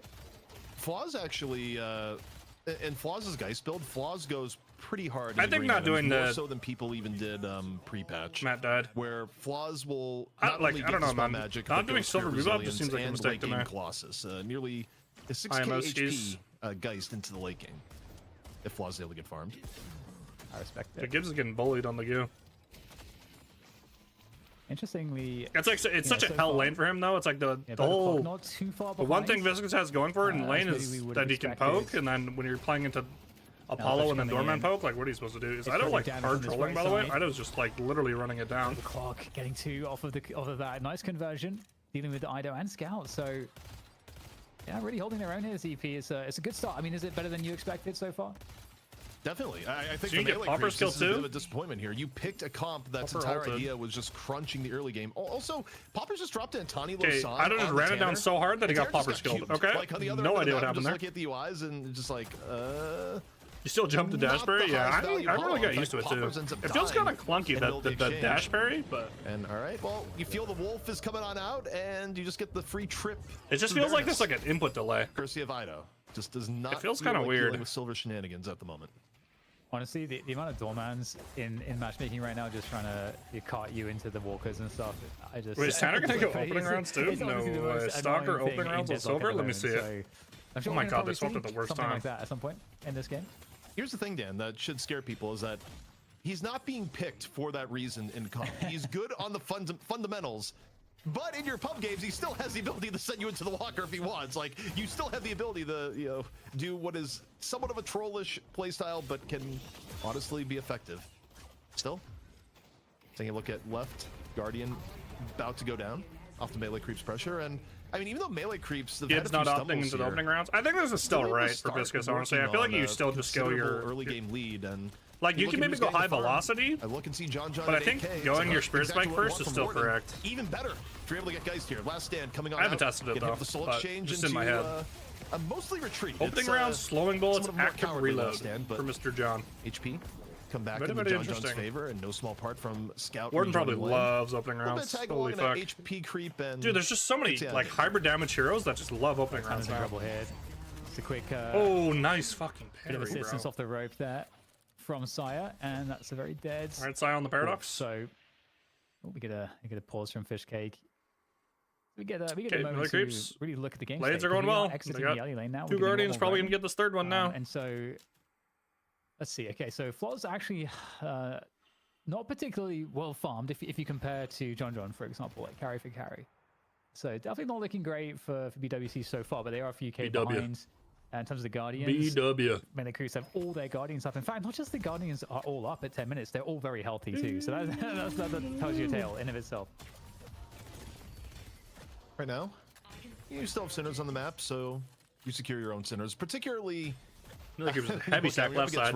Oh my god, she was gonna get a free buff right side, by the way. Doubles maybe a little bit sooner than the norm, but I'm curious here. I don't like this from BWC. Not definitive, but I think stacking the mid Guardian, giving up double buff and pickup, I don't like this at all. Who's carrying a little bit more? I don't like this at all.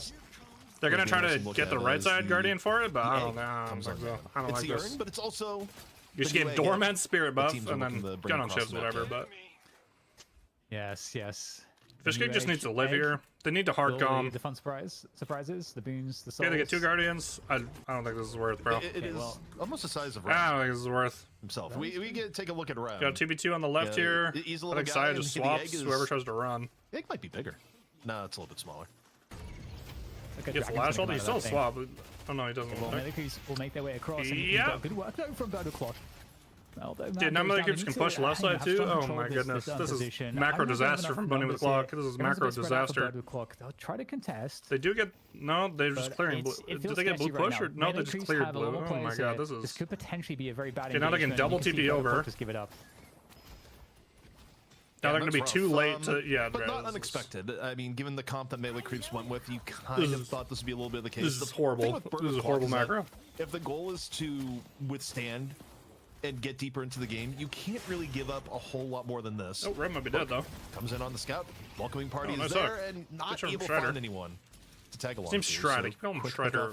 I thought, wasn't there a pro named Strider? Just a bit. Or did Stride change his name nice from Strider? You need these hooks for sure. There was. That X factor of extra pick here and there. It's going to go a long way, especially with this slower start that they are up against. They got to deal with all these Guardians that are still up. I mean, they managed to just take down 2, which has helped quite a lot. But so one more to go on this side of the map here. Poppers is in control. Will we get any rotation across? Floz is holding down. Lock it and Giga Enchanter's game, by the way. Giga Enchanter's game. Perhaps we'll try to safely farm that side of the map. I think Healbane's just core, honestly, on this hero. Also, as far as items go, the item that's starting to make a comeback as we look at Lash run. Matt's 1 HP 2. Is Matt dead? Are they both dead? The flawless advance. Oh my god, sorry. Just Fortitude is really made a comeback. And it's on heroes, Dan, that and Lash still died. Have good pressure on the map. They're getting and want to just be able to go from fight to fight. So you see it on Bebop. Oh, and they have the door out. Like oh my god. For now, this could be a relatively free my god, they're all gonna get out, by the way. Nearly has enough damage. Yeah, first walker of the game gonna go. And they're all out. Doorman. Holy doorman things. Go for the quick escape. Bro, Melee Creeps are running circles around them right now. I can't even lie. Insanely fast. And I mean that's part of the exceptional damage output that Apollo has.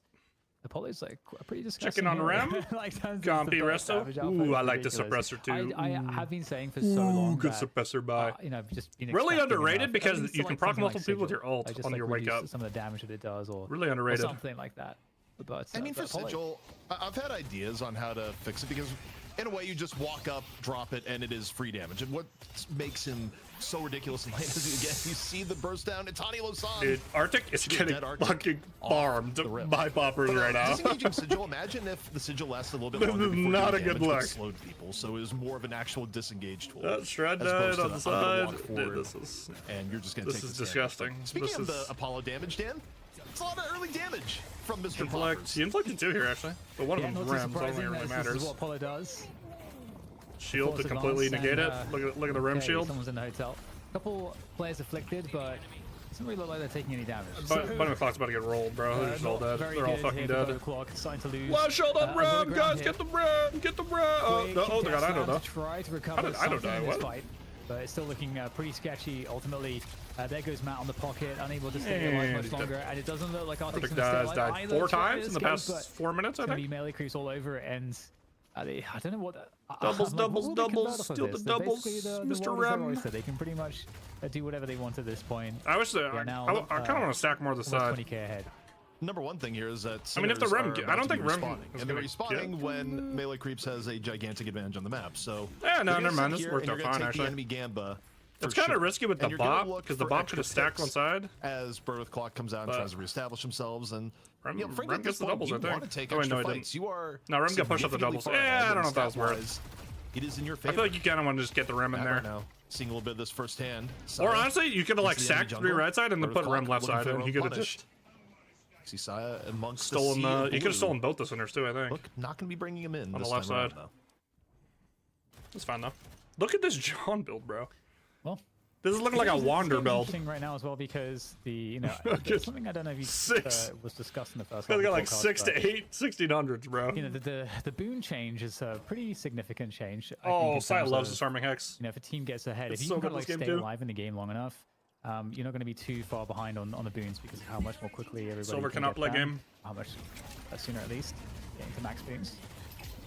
But I'm already talking about Clock getting absolutely wrecked here, and we'll see if they can do anything in this fight. Getting jumped on is not a good look. They're getting rolled, and so far, Saya's having a great game here on this Paradox as well. Another hero that's really made a resurgence in the recent matches. Is hard to watch. They're going to get this drop off too, by the way. Oh, Melee Creeps right now just looking to You got the punch out. They have a door here, though. Look at this door. That they have here. And also they're going to kill Viscous and then be able to get through the door and then get this pick up and get her. This game is over, bro. See Gibbs just this game's over. Gibbs is dead. We can look at the golden statues because Melee Creeps is able to go and get the last round of Sinners, and you take a look. No surprise to anyone here, Dan, but you got a little bit of feasting out of Rem. Feast. Also Paradox. Yeah. There's more statue busts to be had here because in comes the dunk. You got punched. She has sleep here though. To the comeback, and that is going to make matters a lot worse. 20k soul deficit right now for Burger Clock here as they try to defend this position. Matt though is going to be able to get it. They actually stopped the urn from going down. This is really awkward. How did this happen? He's in trouble. How did they get wiped this hard, bro? But it's Poppers that is doing all Silver the just damage went right sicko now, mode, I guess. all the kills. Close the door! Escape through the door, but he can't. He's dead. He's dead. He's dead. Yeah, exactly. Oh god. Oh boy. Yeah. So well, that's a turbo here's throw. the problem in all that. Melee creeps thought they had the dunk, and they don't. This is a in turbo this case, throw. It was just a split second. They overcommit for the dunk, and you have Arctic able to come in. Like it doesn't even matter. They kill 4. Yeah, was that 4 for 2? Arctic might have died. I'm not sure. Melee creeps and they slowly earn. If that earn had went for melee creeps, even if they lose people, they still have an enormous lead. Off this, it's all sorts of tough. Look at this gold graph. Look at this fucking turbo throw. Right there for that fight in favor of, or an 8K recovery for Bird with Clock. They were 20K ahead. And, you know, now it's just a case of, like, that's not good. Trying to clean up your lanes. That's not good. Find some positioning on the map. There's no urn coming up for another 2.5 minutes. So there is time for them to try to stabilize their macro a little bit. And potentially look for maybe a gank or so. And they could certainly close the deficit slightly here as a bit further as they also begin to look for picks in a moment. And I mean, they could get a couple picks, CP. Yeah, okay, so apparently this is just the forbidden tech. Golden statue difference does like, suck a little bit, but I don't think it's going to make too much of a difference. Because everyone's building this. He's going for the transcendent. Statue, like everyone's just building this on Baka now. It's one part of the game that comeback mechanics don't interact with whatsoever. It is the one way that it kind of leaves scars of when you have map control and you can push things in your favor. Get his ass! Get his ass! A little bit of a chase down onto Tanner. And right now, though, likely has enough room to get over in the Walker. Taking a look on the poppers. Tani Losan gonna be dropped. And still, pressure all around him. The ground floor death slam and... Dude, poppers is him, by the way. Cost went on. I was watching him in FPSL scrims too. He's insane on Yama, he's insane on GT, he's insane on Impalo. Like, this guy plays all the Spirit Flux heroes right now. Kill streak, so they would get a lot of souls for killing him, and he's just good, bro. In of itself could have. I'm shocked no other team tried to pick this guy up earlier. Maybe he didn't want to play pro, but like. Very good save. This guy's fucking pro. It's a strong ability, CP. It's pretty damn good. Literally pro. I feel like Riposte may go a little bit too far. you crippling now for Size. Size build's literally perfect this game, by the way. Actual perfect build. Oh, yeah, I could see that being another thing they change, actually. Yeah, you're right. They got options. Valve. Got options. What are we doing here, Ido? Okay, we got a heroic with a bit of an edge. A warp stone and a guardian. It's not the edge that is at the point that Bird with Clock doesn't have options in the game. I think next turn going to be pretty vital here between both teams. I mean, ideally for Bird with Clock. I mean, the bull resistance is nice. Just like, do you want to nerf your damage this hard? Fish cake. However, I guess he's literally P6. I guess. Here. You're back I did not expect this. You get the swap and turn, like and you just more take than down Rem. So Rem's gonna like inherently just get a lot of souls in a game like this stuff. Every time when you're snowballing, Rem is so much stronger, bro. You just have all your tunnel timings. You can just show up on centers. Like the hero just feels so much better. Already recovering themselves. Got that full map control as well. Lanes are pushed up pretty much. They still have that first stage guardian too on the left. Yeah, I guess if he's P-Sec, I guess this is the correct build. But game, I just wonder if this is worth the first Walker, the melee creeps pushed down. Especially with how hard they were stomping lane, really like taking much of a siege. A lot of the action in this game. I don't know. In and around the urn, and interestingly enough, the lead is just enough that it is advantage. Dude, look at this disgusting shit build. Just healing booster, radiant regen, and then all the fucking something else. Still, look inside. all the life steal there just don't even matter. Kick into silver. That's a dead Saya. May go down 53 here, seconds, so by the way. They give up urn control, but they get the kill on the Cyan. Okay, looking a little bit more here on the fish cake. Fish cake just have to babysit it for a bit trying now. to get away, and a big change from this patch, Dan. You can't use the jump pad to get away the way you used to. True, yeah. Really good change, by the way. The jump pad change is perfect. Like the little egg can we got for really good. It makes buff contest if the lane state's neutral so much more interesting. And by the clock, you know, they are trailing a little bit in souls here, but they're doing a pretty good job in really making the map feel threatening. I think. Scouts on babysit duty. Early DB, Soundswave. Do I like Soundswave this got game? that vitality buff too. Yeah, it's a good Soundswave game. Also, Pocket's value perhaps starting to go down as the game goes on. First Divine Barrier on the field for Scout. Briefcase. Which is always a problem. I approve. Eventually, I approve of the Ren build. You are able to get Refresher The one thing is maybe not DB, but like DB's always fine. This part of the game where maybe I would never say it's you have actually pressure, a bad buy. As 1 or 2 DBs come up, it does really limit what you're Get able to his do in market. ass! As once more, Get his you ass! see Fishcake under pressure now at half HP. The Wolf comes out once more. Tanner still on the chase down. This is gonna be enough to take down Shiv before help comes out. Another slice and dice up through the window, and that's gonna be enough for Tanner. Pulls off the chase. Yep, so they're gonna trade onto the Walker. Really amazing Walker. work there by It might be Tanner. double Walker for this turn though. Dude, Just a Millie clean 1v1 there against the Shiv. In the meantime, though, they were so clean the first 10 minutes of the game. Now it's just... And are they going to drop it? Yes, there's a quick melee there. The egg is now on the ground. Oh, and it's disabled. As the fight continues, but there's definitely numbers here. Oh, really bad sleep and scout. So doesn't really look like they should be able to stop this from getting turned in, though. Heavy pressure, and there we go. Pocket coming on through. Yeah, he just buys DB for John, I guess. Yeah, that makes sense to me. And it looks like the conversion here, if the melee creeps is strong. Melee creeps more than happy to take some of the trades here. Go for the Urn dunk. Urn turned in by Saya. Stride gets caught off to the back. Oh my god, there's and I think pregnant vipers all over my screen too, so you kind of see part of the problem there from that. Yeah, they ended up getting it anyways. It worked out. They traded 2 walkers for this, so I don't know if that's worth, bro.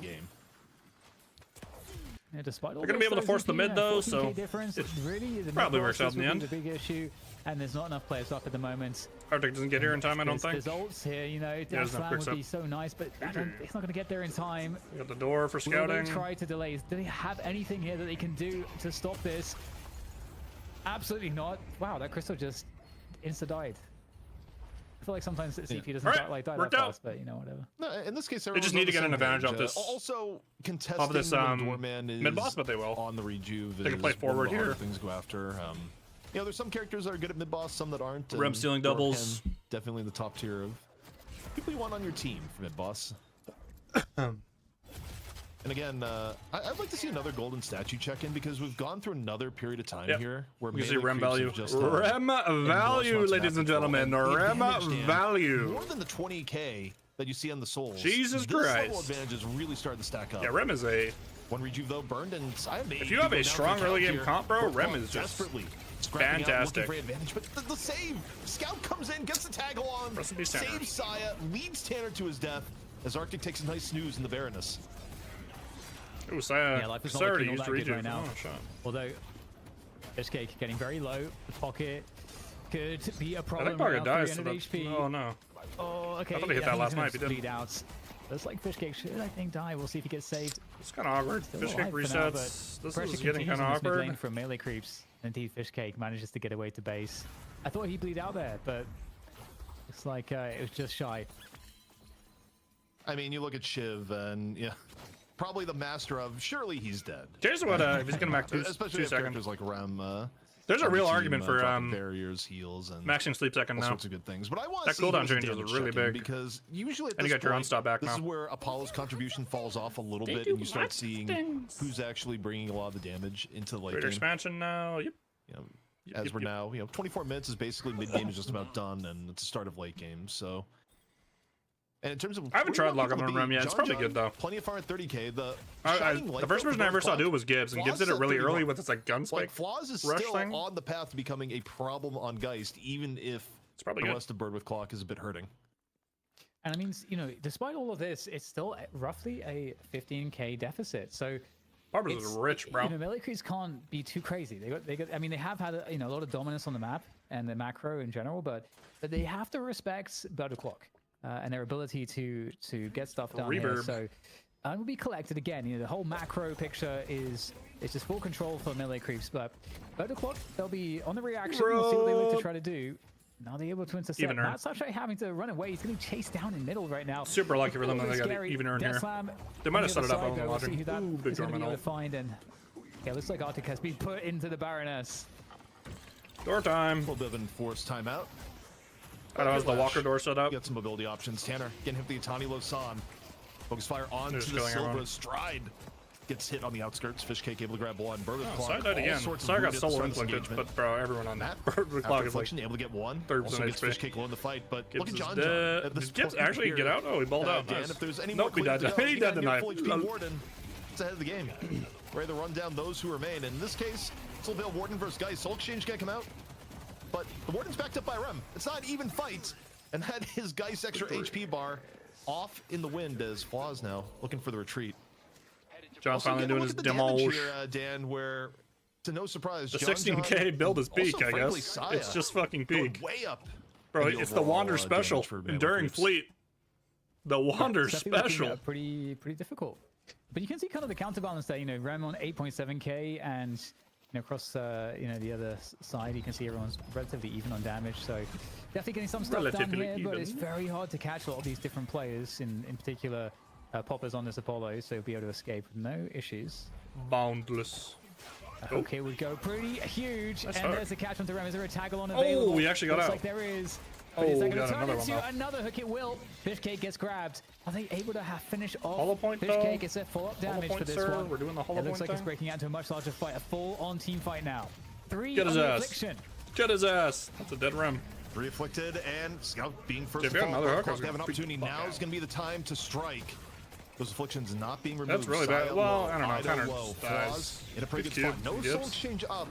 But still a pretty farm Geist. Working for position here. Death Slam. Insane paradox Up on the swap. top, not Saved fully the whole completed. fight. Stride, pick up the urn in the middle of the fight. Bird Stride with got Claw, able that. to get the turn in.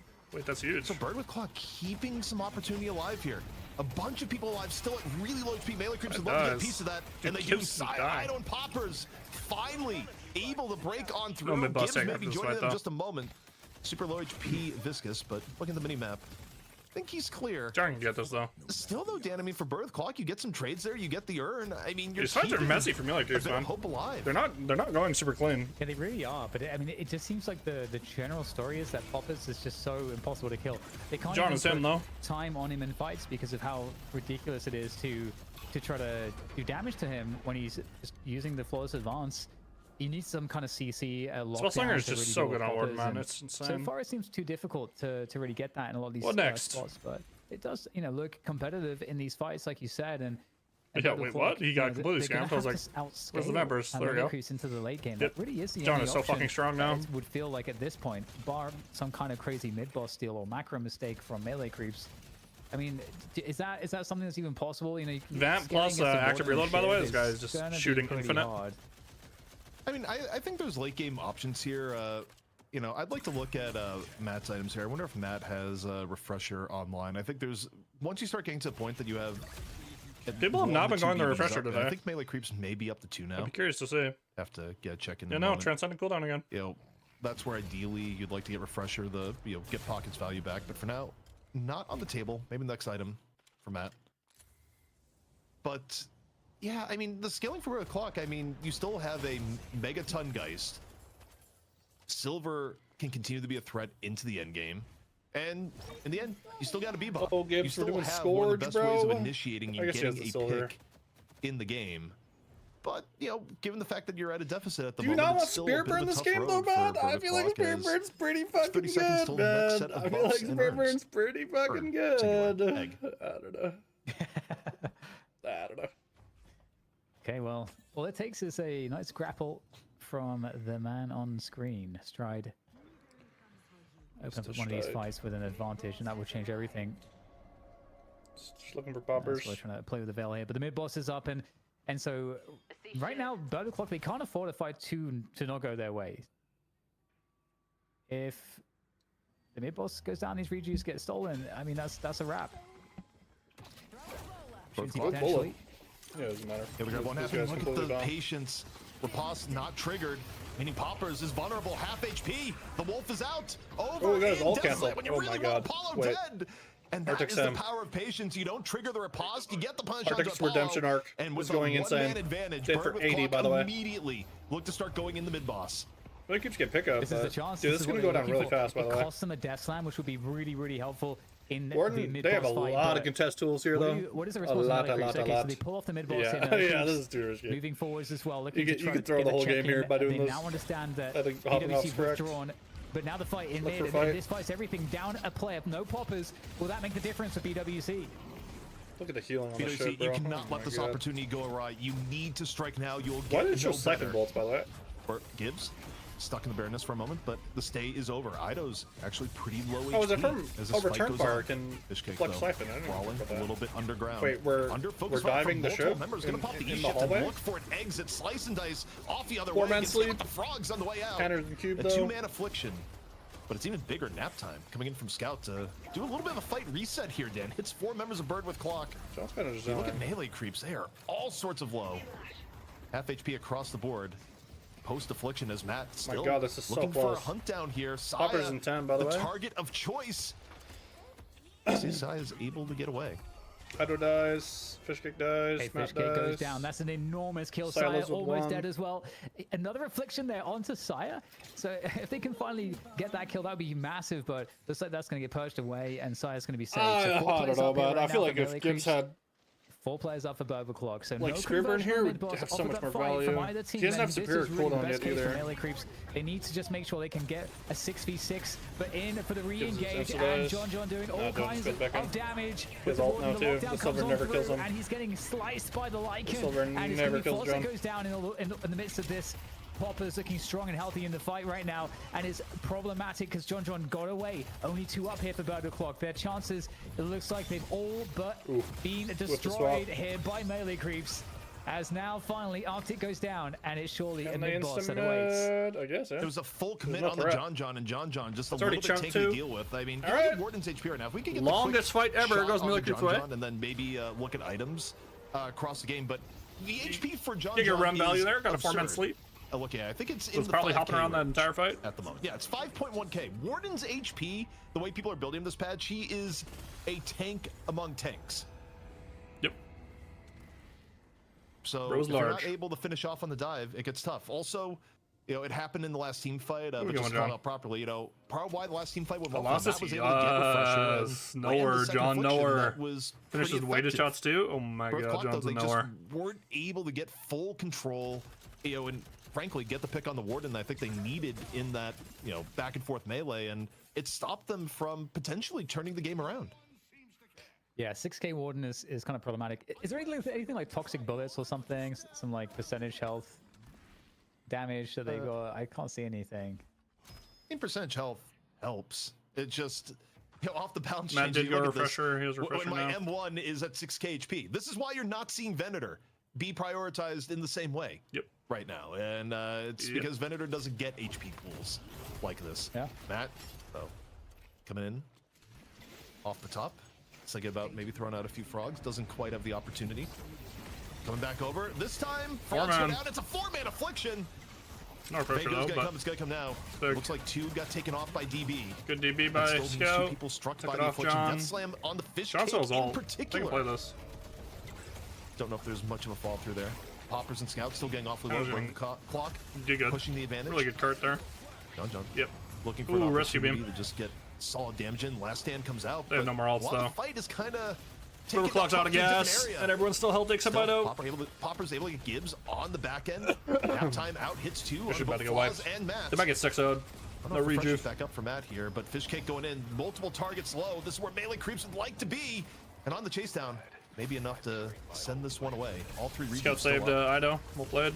Yeah, no, they couldn't get. Oh my Ido god, she was down. getting batted. It was very close to going down, but that was the only hope for a pick off. Perfect dies. And instead, melee creeps converting on every kill, and with this, and still 3 rejuve crystals alive. I mean, this Free has urn here got to too. be it now. And finally, they can deal with this, the last remaining Walker, and just start to really do some serious objective damage in this matchup. But I mean, that was such a good affliction too. The fact that, you know, like you were saying, with the divine barrier purging 2 of them, you got to give it to melee creeps for having like DB's really good Giga. in-fight awareness to be able to get the to purge. I don't know why the when I most was looking at the important DB buy, I afflictions didn't even off think of about you know, the Pocket. most important players. I was Like like, John's affliction was insta purge. It's just been so by long. the divine This barrier. Pocket so has been just permanent every game. it's really good teamwork and awareness from melee creeps. Yeah, and you know, Bird Free with Clock, they came urn, really double close to bringing buff. this one back, but now it Yeah, they might could just be run at this over. over if they wanted to, by the way. People wondering on the Warden 9 build, it's like, why is it 6k? But One of the key don't patch risk note it, I changes guess. is that Colossus got Just get reworked, towards urn. and it lost its flat HP and gained percentage HP. And for heroes that are tanky to begin with, like Warden, that was a big net bonus. Another urn, though, going to go in for melee creeps as they're doing everything needed to solidify the win. At 60k down across the board, getting any kills for Bird with Clock now, Dan, is going to require an act of the divine. Wait, what? I was going to say for 6k instead of greater. True. Okay. I mean, to be honest, you know, just huge respect for BWC with how Dude, well P6 Stormman's looking good too. the macro in a lot of these like really difficult spots. I doubted him. Well, actually, not really. They've really fought for this game. I just thought and, Rem you know, was with gonna be 60 P6, deficit but now, it doesn't really feel like there's any good opportunities that are left. And in fact, we might just take down the base, leave a walk around. We don't see that every day, but it's like melee creeps are going to be going for it, and it's going to be the last stand here for Bird with Clock. Quick slots, they're overrated, but the last lap was just so limp with this gun finish. build, man. 4-man affliction, even with divine barriers. That could get a little bit ugly, but you got rejuvenators in tow. Is it gonna be enough? Bird with Clock in the pit, looking for the miracle defense. Well. The biggest prize pool on the line. And the defense isn't bad here so far. Tanner, though, cannot die. Tanner needs to get back to spot. Not quite able to do it. Scout, though, goes down in the melee. Melee creeps potentially about to lose poppers. Is all in onto the base. Could John's be not there. Yeah, advised here so far. Bird with Clock doing a get free really nice walker on the job right, here, though. Dan, so far of getting away from the pressure. And melee creeps, looking at the map, they are continually pushed back. The end of the game may have to wait a little bit longer. Arctic, though, goes down, so we'll see if melee creeps come back in. Push kick is large. I think they keep up the push here. I mean, there's so little HP left in the patron, and yet there is a risk. Oof, my god, fish kick's just popping off. Yeah, there's always a risk. It was just like, you know. There's no more risk. If you guys are a little bit out base, it's over. For real. Fish kicks are pretty nasty. I mean, the late game shit is pretty difficult to stop. All right, MLC back to the challenger match at least. Let's go. Grab and a hug, but that's going to be it. Bird with Clock are going to fall. It's a great effort. With the standard, Poppers doing a great job actually on the Apollo. I think for MLC, you're not actually really that happy with that game though. The way the game is going in the beginning of the game, they should have snowballed that. They trolled that. This was just a sub. Unfavored earn. Unavailable. Drop Poppers off. out here trialing for multiple different teams. Says, yeah, I can sub for you melee creeps. Why not? And certainly it works out. And I don't think you're happy honestly, if you're Dan, this melee game creeps in felt this game. like it stuck to the script for a lot of it. That it was a really good early game. Little bit of macro showing mistakes from melee creeps overall. Kind of dictated by the comp. Really clean Bird first like Clock, 10 minutes of the still game, and able to then find ways kind of to got a bring little some of these messy. fights back in. But you have a sub And, in. I think back to that middle fight where they got the hook off the pickoff. They set the 6v5, and it was so close, Dan, to turning into Bird with Clock bringing the game Lumber back. stocks are just on the rise. Yeah, I totally agree. I mean, that was, I think, the most surprising thing. Dude's for me looking is like that a working bro. from behind in a macro way, just always, you know, coming off the back. You know, they had 3 Guardians. Your points up are at 10 gone. minutes they Did had you to deal bet on with, Bird with Clock? And they were always No behind, shot you but bet they on Bird with never Clock allowed this game. that macro advantage that was being played out by melee There's creeps no several shot. times to get to put them in a position where they couldn't have a good shot at winning the game. And even when it mattered the most, why? before that mid boss, they were able to find the pick. The new roster. Hard to lock down player Poppers, which allowed them to. I feel like this comp is just so free. Actually converting that really big. Doorman, so, Apollo. So I mean, honestly, Bird with Clock did such a great job in this game to Dude, make it possible. I was hyping them up. I was hyped to see them play. Early game, it was just very. I wasn't hyping up the comp. Bro, I've been hating on the whole time. I was like, why isn't there no steam? Apparently, Aiden quit though. Poppers that nearly started to come back for Bird with Clock. For sure, That's bro. a case For study sure, on man. how to deal with Apollo. For sure, bro. It's difficult because it requires your entire team to be on the same page. Only one person can trigger riposte, and thus Apollo's getaway. But everyone put pressure bet on MLC. to Poppers, and then See everyone this? stopped DPS. That's called the proper bet right and you there. can't look at Apollo and be like, oh, Yeah, wait, yeah, your yeah. riposte doesn't work Yeah, anymore? yeah, You're yeah. like, this hero's actually killable. They probably didn't even need to use the Death Slam after, but, you know, with how much grief he was causing him over the course of the game, Dan, sometimes you, Rocker for you low just want man. to be sure. Yeah, that they had. Yeah, you got to lock it in. If there's any doubt, you got to lock it in. And Really good. again, Oh, floor mana it as a sub? really turned into an extremely protracted team fight, which certainly could have gone their way. Wait, is low main playing given how for long the team fight itself floor went mana on today? for? So you know they did their best Really? Against melee creeps, but it is melee creeps after all, even with the stand-in. And melee creeps going into the final, it's going to be really exciting. It's always a fun team to watch, and these best of threes right now for me, I'm just really loving the draft process. There's so much that can be done in the current draft, and we've had so many changes that it's just a lot of fun. And I can't wait to get started. Dorman has mixed everything up. They're hoping August this is is mixing just the everything first up. of many. Again, the last few weeks have not been entirely kind to them. Holy fish cake and Sai are ever actually since, just new literal sponsorship pros. has come in. Melee creeps, they've struggled to win, and they were really. Yeah, really I think hopeful Sai's coming going into to be today sound on pick. I think that this today is would be the day that they're this would be able what to eventually got turn things DB, around smart. and retake throne here in North America. But we gotta look at the stats at the end of the game. Scout also got a disarm X. Funny. We did the damage it's just check that gig of this game early on, and we saw how far ahead Poppers was. But bro, I don't like the Scourge. I don't like that Gibson Scourge. Really I think that was not it. He needed Spirit Burn this game. John is up there, but Fishcake also had a monster game, Dan. Yeah, definitely did. And I mean, Shiv is always going to be dangerous in the hands of a good player, and especially once you get some of those items online. It becomes pretty ridiculous, the output. And I mean, John, you always just know that he's going to be performing as well. But I think for me, the most surprising thing, and maybe it shouldn't be surprising now that we see Paradox back, is that Saya had... Dude, John's was hilarious. It was just six, Saya's he just had all these 16s, bro. All these 1600. You're like, also, one thing that's a little bit interesting is that teams actually pulled off a little bit from the opening round spam back in the qualifier. And Matt does the most damage in the game, goes Refresher. First pocket to go Refresher, loses.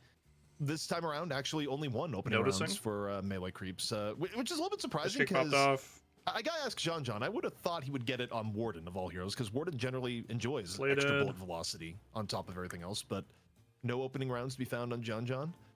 And Locket, just 31k on the P6 match, but Locket's kind of landed in a good spot right now where the heroes that are generally more stamina heavy are still going to buy Locket. Like if you're Geist and you're trying to trigger kinetic dash more aggressively, if you're a hero that's otherwise eating a lot of stamina, you know what could have gone Scourge? Fucking Scout. Even after the this would have been a good Scourge game, actually. More about HP and you're not churning through as much stamina. They've kind of shifted a little bit and they're not buying Locket as much, which to me, I actually feel like that side would have been good. Maybe exactly right now. Yeah, that's a great call out. I like that a lot. Yeah, it does seem like it's come into balance. I totally agree with you. Dude, the Bebop build, bro, like Hollow Point, other than that, really? Though, I mean, really, it's a good one. Hollow Point on Bebop, really. Here. You know, what do you feel like their prospects are? You know, we got to see them with the stand-in. Poppers did a good job on it. Yeah, bro, they murdered them. That we could see do on. I was saying, like, Melee Games is actually not happy with that game. Look at the gold graph. I'm gonna make it conditional, and conditional number one is, can you get a? They were hard ahead. They just threw out the unfavored urn, and then the game kind of got messy. Straight maps. He's on like a 3-map streak of not dying. But they have a sub in. Yet. It's understandable. Like, we're gonna go with the small goals before the big goals. Like, yes, winning the map or winning the series would be great. But let's start from the basics. Get a single kill on the DMOV. Work from there. You can't let EU's arguably former top player come to NA and act like he has invincibility, Dan. They were just hard stomping at 10 minutes.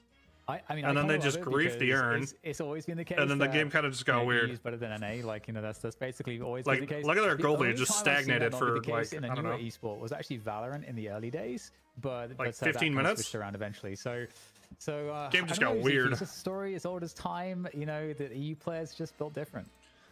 Well, they just rolled them in lane now. It was just a player diff, honestly. That's a sidekick play if I ever saw one. Popper, the help that melee creeps needed, or poppers, I should say, coming in on the Apollo. The last still had good stats. I don't know. Game, but into the mid game, massive. It's strong. I just don't know if you want to 1, 2, 3. And a big reason why melee creeps were able to chalk up the W here and get into the money match once more. Tyler's pretty good. I totally agree with that. I think it was a great recovery off of a somewhat non-ideal early game from what you would expect. Stalker opening rounds, going into slowing those bullets fights for the especially, we saw their poppers, and also actually I think a solo take essentially almost of a Walker too at the 12-minute 30 mark. Also very powerful, but just being unkillable and just not really, you know, or rather when there's a period of the game when there wasn't the lockdown tools to CC Poppers. Mr. Poppers doing everything at the team fights. And it's why we saw that Poppers was so far ahead in damage in the mid game portion, which is where, you know, melee creeps really solidified that lead that they just then never let go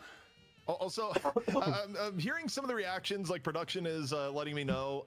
Look, I'm gonna be honest, when it comes to calling out numbers, I did not do any of that intentionally. I cannot keep a straight face when it comes to going for obvious memes. Unfortunately, that was all authentic and organic in you know, mentioning two numbers in the middle between 1 and 10. But you know, luckily, Dan, we can avoid the subject and go into the highlights and see a little bit more of what Poppers was able to do over the course of the match. And you know, a lot of these highlights are gonna come in the mid part of the game.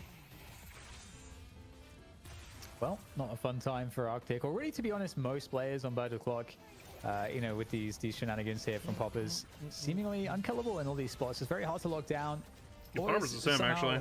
Like it looks like at that spot, like he's a little too good. Long protracted fight, but somehow he's like just max HP. He's a little too good. Why wasn't this guy on a team? Nice little sigil there. I think he just wasn't playing the game for a while. He's really getting the brunt of I think he was just kind of mad in the game. Being on the receiving end of it, at least. Bebop had the fix in. Even though Stride was on Arctic's team, just, you know, the character takes a little bit of precedence. Like, yo, get that lash hitting the ground montage. The ego's a little bit too big. But all in all, good start for Melee Creeps. They get their berth into the money match. Back to the money match. Against Floormen, who of course are our new champions. Things seemingly just changing week after week. They took the throne away from FPS Lounge. FPS Lounge now doing a little bit of roster rearrangement where they parted ways with Erebus, and you know, I think they wanted the week off to work and prepare. But it does create a golden opportunity for Melee Creeps now, Dan, to take the throne. Yeah, especially with our beefed up prize pool. Melee Creeps are going to get a shot at it, a pop at it, if you will. And I mean, like you say, you know, Floormen, it's really exciting to have DMOV in that lineup. Did DK get a new camera and the hard work that Floormen have been doing as a team and as a roster come to fruition for them, and to hold on to that title is what they're going to be looking to do. He does, though. And again, you know, the camera. I gotta say, you know, there's a lot of like really good DMOV heroes. Maybe that's must be the background. Basically, the whole cast, I guess you could say. But like in the current meta, so I feel like we're going to see an exciting game. Well, the stakes have been set. Melee Creeps against Floormen, the biggest prize in Night Shift history for our Wednesday broadcast. Who's going to take it? Tune in after to see. All right. We're making good time. We're making good time. All right. Let's see if I buy that AirPods Pro 3s once I have money again. Let's see. I bought these earbuds 6 years ago for 180 euros, which converted to today's money is 226 euros.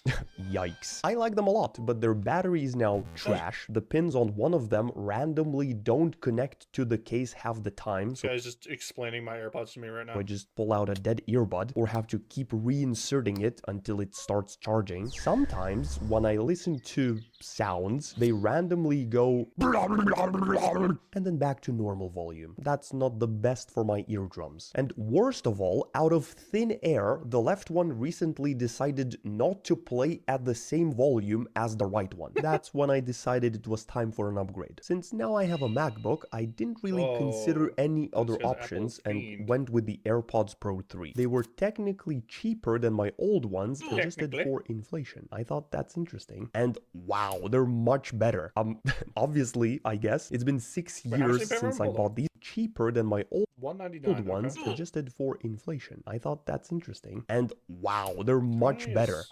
Obviously, I guess. It's been 6 years since I bought these ones. AirPods have tiny, nice features that remove friction for me to want to use them. When I put them in my ear, they connect just slightly faster. You get a notification when they need charging or when you're done charging. I thought they would fall out super easily from my ears, but I can shake my head however I want. They're not going anywhere. Now, my old earbuds have physical buttons, which I prefer. To lower the volume, you just hold left or right. On AirPods, you have to swipe down on the stem multiple times to get the volume down. Not the best. Both have replaceable ear tips. I haven't actually tried removing these yet.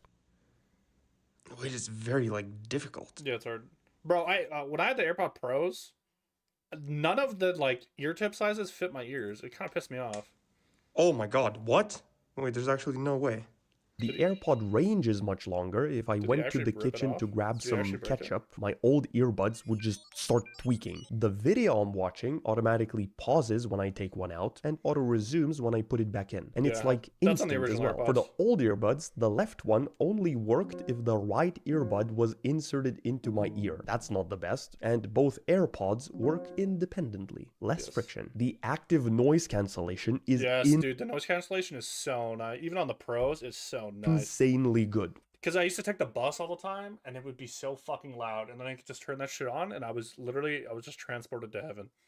I was just in my own little bubble. I was walking around to test the range and stopped next to a washing machine with noise cancellation turned on, and I didn't realize that the washing machine was on. That's crazy. My old earbuds sold without noise cancellation, but it was later added with a software update, and it was not great. I never used it because I barely noticed the difference toggling it on or off. But with AirPods, it's so good, you like start hearing your heartbeat because of how quiet it becomes with noise cancellation. There's also this feature where it turns off ANC when it detects you're trying to speak to someone, and it's very good at detecting. A little too good, because it also detects when I'm talking to myself alone, and it turns off noise cancellation, so unfortunately I had to leave this feature off. Now, when I first used them for a couple hours, my ears really hurt, but I'm sure I'll get used to it, because my ears used to hurt real bad with these ones, and now they're completely fine. It's the same like with earplugs. By the way, earplugs are an amazing life hack for working and for sleeping. Just get like this jar and put them in when you sleep. At first your ears will hurt a lot, but after a couple months you'll get used to it and they'll just elevate your sleep quality. Also, blackout curtains, 100% worth it. I leave links to all of this stuff in the description. Also, my old earbuds could connect to 2 devices at the same time, but AirPods can't. But they're damn fast at switching from my Mac to my iPhone, so that cancels it out, I guess. Here's an unfair microphone comparison. Oh, your mom just came over. We drank a nice cup of coffee. Oh, your mom just came over. We drank a nice cup of coffee. Oh, your mom just came over. We drank a nice cup of coffee. And what about how they sound? That's still pretty good, though. Good. It's good.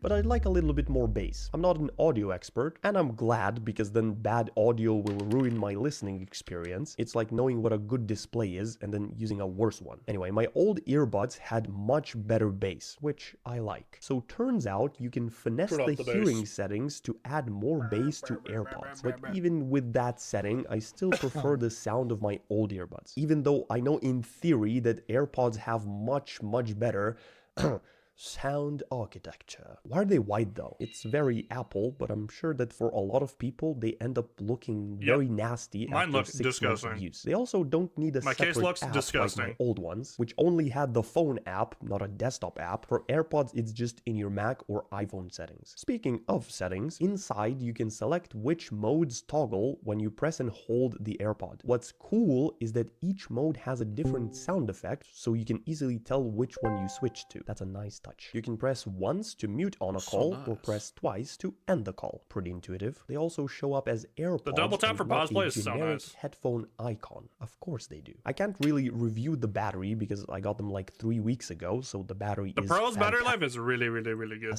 So far. I heard that 5 minutes of charging equals 1 hour of playback. Can't confirm this information though. They have better dust. I think it's even better than that actually. Water resistance, but the only water that my old ones ever encountered was my ear sweat and maybe a little bit of rain. You can take a hearing test with these. It plays super quiet sounds and you have to click when you hear something. I just found out that I have 2 decibel hearing loss in my left ear. GG, that's over. There's a heart rate monitor. Kind of useless. For me, for some reason, I expected it to always work in the background, but then read this Reddit comment and it made sense why they don't do that. And I don't use Apple apps for working out, so I probably will never use the heart rate feature. Here are more features that I don't really care about yet. They can act as your camera remote, but it's so stupid because the AirPod has to be in your ear for this to work. I mean, you can set a 3-second timer for the camera and quickly remove the AirPod from your ear, but that's stupid. There are head gestures for answering calls and dismissing notifications. I don't use them. There's spatial audio. Cool gimmick. I tried it and turned it off. Maybe it's good for movies? I don't know. It can pause media when you're falling asleep. That's cool if you're the type of person who sleeps with AirPods. The case has a speaker, so when you want to find them, it can play a sound. That's very cool. They can also work as hearing aid. All in all, they're pretty cool. Goodbye. Okay, that was not a lot of upgrades from the Pro though. That's kind of mid. In a class of his own. The Pro ones are pretty similar to that. I mean, I'm sure Demo's not going to be thinking about it, but it does speak to the level of efficiency that Demo plays with, and I actually love the idea that Demo is that efficient of a player, because someone will take that title, right? As you go through professional play in any game, certain players will get associated with certain things that they do really well. And Demov, I mean, he's got quite a few of those things, maybe, ZP. Like, his hero pool's pretty insane. Like, he's got a few different heroes that you love to see from him, but like being very efficient and deathless as well, it's really cool to see that. Also, don't forget, he's doing all this on ping. He has like 120, 130 ping every game. He's not. He has the training weights on while he's doing it. So. Down piss real quick before draft. I mean, Foreman overall, a stacked roster that has looked better and better week after week. But you know what else? No. We'll get to the other roster in a moment. I'm going off things we got to talk to here in terms of what people have really been working on. That's right. We got an update on the Jason and Jake saga, aided by Shopify. What have they made? So we're back once again here to round out our shop. And Jake, we looked at creating an item before, looked at some market research as well and how to price this, but we need to get our storefront going, right? Yeah, I think you're exactly right, right? We got to build that front-facing online store, and luckily, it's pretty easy here. So you can see we just come to the page, and you know, we can have Sidekick help us generate some themes. We could use these pre-existing themes, and there's even a whole theme store. We're not going to show it just here, but there's like tons of professionally designed themes that you could find and design. Immediately, though, Jason, my eye is drawn to the ritual. I mean, for a Deadlock themed store, you know, for the fun of it, kind of perfect. Let's try the ritual. So I'm just gonna click on add ritual. We're gonna add this theme into our store, and it's pretty much just as easy as that. You know, it just takes a second for the theme to install. Again, tons of different options, different themes depending on your shop and what you want. But pretty soon we're able to hop in and see what this actually looks like with our product, and yeah, it looks like it's ready. I kind of like all these like different themes you can look at too, because it can kind of tailor specifically to like what you want to do. And I'm sure even Sidekick can help you ask it what would fit, you know, like a pillow store. They can give you some suggestions for themes. But where do you actually have our product on there? Actually, it was already put up because we saved it earlier on. Yeah, so like again, the Shopify, because it has access to the products you've made, all the work you've done kind of comes together. I will say, Jason, look at this image. I feel like the resolution is a little low now. Seeing it on the real shop, I feel like we can do better than that. Yeah, I think so. All right. Who can help us with that? Let's ask Sidekick. I want to edit the product photo for my pillow. Come on, Sidekick. Hook it up. One thing that's really nice about this is look, it just takes us right where we need to go. So we're going to link straight to the product. We come back here. We're going to throw a new image on here, and I've got just the one. I think this one's going to look a lot better. We're going to get... It's perfect too, right? Because it's the Shopify pillow. Exactly. So we've got our new image. We got Shopify Rem styling with his pillow. And then let's go back to our store. Let's take a look. I think what's so nice about this too is if you're not like really good with the technical aspect of like finding where things are, just ask Sidekick and it'll take you directly where you need to go.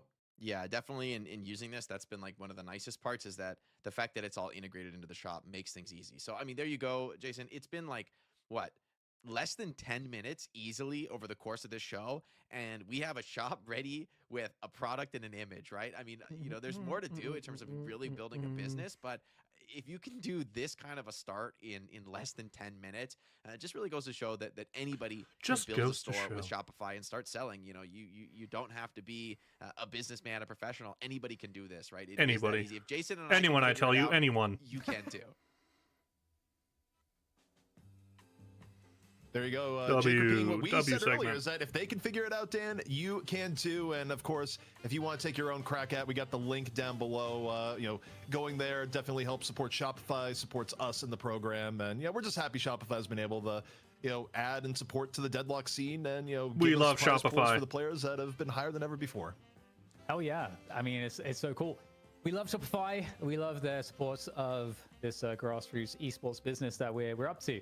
And the fact that also we've been seeing people call off the update a little bit as EP, but it's really cool to see that all you guys are still like as engaged with like the awesome Deadlock Pro scene that we have here that we get to see every week. So yeah, shout out to Shopify for supporting that. And now that must mean as EP that we're shortly about to get into the draft of this game. Absolutely right. We were told it was close to being ready, and I gotta think we're good to go. Roll the footage. Does Doorman get banned in the beginning? What is the priority going to be?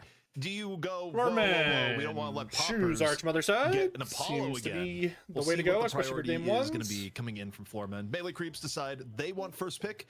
And of course, we don't talk about too much on the show, but if you're the challenging team, by right of being challenger, you get to choose either first or second pick. It's a little bit of a disadvantage to the champion that we've always felt.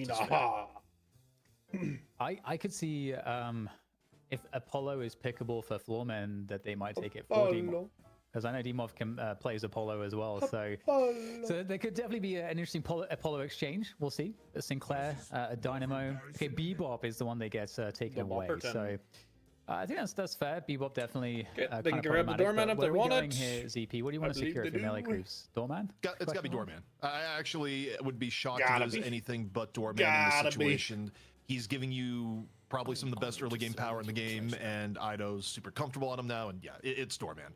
If you're Floorman, I think you learn a little bit from what we saw in the last game, and you take away some of the early game power that melee creeps. Take the shiv. If I had to go for anything here for Floorman, Dan, take the Apollo. I take away what they're using last game. I go Shiv and I go Apollo. I lock those in immediately, and they get the Apollo. Will they get the Shiv? Look at that. I do wonder if it'll be Demorph playing, because he can play obviously so many different things. But Bro can play it all. But yeah, Shiv will be another good one for Floorman to pick up, like you said. Sinclair as well. I mean, I just feel like Sinclair is really good. I feel like he is top 3 good, ZP, but we haven't been seeing look at him like that so far today. Yeah, I mean, even EU got a little bit lower. They might go on the Bop here Sinclair too. priority, Oh no, relative Bop's to before, but yeah. Okay, Floorman, as we kind of predict, they go Apollo. Melee creeps Tekken to Celeste here. Pocket has been creeping up and Tekken up. to the Lash. People They love grab the Lash. I wonder if you get Pocket to go along with it, because whether it be EU in the recent R1 tournament or just the NA games we've had here today, Pocket has been a higher priority, and honestly, it makes sense, especially after the other team grabs Shiv. Pocket is still one of the better heroes in the game of like making things tough, but instead they go, no, actually we don't want to have our front line be particularly weak. No, we're Silver Goal. You got Lash ult for it. Yeah, it makes sense. If Floorman went Shiv Silver, you kind of get Silver is being enabled so far. Where Average was not a bad time to get Silver. People don't like Abrams right now. No more hiding. Yeah. Pocket again. Being 1-2-3. Holy Pocket, bro, was unbelievable. Pocket coming in for Floorman, so maybe defensive Pocket to some extent. Now the bans, I mean, do you ban Dynamo if you're Floorman? You know, Dynamo is still. I could see Sinclair Dynamo handshake again. Would not be shocked. They ban the Viper instead. Okay. I think you have to ban it if you're melee creeps, because first pick coming out of this is going to be going over to Floorman. So I think there's a good chance they would go for the Dynamo. I think for melee creeps, they might cover that and just get rid of the Dynamo. You can also ban supports now. You ban Kelvin. Pretty good ban the Mirage. But instead, okay, they get rid of the Mirage. That's a little bit interesting, because now I think, okay, high priority. We're seeing the scrim bucks here with the bans for sure. Certainly an option for Floorman coming on in. Looking at last game, what am I forgetting here? Kelvin. You could Kelvin. You also Yamato. Ooh, okay. Okay, that's awesome, ZP. A lot of frontline on the side of Floorman. A lot of frontline. That might have been why they powered the Pocket, because they did not want the Pocket to be picked into their Shiv Apollo. That was the pick there, though, given what was still up and around as far as picks go here. I also wonder, you know, do you take? They could go Sinclair Dynamo if they wanted to. They go Sinclair Kelvin, or you go nah. You can do a lot. Dealing with that is fine. Sinclair though comes in. You go Celeste. Here, Dan. You get your M1 now. A little bit lower prio in NA. Get your Warden. Lower prio in EU, but you get Sinclair, and I think half of that is wanting to see, do you have something good that I can clone? And they grab Warden for John, the lock in their M1. And Sinclair's kit now is like, it's like so good, even if there aren't amazing ults. And I mean, like, you know, the max bunny is like so insane. Like, it's follow-up's so not bad either. Damn good. Dan, it's also a protect pick. Now that I think about it, like if you Ventor comes in. Floorman going Dynamo, once you pick Sinclair, it's kind of like they don't have a lot of beef, so I can. No, they're pretty beefy with the War and Silver. I don't know. Both Affliction and Singularity. So it's a hard Venator game. Was as much a okay. We have this. I think you could go on Ivy, as it also was a deterrence against. You can end it here with like. And Foreman just love these like triple frontline. You know, so interestingly, you know, we get a Venator Geist. So. And then they go Geist. Mouths, I feel like on the Floorman roster. Yeah, this is potentially, depending on how you look at weird. It, to feed in this particular. I think it's gonna be a very poor Yamato or a poor Pocket. Like one of those more kind of supportish heroes. Paradox. Yeah. Okay. So melee creeps they round out with Paradox, which you know certainly Saya's going to be on. And yeah, I think you kind of touch on one of the bigger issues of this game is that Yamato, Ven, Geist, all like three MLC, need I farm. think. And the downside about Yamato is that while she does kind of fill the frontliner role, not the greatest Sinclair game, but it denied the Dynamo, so that was the idea. Like, and Sinclair's just strong enough. Character. So in terms of your farms, you're probably gonna have Yamato, Ven, Geist all in separate lanes. But it's also a game where Apollo, Shiv, and Pocket may have to take a back seat, but you don't really like that. You don't like your Shiv taking a back seat. Like, you have 4 heroes that thrive with high farm, that have very different I'm going game MLC. states with high farm. And only 3 of them 75. are actually going to be able to It's just so much more well-rounded. And, you know, in terms of people that get starved on farm, it's definitely not going to be Ven. He's going to be probably your highest priority.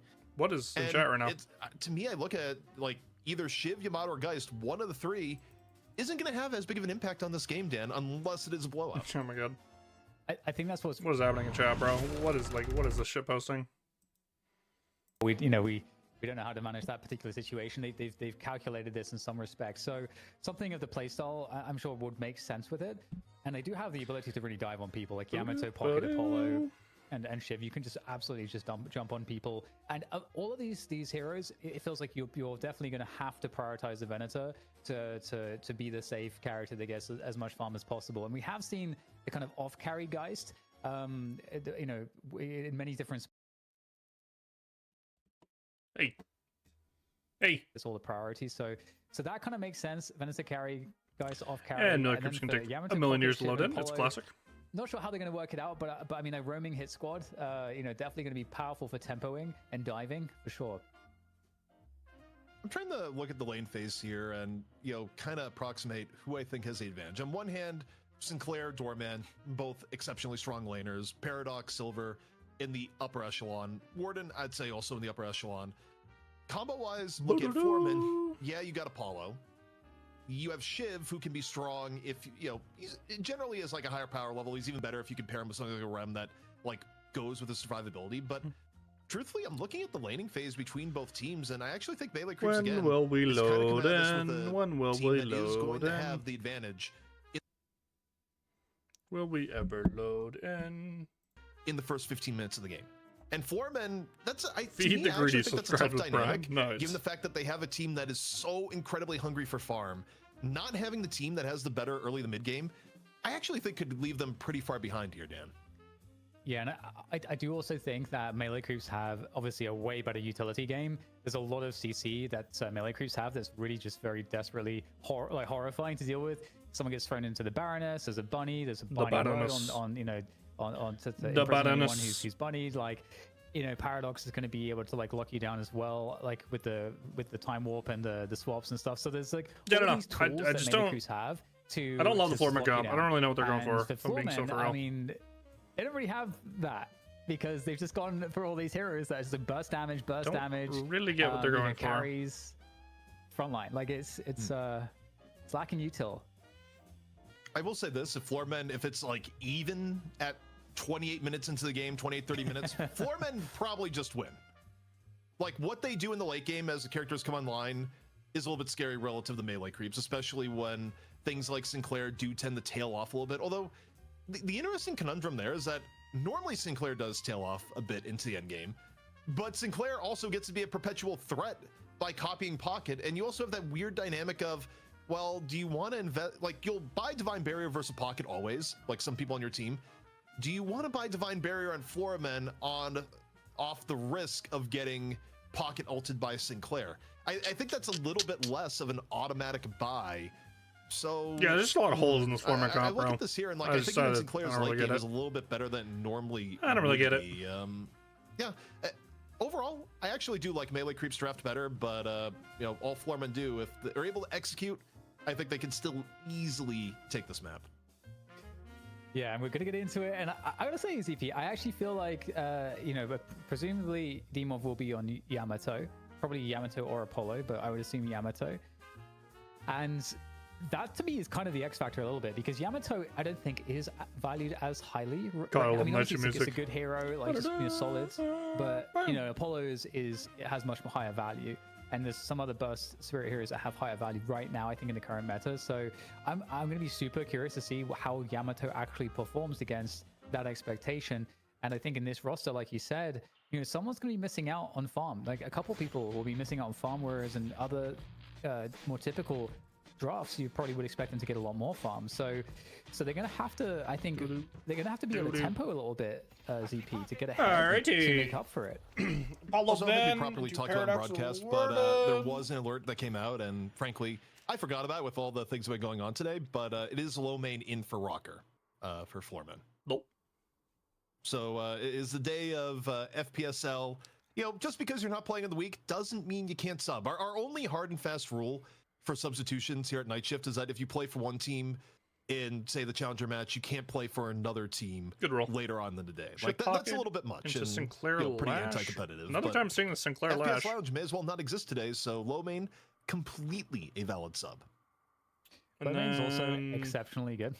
Like you're really. Doorman I mean, Silver. obviously everyone at this level is really good, but Lomaine is one of the players in NA that is like, you know, in my top list of absolutely excellent and extremely versatile as well. So I think, you know, an ideal player to pick for a substitute. Oh, that's the rumor that's been going around, where I don't think that's actually true, by the way. That people say commends will raise your MMR matchmaking, like it's part of the aggregate. That is no. I think when you look at the evidence, Zero chance. admittedly, nothing is proven. Like, this is all speculation, you know, cue the X-Files guy, and so on. It does seem like individual contribution is more impactful on ladder at the moment, and there's a lot of different variables that could go into whatever theoretical equation is there. Do I think commends necessarily go in there? They could, but I actually, that is one where I'm like kind of press F to doubt. But people have been pretty, you know, a little bit more begging for commendations, Dan, as people are like, hey man, we might not have gotten around this game, but we all like MMR. I'll commend you, you commend me. Yeah, it doesn't really make sense to kind of just allow it to be so easily gameable. Yeah, okay, dude. Demov's back in, where, you know, you can take the European head of Europe, but he won't leave the pause behind, or so it seems. Fucking bot spawned in. Demov's on pocket. That's interesting. I don't know if I've seen a Demov pocket. Have you? I guess I must have at some point. Yeah, dude, look at this four-man comp. Like, what the fuck is this? Everything. I don't know what the fuck's going on. It's been a while, and with both Apollo and Shiv, that shit is wild. Normally you'd expect you to pick one of the two, but you know, maybe low main Zero Pool is playing a little bit of a role. But taking a look at the lanes, no surprise to get the Ven v War matchup in the middle. Just whoever you're, as multiple terms competing for priority, but people have really stuck on to the idea of, you know, position 1 through 6, and position 1 just meaning who gets the most farm. It's ranked in order of how much farm you get, and in NA, usually your position 1s, in this case Ven and Warden, you see them in mid lane, just because of how effective box runs are in middle, and you know how people manage their economy. Then usually later it might transition to like a safe, like what you might call a safe lane to maintain the farm, but it's gonna be really interesting. I mean, we didn't talk too much about the lanes in the draft, what we expected to see, but for Floormen, given the lane combinations they have, do you like the setups? I think seeing the Apollo in middle is a little bit interesting. I think it's trying to give as much advantage to Ven as possible to have a good start. But I kind of look at him and wonder, okay, what have you given up in turn? Yamato's going opening rounds now? Okay, it's gone too far. This item's getting gutted. Good amounts of poke here. This item is getting full fucking gutted. Against Doorman Silver, yes. I think there's multiple worlds where you take a step out of line, and between Bell and Boot Kick, you end up out of lane. Like, it's definitely advantage Silver Doorman on the left. But, I mean, Yamato guys, you should be able to play it at least neutral to where you don't die. Or at least you have a chance poppers on the Silver. And off on the right, Lash Sinclair, I mean, that can be difficult. Again, it's just ABG a is now significant amount of average. burst potential. Shiv a little bit less vulnerable to that. 10 billionth name change. I mean, even for Demov, you have to be careful against this lane. Just you can go from 60-70% HP to dead under the right circumstances. Okay, well, I don't know if I felt good about Demon's chances to like make it a 4-game streak. CP being on pocket. Pocket. I mean, I think you're gonna do it on the any hero. Pocket has some chance, but overall, just given the early game advantage I expect melee creeps to have, Demov getting out of the early game without getting up 1 kill, it's gonna be he completely whiffed his one. Not entirely boot kick Hoppers was looking for. Ow. So this Doorman Silver lane, a lot of options for getting the first kill. Bow.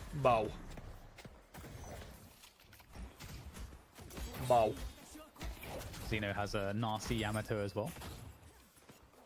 Used to be all Xeno played at one point. Xeno has heavily diversified his hero pool, but yeah, there's a point where Xeno could have held claim to best Yamato in the world, or at the very least in the conversation for top 3.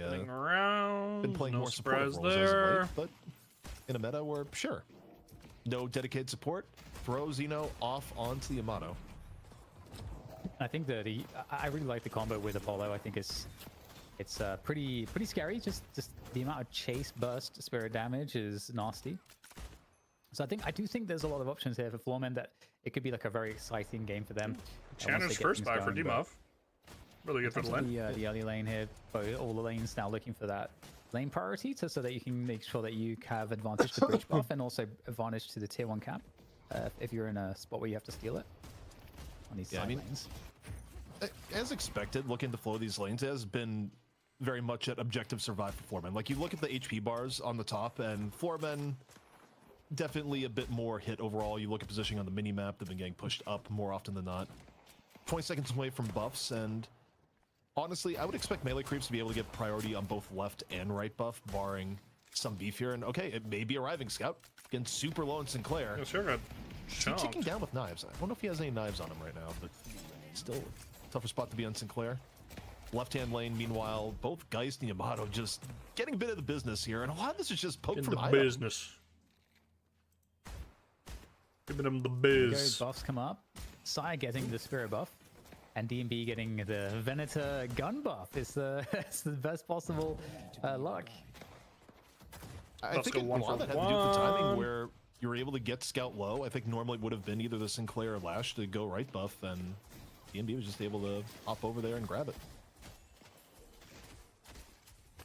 Yeah, subbing for Rocker. They didn't have the graphic ready, but sometimes I'm assuming that's why the comp's so fucking weird. But yeah, he's just subbing for Rocker. He's come online for some of the more deadly combos. Monster rounds goes really huge in lanes where you're having a hard time, where you can't do as much pressure. We're trying to get a payday. At least you can keep the opponent's creeps off of big bag tower. This week with the new sponsor. Oh. Damage on top, Soul Exchange. That guy's fucking dead. It's good enough to deal with poppers, so just keeps positioning, drops a Soul Exchange, easy kill and turn, and clearly they thought. Bro, the Yamato was actually fucking chunking with not to be the case, and with his opening rounds. Mistake, finally a little bit of breathing room on the left for. Woman dead? No, woman lives. Yeah, perhaps a miscalculation on the timing there. Well, that's gank. I like the idea though. Dropping in from above like that's really cool. Dude, every time I see Scout, he's just like below 50% HP. I don't know what's happening. That has definitely given some better times there to the guys Yamato on left. And now in here, that gun buff is gone. It's been neutralized.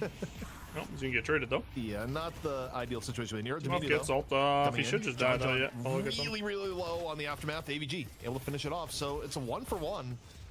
And again, remembering the stakes of this game, if you do 1-for-1 trades as Floorman right now, you're really happy with this. I mean, kinda. That are feeling but like this team needs someone to play that role, right? Tune in and go, oh, it's an even game. With the comp that melee creeps is running, you can't. And then like he's willing to swap over to support. Like you need more. I think he's valuable to melee creeps in that way. His hero pool is a problem though.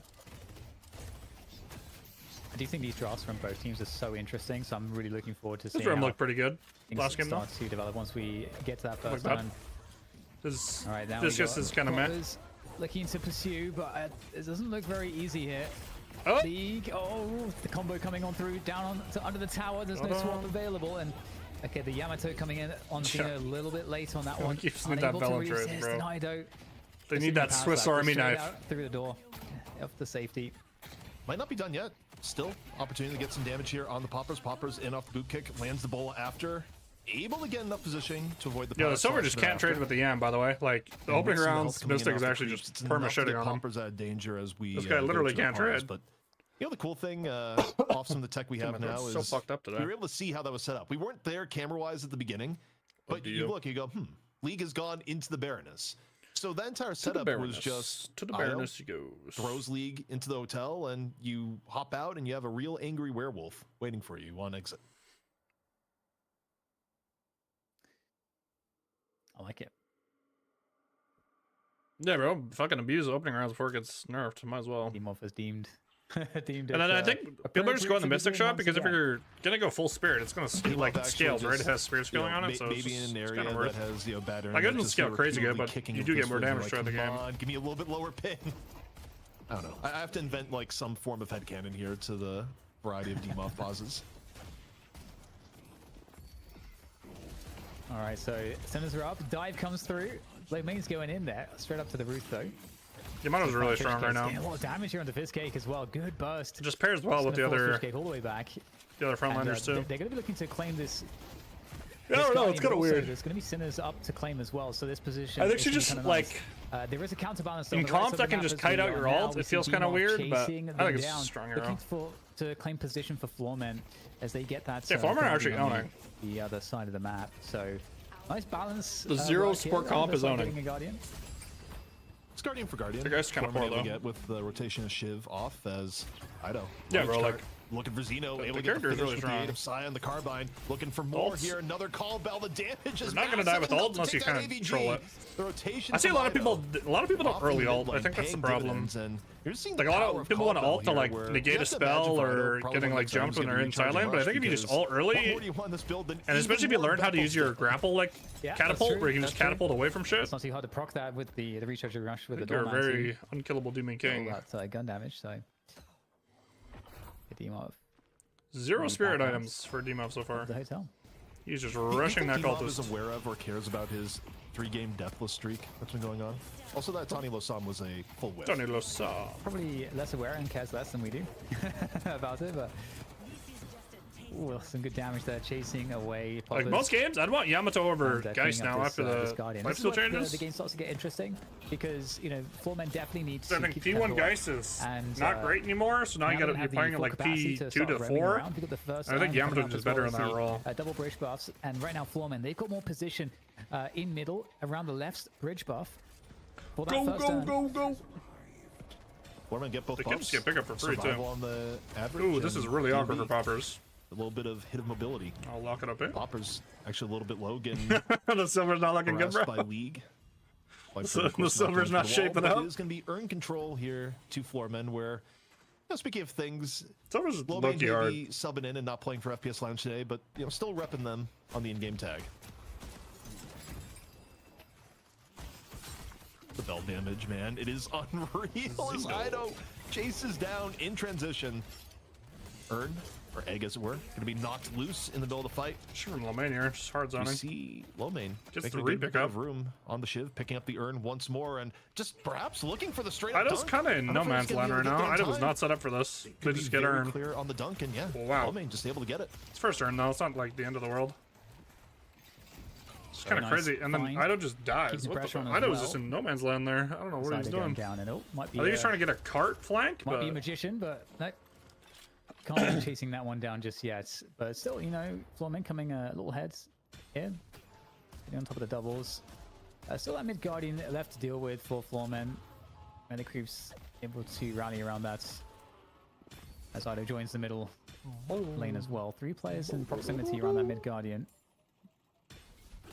Is this a rebrand from AVG to average? Are we supposed to call him average now? CP? Okay. We are supposed to call literally, average. I think he's that is the full rebrand. He does I don't know. not want to go down. He's like the best player in the server 1 second, and then he's just like griefing in jungle the next. Like, I don't know. Respectable.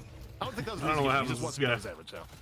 He also got the name on Twitch, but in important matters, Fishcake drops a death slam, gets a few. Honestly, low main's been looking insane in FPSL scrims. In turn, Zeno doesn't let the opportunity go to the wayside. Low main's been looking real good.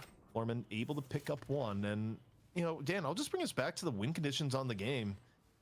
GT looks clean, the Stormman looks clean. Some scrappy kills here and there. This isn't where they want to be with their comp. Shit looks good. Floormen are looking a lot better in terms of long-term win conditions. Hey, thanks for the follow, they definitely have a lot of good ways to bully melee creeps early on here.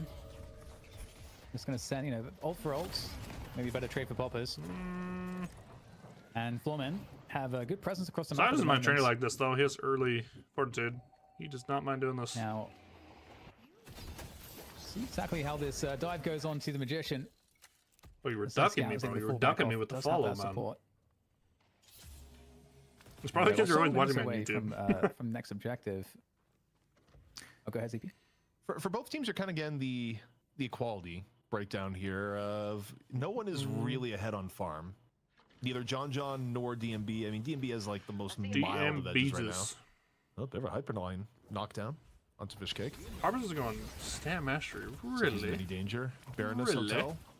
Low main Block on it the plus visit. Stam Mastery? And maybe the welcoming party here. Melee creeps coalescing around low main. Dude, about to leave. Mobile's Here's clutch welcoming sometimes. party. Down to half HP immediately. Is the a lot of people apparently on Twitch will watch. There's like quick pick off on the low main. Different apps to watch Twitch on. 15 minutes though, so we'll see what we get after. And get no ads and stuff. Past the early game. Let's take There's one for YouTube too. I started using one for YouTube because YouTube ads are just getting outrageous. Who's really contributing here as John goes down? It's a doorman. Still bring in. Still fight. With the inflict, by the way. Scout, bro. Ult gets copied, and it doesn't quite matter. Scout falling the D-Mob in the end. Poppers though, trading out. Getting real scrappy here on the right lane. Yeah, you were telling me that. You don't get a lot of ads on YouTube. I get so many fucking ads on YouTube, bro. It's like kind of disgusting how many ads I get. Elsewhere, though, off into middle, Xeno's able to punch fish. Especially like podcasts and stuff, I'll get like 8 ads in the first like 12 minutes, and I'm like, what the fuck is happening? For a piece of John going, Walker, protect me. It's super annoying, especially when I'm like listening to it and I'm like doing something, so I can't like walk over and skip them. I'm like, dude, this is John. That's super low HP, but so is Xeno. Rotation in the middle. Is John really not dead yet? How is John not dead? Tani Losan getting copied now by Scout. John lived. How the fuck did John live? Average able to take down the Walker before falling in turn. Well, diving so hard for John. They don't even kill him. John is just too strong. They got the Walker though, and they're getting this right side. The damage though is pretty immense, and another Walker there for melee creeps going down to half HP. Oh yeah, it was Twitch's idea. Right, you get 0 ads on so, Twitch. You know, D-Mob harassing that, and in mid now, more problems coming in. As you're talking about, it might be because you're affiliate, but I don't know. Has he got any knives here? Nope, no knives into Poppers, so YouTube Poppers will get so away many. scot-free. I think it's with YouTube, it's like a regional thing though for ads, because they have way more data on and this would be a spot on ad conversion and stuff. So I think if you're like in it's an advantage. It is just barely an North America, I think you get way more ads. Pretty brutal for Florman. I think if you're Florman, you don't even want to pick this up right now. Like I know you're in Austin sometimes, but I wonder if it geolocates you to a little bit closer to being neutral. But if you pick it up and they do, it just flips to neutral. They're able to time it. Affliction though comes on down on the John. The targeted harassment from D-Mob. Ido trying to do a little bit covering fire. Because there's so much data on ads with YouTube. Like it's actually disgusting how much data they have. And the Urn still is locked in as neutral. That's why they get so many ads. Stays. So like Twitch struggles to like even fill their ads sometimes. Wait a moment. Yeah, really nicely done, and they steal away the Urn now. Oh my god, Florman got the Urn, bro. Dude, Florman are owning. An escort across the map. This comp is working somehow. Apollo and Yamato hit squad. Honestly, this Urn looks so cool. It does look like a Charizard or something in the hatch. Sure, it actually does. It looks like a Charizard egg. And yeah, there's nothing really to stop this. I mean, Fish Cake has a death slam, but he's getting targeted by the lead. They're 11k. And Xeno, so he's gonna get taken out. Dude, they're all here for this Walker defense. In the meantime, melee creeps are trying to make a counterplay with that right side Walker harass. In the meantime, also defending their left side. Oh my! Why did Ido come back through the door? Just completely eviscerating Ido. Why? You know he's ulting, man. Melee creeps window may be gone at this point. You know, Popper's trying to make something out of nothing here in on the league, but Soul Exchange is waiting in the wings. You still get a little bit of HP back. Wait, Popper's is fucking him. Now's about the time that you'd let loose. Wait. Is League able to keep the Soul Exchange? League actually lived. He baited him to think the Soul Exchange was coming and lived. You have to blow that for, you know, I know. So extra little bit of HP. Xeno dies. And while this is going on, but they trade for a Walker again, bro. DMB, dude, Foreman are just rolling. 2 Walkers now down for melee creeps, none for Foreman. The lead continues to expand, and with the amount of map control that Foreman's gotten recently here too, I'd love to check in on our golden statue buffs to, you know, see how much of this lead is permanent. Jesus. I mean, yeah, this is like the first bad game I've seen Poppers play, though. Hey, I just but like their macro not being clean would make a lot of sense with Poppers playing. But let it hang too. It's like production. But yeah, Silver has not looked. Not interrupting. He has the most zero damage in the game, but he's just kind of. We're actually getting trolled. Oh my god! Look at Low Man, 25 golden statues. Shiv has been hungry. Holy like, shit, bro! Is like, yeah, I'll sub for you, Floorman. Sinner enjoyer. My contract. I get all the buffs. I'm making FPSL look good today. I like when production griefs you, CP. It's my favorite. True. Oh, man. D-Mob's just permadead. By the way, that's actually the important stat. D-Mob is yet to die. He's going for game D-Mob just 4, never dies, I gotta tell you, Dan, when you're ahead of the game on Pocket, and your team is doing well, you can't see my face cam? D-Mob might not die. The streak may be going to 4. It's on my OBS. I don't know why. Shift, right, to feel comfortable. and then it'll be good. It'll be good. It's working on here. It's what's been really impressive is how Floormen have been going too fast for Melee Creeps to even react to. Mobile L. Being able to macro down your stream poorly. walkers and the buffs. Oh yeah. No, the graphics I constantly block. This is potentially very dangerous as well. The flying strike connects. Who is it connected to? It's impossible to say. Yeah. And nice flip I've been there with the getting somewhat better at moving it when the graphics come up. Cake, who's extremely weak. And fall back to base, but gets impaled by the Iridomini, and with that, I mean, the lead is only expanding. Bro, they're farming the fuck out of them. Floormen got through the weakness of their composition. The weakness of their composition is that it wasn't that great early. Now, though, Riposte comes in, John going, what's going on? The thing is, John isn't farmed either, so like, by Apollo. They can't even like get the late game. Maybe. The walker's real low. I mean, this would be nice for melee creeps to get, even if it comes at a cost. Lash is better just because you like they build this gun shit now, bro. You don't even build Spirit on Lash anymore. You just build this like Siphon Bullets gun shit, and you do a lot of fucking damage. And Floormen now, just an enormous advantage. So they're not even able to get walkers. I don't know if it should be proud as high as it is, but like it's definitely strong. Things are not going well. Like you just sit in the sky and just perma like shoot. Really cool. I mean, again, and just wait for the comp that they pick for death slam angles. Is a little bit weird because of the people just can't trade with you because you just sit in the sky and just shoot at people. Really mattered at all. As soon as they got into the out of the early laning phase. So I do wonder if it's something that we'll see repeated in the next draft, or how you can counter this. Oh my god, Melee Creeps didn't get this. I don't think the draft is a problem here. I think this was just straight up execution for Melee Creeps. I think they had a perfectly well-reasoned comp for where they wanted to go. I think maybe the part here that was underestimated was the impact of the Apollo. Like, you have an overall stronger early game comp, but you give the other team Apollo. John is just so poor this game, bro. This is gonna be a rough game. They gotta get like, I don't even know, because there's lost mid boss. It's like, there's anything to do this game. Still 3 Gs left alive, so you know, pick up burn. His chances of staying deathless are increasing in this one. They're pretty high. Like, I think right now, if you had like the odds, it probably starts at the beginning of the game at less than 10%, and now it's like 90% chance that D-Mob doesn't die.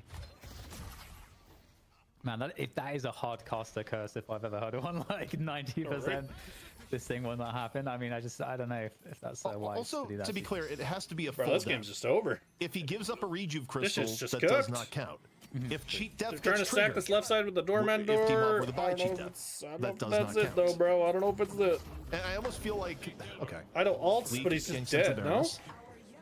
I feel like Ido's just dead. Not gonna be a falter, by the way. You look at the map. That's just Ido dropping him into the Baroness and then leaving and getting mugged by 2 people in the latter part of the left hand lane. Yeah, this is GG, bro. This shit's over. Oh boy. I mean, obviously the attempt there was trying to put some pressure on Walker, but there's no clean escape for Mr. Ido that time. Yeah, this is the Walker about to go down. They're not going to be able to take a single Walker unless John just sends it on the right side. I think he's going also to pressured at the same time. So these split pushes, it just the math doesn't really work out for 3-0 Walkers, bro. Or rather, sorry, for melee. Okay, you should not be able to riposte Walker Stomp. Here's another nerf to this stupid puppy. Why can you riposte Walker Stomp? Why? Way too hard at this point. They're going to try to burst out from this position. They're stuck by those mid-base Guardians, but quickly sent back 3 afflicted by Demov. I don't like this build from Poppers, bro. This is like the old silver build. I don't like this. By the way, it is. I am backdooring the Walker. I think the sound wave is good, but everything else, I'm not liking. You now deal with the Executioner, and the Executioner is low main. By the way, John's only 1k up on this guy. He literally can't do anything. Low main was not advancing, and now we get to see, can John escape? John's tempo build like this is really strong when you get ahead, but to continue chasing this down. I don't know if there's anything you can do. John's grand when you get behind like this. Trying to work around, trying to get away. The problem is you're warded, and you're trying to get away from a ship JMB that has more mobility and has friends. D-Mob died, but he's not gonna die. John continues to struggle, move around, and surely is about to go down in the 1-on-2. Elsewhere, a tiny low shot directly into the Veil. Floormen just cleaned up kills across the map. Yes, John. He repost the Sinclair ult. Oh my, they're getting fucking farmed, man. Jesus Christ. Into the closets. Okay, well, base Guardians make counterspell block stomper markers, bro. Do we want counterspell to be more broken? Do we really want that? This game has looked. Do we really want counterspell just to be even more insane? From Floormen. I mean, Floormen they weathered the early game storm where things could have went bad for them. never fell behind. In fact, got advantages and played Earn way better. And, yes? Okay. You know, Melee Creeps, they lost their window. And now, you know, the downside of picking the comp like let's just buff everything. Let's just make everything broken more OP. Let's just do it. The farm, fuck it. The other team has just very see what happens. Of course, at this point. Okay. Actually, good lash ult. Oh, there's a death slam. But they got 3-man inflict. Back. Not too much follow-up. That's kind of it. And doesn't matter. Oh, hello. I spoke too soon, ZP. Fuck Rustalog it. Yeah, right. Rustalog it is. Are gone, but it seems balanced now though after the change. Rustalog it doesn't seem after the 3-man affliction. Doesn't seem that bad now, but yeah, if they buffed it again, that would be not ideal. Okay, Lomain overstays. Okay, if Lorman actually end up griefing a little bit, but I don't think it really matters. Nothing for Melee Creeps, but turning this into anything. I don't think it really matters. John finally gets his first 6K though. After you've just lost a considerable chunk of your base. Both shrines are gone, and lane's gonna be a tough spot for the rest of the game. It's happening. Maybe you get a few kills here. Okay, you can take down they're griefing. Melee Creeps can maybe get their own jungle. Still a long gap between both teams, but a little bit less than if they weren't able to get the chase down kills. Most important thing is that Demov survives. Oh. Although Demov is going to be targeted. Oh. He's alone. He's my god, Scout actually got a good bunny. It's over. Demov, no, why? Dude, there's no mid boss, so they get buffs and shit. For the meta commentary. Oh god, production just throws it up immediately. Lol. Demov had a death. Lol. Demov finally dead. Man. Melee Creeps try. Okay, Melee Creeps are actually getting multiple staggers here. This is turning from, okay, at least you got that, into, wait, this is getting more tangible. Not only do you get the pick on the Demov, you get average as he was near the Walker. You actually get the Walker. You're getting Walker decent down. Rotates around the map, courtesy of Okay, Melee Creeps are actually doing shit. If they get the Zern, they're kind of back in the game. No. Is this more than Florman should have let you back into the game? Yeah, Florman just griefed. I don't know what they were really doing with this. I'm still feeling the emotional this game should have damage been over. Of Demov. Look at this fucking.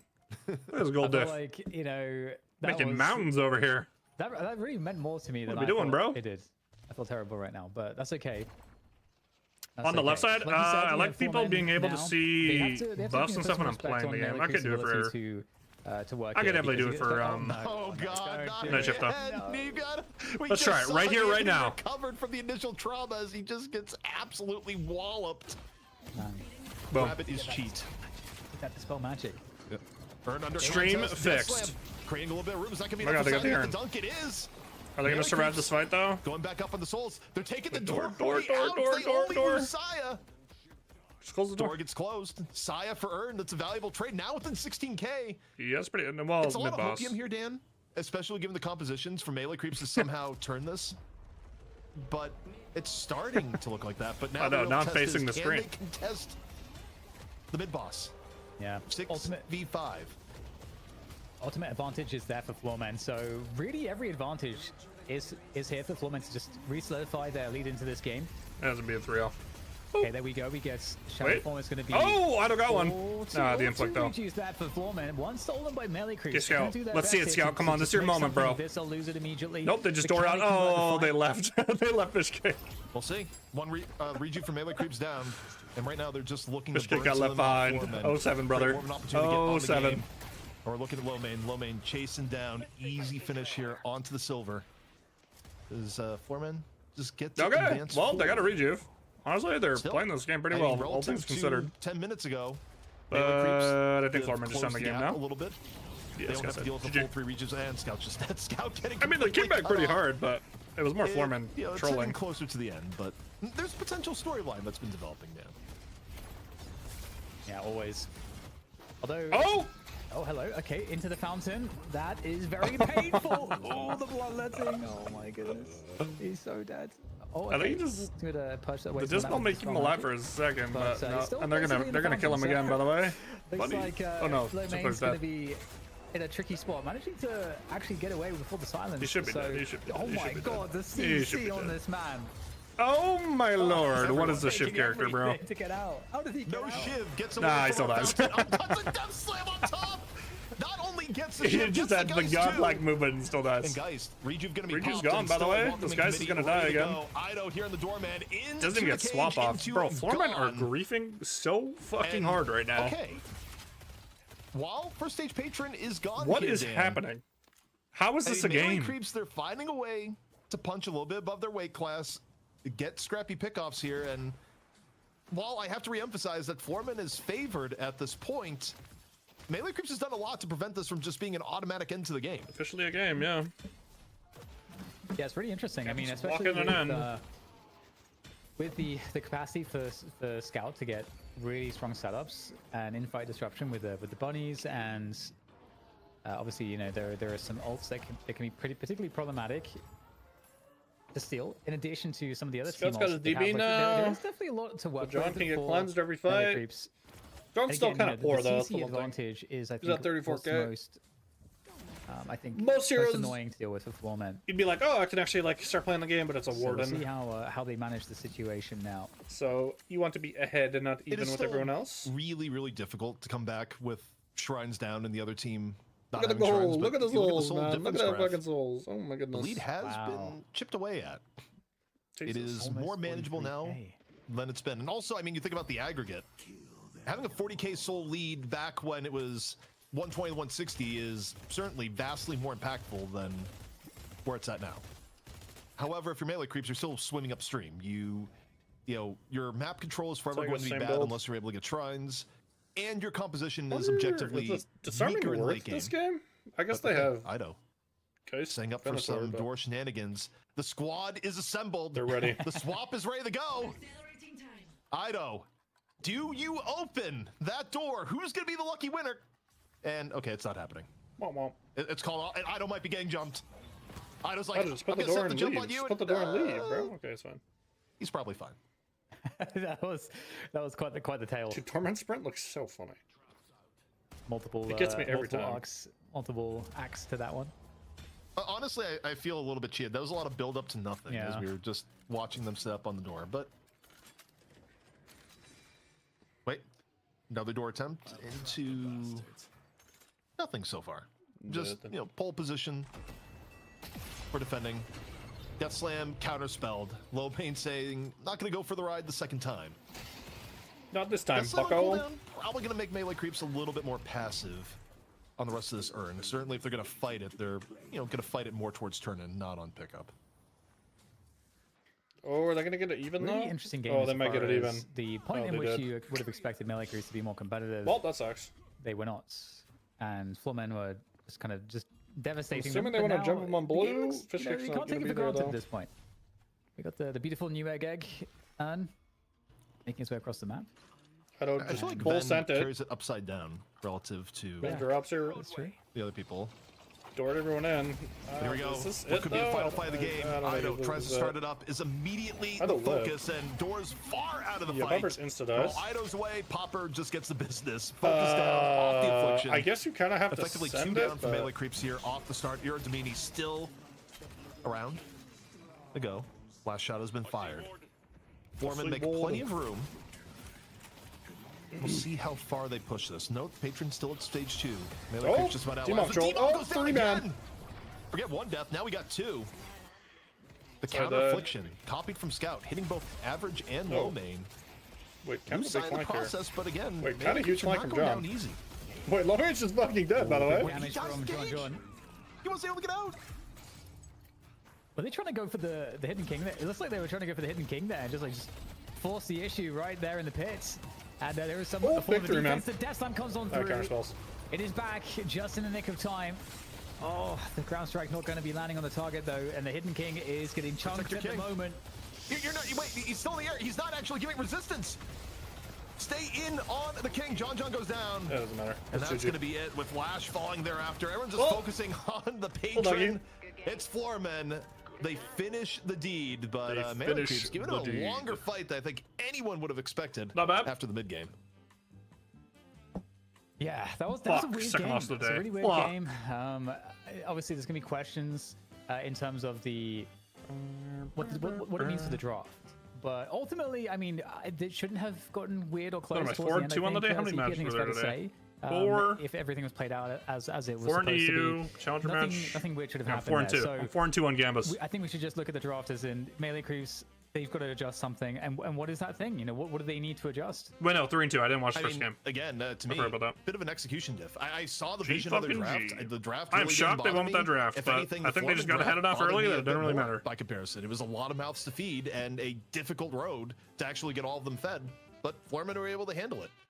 Sure, Dimov loses his no-death streak, but I think with this much money on the line in a day like this, you're more than happy to just leave with the map win. No doubt. Totally. And hey, you know, it's a good opportunity to start a new deathless streak. Like a no-death run. Like, you know, people who do those like no-hit runs in Souls games. Dimov's doing that here in Deadlock. Although, Dan, we could go down. Yeah, this, Pupper's Silver's not looking like it. Deathless I'll here? be honest. No. Silver is not. And we're gonna be not like what I some was games are expecting. going. Okay, we're gonna forget about the streak, and that's when he'll start the streak up again. But I did just want to remind people that you did say that he had a 90% chance of surviving. So hey, I stand by those odds. It just, if you know statistics, that still means there's a 10% chance of him getting blown up in mid lane, which he did. Kind of love the NightShift music. Anyway, I just fucking love it. As we watch the highlights here, we can see, you know, the general struggle that was had by melee creeps in a lot of these early lane scenarios. Popper's did his best. Again, Popper's standing in for melee creeps here today. If you are just joining us for this finals now, standing in for Do, and I think you know, repping Do pretty well. I think Popper's has been doing great. Yeah, I think anytime a player as good as Do is unavailable, you know, the search for a substitution can be a little bit perilous, but I don't think Poppers was necessarily the problem in this game. I honestly, again, I just think it comes down to the fact that Florman did a great job of avoiding taking serious damage from the laning phase into some of the early fights. Melee creeps weren't quite able to generate some of the opportunities they were looking for, and it really did just feel like a bit of an execution diff. But also, oddly enough, I feel like melee creeps were playing better as the game went on. Like, if the melee creeps in the middle of the end game that were making opportunities out of nothing, there's gotten such a huge hole from minutes 1 through 15. I think they could have taken this game. Like, that's the weird thing here. I mean, and that was also part. I think Florman did get sloppy towards the end. Not sloppy enough to cost him the game, but enough to keep it interesting. Where, you know, from a pure entertainment value, can't ask more than that.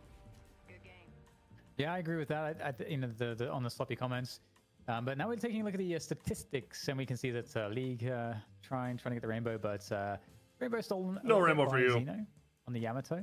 Everybody on par damage-wise across the roster, and I think that's kind of something. 36k from the Yam on 36k. Given kind of what we saw, the fact that it is all heroes that can do a lot with farm and they got farmed, and they all did a lot. Yeah, I mean, I'm looking at Florman, and I feel like the story there is it wasn't my damage, it was our damage. Dude, is so behind Sulker this game. This was the collective, like, it is all ours. We have all evenly distributed. Like, I wasn't following him throughout the game. He was just so poor. Actually, the one... He ended up getting, like, ahead a little bit at the end, but he was behind the curve the whole game. Opening rounds went from an item that was the near majority of the lobby, just in the qualifier a bit ago, to a little bit more reserved. It was in the end. It was, you know, Yamato ends up grabbing it, and then you had Scout and you had Ido. John still not making it part of his Warden build, and you know that trend which looked like the new, oh boy, this is going to be 7+ reload on of this item on the item stats, didn't quite come to pass. Berserker too. Yeah, I certainly agree. Just the counter spells came in. The game was just so hard. Pressure on the interesting about this, I think. You know, great performance obviously from Florman. And I'm just really excited to see which way the draft will go, because I feel like, you know, I have no, like, if you're melee creeps, what are you doing in this draft now? Like, you feel like you hard won draft, and now you're just like, oh, maybe you go back to Dynamo shit. Some teams in the past. I think that'd be really fun if we saw that. And I'm also curious, you know, whether there was something that for melee creeps, because again, they do have a stand-in. Maybe there is something that they're like, you know what, the comfort here was a bit off. Maybe we should make some changes here. Maybe we want to deny something from our opponents. So I think there's a lot of room to you know, a lot of room to make this next draft, I think, a lot more effective for melee creeps based on what they learned there. All right, Florman looking to defend the throne. Melee creeps looking to break their slump. Can melee creeps win 2 maps in a row and become the new champion, or will Florman win the biggest NA prize yet? Stay tuned. Next one coming up next. Next one coming up next. 10 out of 10. Transition.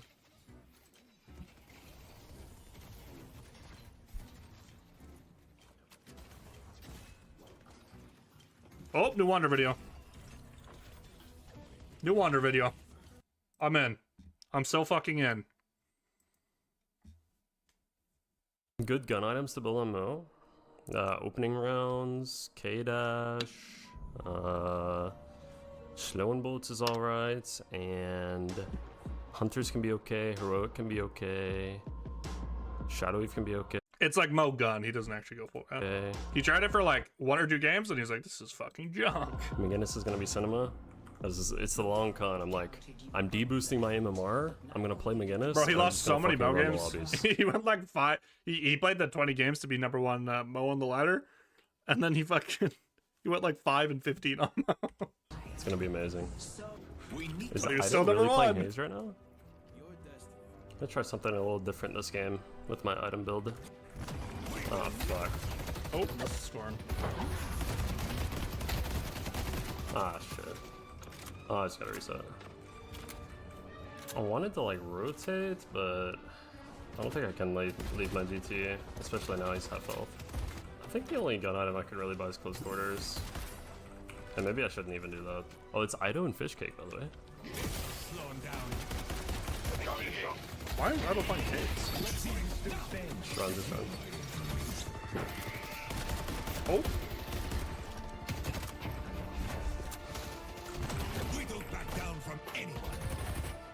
CQ would be doing big damage there. Ah, fuck it, guys. I'm buying CQ. I don't want to hear any fucking Gunmo question mark? Gunmo question mark? From you fucking chatters. Right. Yeah, I just wanted to get through. It's so funny, bro. Oh, I see you. It's just random motherfuckers with like Ido as a stream or something coming in and being like, Mo Gun? What the fuck, single bro? fucking orange item. It's so fucking funny. Well, that's why you're losing, bro. You're playing Gunmo. Ah! Melee charge equal punch build. Close quarters equal gun build. Nice. Rated 1 from there.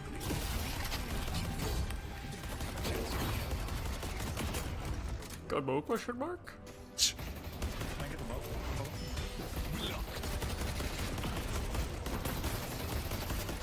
Who's this GT? GT's fucking owning.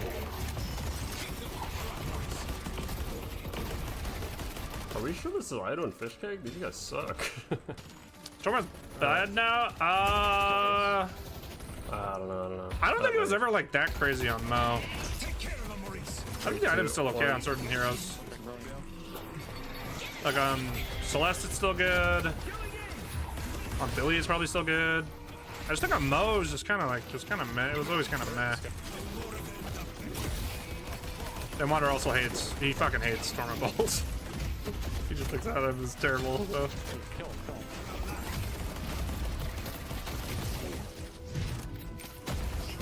Oh, trophy collector? I think. Bro. I think on pick it's probably still good. All good. But it's like kind of debatable. And then I think on support it's still good. Oh my god. You are a freaking like it's probably still good on Ivy. You are a pro, Ramakano. It's probably still good on I forgot Dynamo. to unmute you, but I just had to check to make sure. Yeah, I have a metal skin. What about it? Dynamo though, like I don't know, healing boosters just giga worth some games. Orange item in your or getting like early debuff reducer so you can get your own stuff faster is really worth. Why are you playing Gunmo? It's just not as like buy on everyone now. Because the weapon damage, like especially in lane, is kind of annoying. But like you can go monster rounds and cancel it out, but like it lost some value too. Like I didn't even read what the full nerf was. Like I know they nerfed the souls and stuff, but I don't know the exact numbers or anything. Let's look at the exact numbers. Okay. Did they nerf it more than just the weapon damage? I thought they nerfed the actual scaling of it too, no? Yeah, he's one. In the subway? This one says just weapon damage. If it's just weapon damage, then it's definitely still good on pick. Yo, I lived. Where's this bird going, bro? Hello?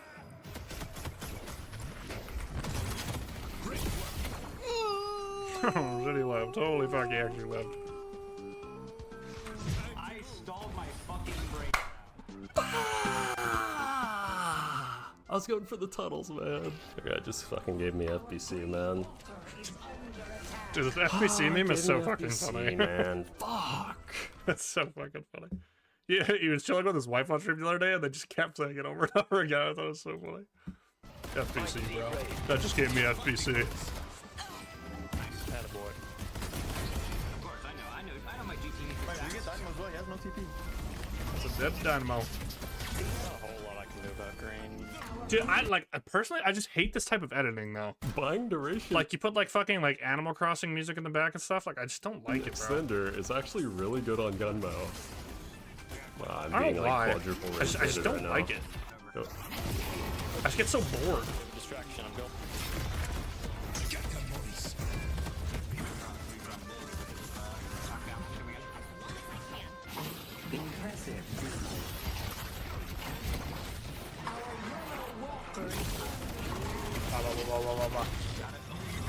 Uh-oh. Wait, we got it.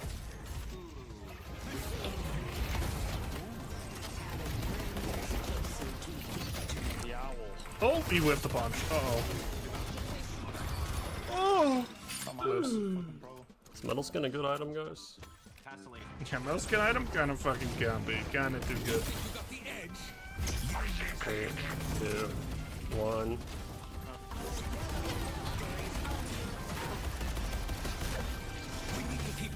Maybe we keep going.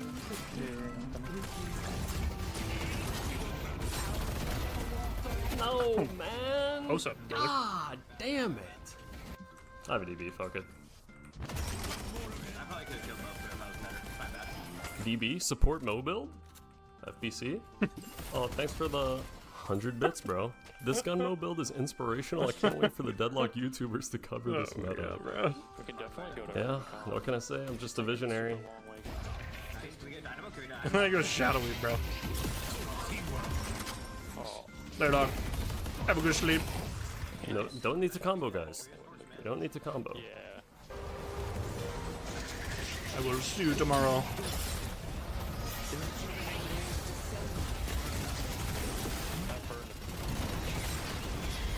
Oh. Wait, big bird? Oh my god. The juiced fucking bird? Where's the guy that just disappeared? What was that? Oh. Oh. All cursed. Our green Walker is under attack. Just slide, just slide. Our blue Walker is under attack. Oh my god, bro. Colossus Dynamo? Am I seeing that right? Did this get built that? Nice, guys. Am I saying that right? A DB, bro. This is my support Mo build. Yo, Castle Crashers music? Okay, now I'm into this. Wait. I like it. Suddenly I'm into the ending. Wait, hold on. Everyone's good. Everyone's like, no, it's good. It's good, bro. Yeah. We really like that. We really like that. I was so close to my orange spike, bro. Damn it. I can kill this Billy. You guys come? I got Paige because she's gonna just cancel me. Oh, wait, she didn't have ult anyway. He can't shoot, he can't shoot.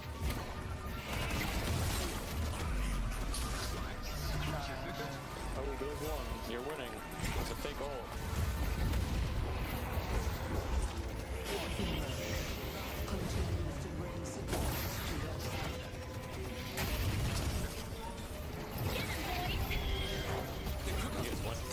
Got Warden here. Who's owning this game? I can DB you 7. Clean up. Watch the end of this game. Hurting. Somebody. Warden. I don't know.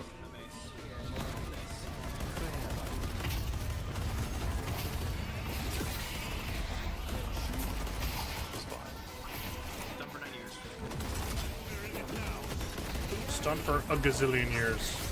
Oh, big you did.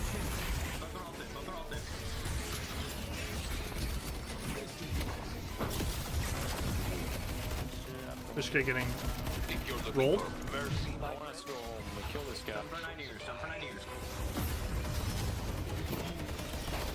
Okay, it's NightShift time. Do melee creeps have what it takes to What win it the next takes. two? ZP here at the DDK and Dan Floorman I looked think they incredibly should go composed for in their the last side game, and just not ban making the any errors in doorman. the composition that frankly I should have don't know. struggled more in the early game.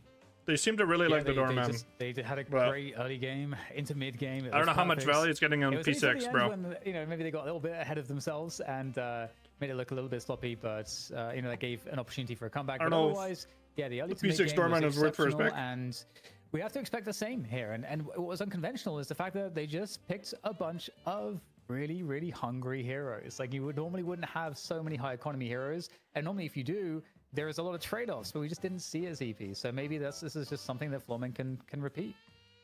Now, we do have some good news here for any who may be in Atlanta or just in Atlanta temporarily for DreamHack coming up next weekend. Not this weekend, but the weekend after. We're going to be down there. The Night Shift crew is going to be there at the Intel booth. And, you know, doing a little bit of street brawl at a minimum. So if you're in the area, damn, Spurs are spanking the stop by. We even got Jason coming in all the way from Italy on top of all the usuals. Wait, really? The only person we're going to be missing there is Mitch because he is an international man of mystery. He's actually in 4 places at once, but won't be DreamHack. But, you know, either way, most of us will be there. Oh, next only 1x6. Come.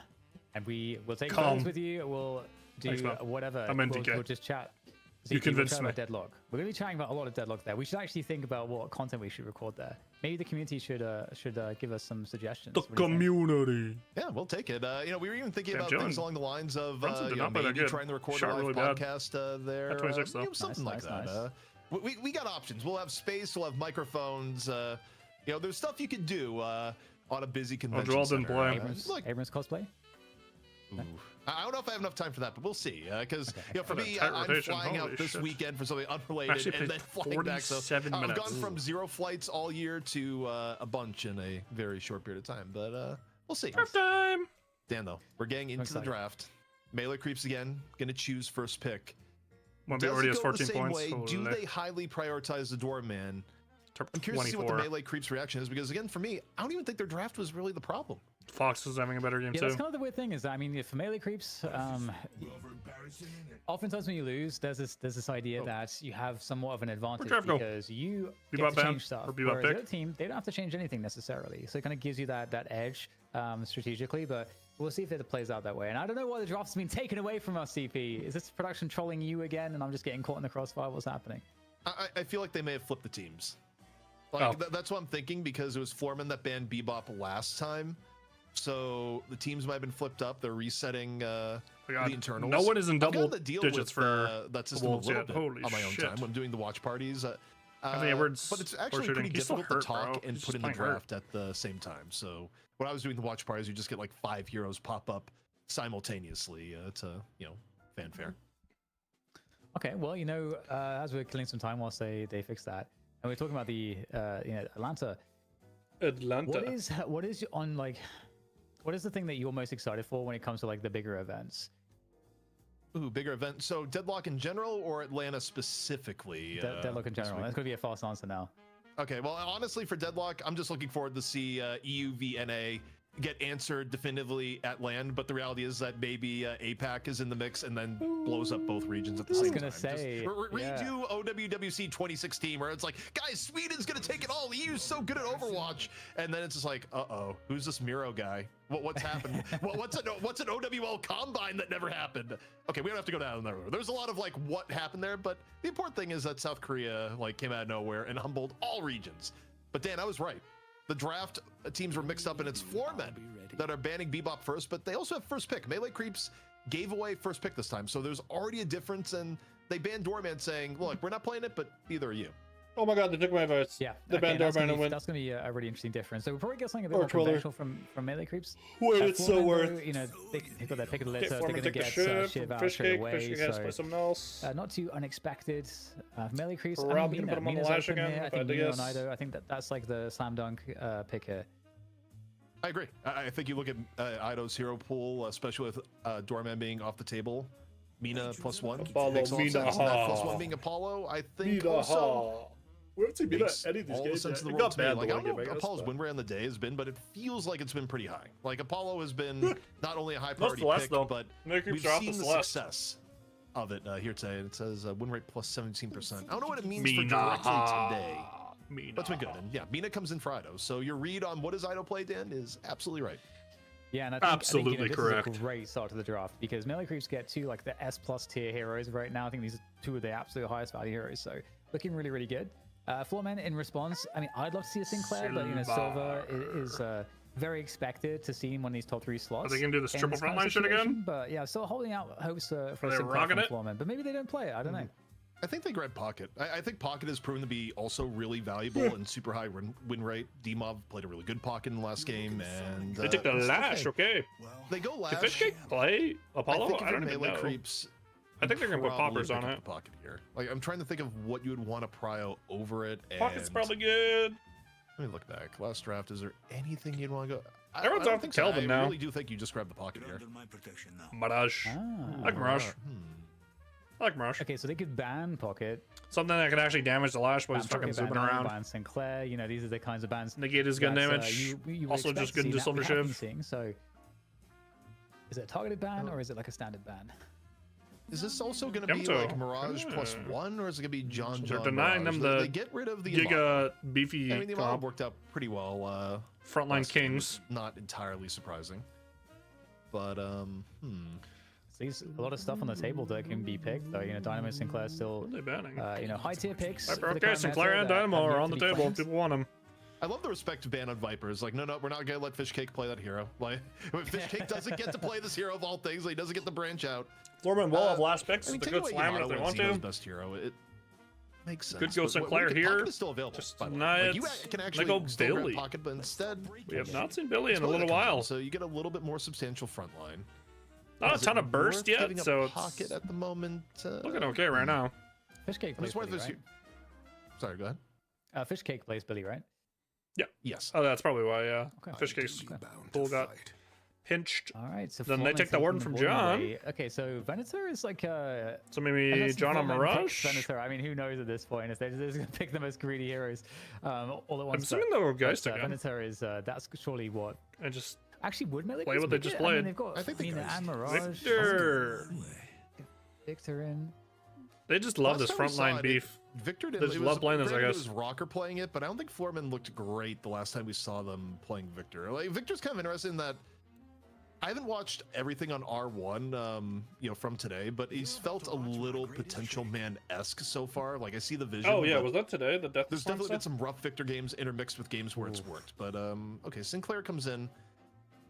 Also, funny enough, in terms of clones, cloning Victor is legitimate. It's very obnoxious for Sinclair in some of these fights. They throw at me. I was gonna say, ZP, I feel like the Sinclair pick is kind of nasty because I would have loved to have seen Floorman pick up a Kelvin here, or Floorman pick up the Sinclair, or Dynamo. Like, and Sinclair kind of blocks all of these picks. I mean, you can still do it, but it's just a little bit scary. That's this weekend, right? So they go Haze instead, which is really cool, right? Because we've seen how good Haze can be in this current patch in EU today with Oberkim. And off the eye test here, Dan, I do like the melee creeps comp more. I mean, the part that's a little bit worrying is people have been pretty down on Abrams post changes and going, I don't know if he's worth it. But Abrams has also been in that spot before people like realize, no, he's still actually good. Like, melee creeps get a way better ability to run at Floorman until the late game. Like, until Victor is actually significantly farmed, melee creeps, if it's even, get way more of an ability to dictate fights.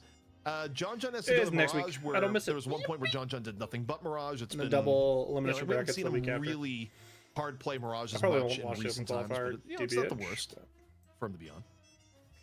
Yeah. I mean, I think I like again the utility that Sinclair and Abrams and Billy provide this roster. I think it's pretty well balanced. New Oikos Pro helps you feed your strength. Oikos.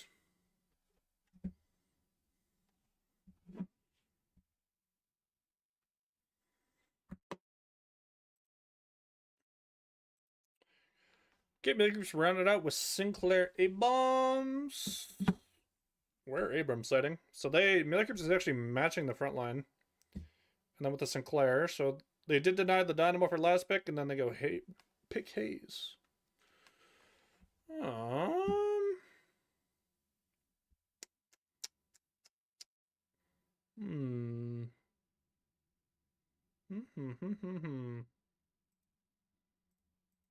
I'm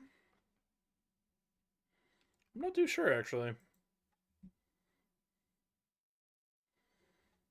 I feel like the Mirage has a lot of value in these, like, an early first pick, first ban, or at least ban in mid stage into not pick nor banned at all. Fights? Obviously, I think like the late pick on Sinclair, if Florman were had any inkling of going Dynamo, they kind of looked at it and said, whoa, we're actually not going to do that. But I don't know. I'm looking at this on the I just haven't been impressed by Scouts. I do kind of like the melee Sinclair creeps is the thing. comp better. Like I look at Apollo Mina, but it could be Saya on top of like actually having a strong Saya front Sinclair line, here. It could be Scout Abrams. I feel like the comp is in a good spot. On the other hand, obviously if Florman is able to get like any measure of good farm, dealing with farm Victor, Warden, Shiv could be a bit of a nightmare. Yeah, I definitely agree. I think they have a true P6 roster is definitely quite dangerous. I think the Mina play in particular is going to be obviously really important because Mina is so strong and can really snowball the game. So Victor's going to go crazy this game, though. For me, I'm excited just to see Ido getting to play Mina because I think Ido's got a great Mina. They said they didn't have a player for such a playmaker, and it's just fun to see him have the opportunity to play something that's very strong at the moment. I think the biggest. Yeah, I think I agree with you. I think I'm with the like the Mirage. We don't see the Mirage can do work this game as we used to, but Billy is very good. It's still very good. I think Mina can just permanent nuke the haze too. Billy still is very good. If he gets ahead. No, I think Billy is probably getting like Apollo does a lot of work I mean, this game obviously, with, like certain other heroes like Apollo, and, you know, some characters are like a little bit better laning, have gotten higher prio. But I mean, you know, Billy, I think even in some of the games where he's been completely unpicked, not even banned nor picked at all, it's been a little bit weird on the value. I just have a lot of I'm just like a lot of good pairings here though. Bunny, Minol. Again, overall, I do think it's a strong Guardian laning phase for melee creeps. You know, execution depending. You have both Apollo, you have Sinclair, you have Mirage. Like you have multiple just horrific lanes to go up against. Like, things like a Mirage Apollo lane is like effectively the poke from hell. It is really difficult to deal with, regardless of what comp foremen might go on the other end. Also, Shiv is kind of deprived a little bit of some of his better early lanes by virtue that you haven't paired him with something that has a little bit more sustainability. Shiv, of course, really likes playing with the Rem. We saw that earlier. Not going to get that here today. Victor, even some of the changes with how people are building him takes a little bit to get online. So we still have this scenario where melee creeps, probably once again edge early. But if they do, I mean, they have a lot of things that scale well into the late game. Well, specifically Mirage and Mina. Like, and ideally you get them farmed. I think one thing that's very different to the previous game is that in this current lineup, Florman do not have anywhere near the amount of burst spirit damage that they had in the previous game, because despite the fact that they had all of these very hungry heroes for economy, they also had a lot of burst spirit, which allowed them to tempo and take control of the early game into the mid game, and they don't have those options at all in this game comparatively. So I actually think melee creeps, as we get into this, have a really great chance at equalizing here, CP. Yeah.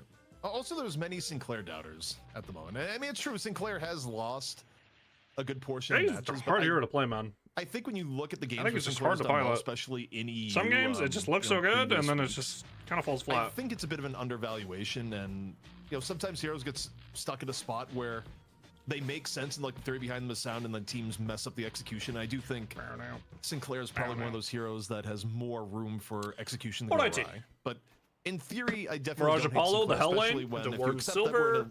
Meta that's a little Mina bit Abrams more lane into dependent. Victor Hayes, and then Shiv Lash into Billy Sinclair. Okay, I totally agree with that. DMB on his Warden. Both Vexing Bolts and the Bunny are just they just go so hard in terms of value in the game. Really strong poke, really good utility, and obviously also the extra damage you can output with the assistant too. Actually one thing too is that Vexing Bolt also wrecks objectives still. That's something that could end up being changed.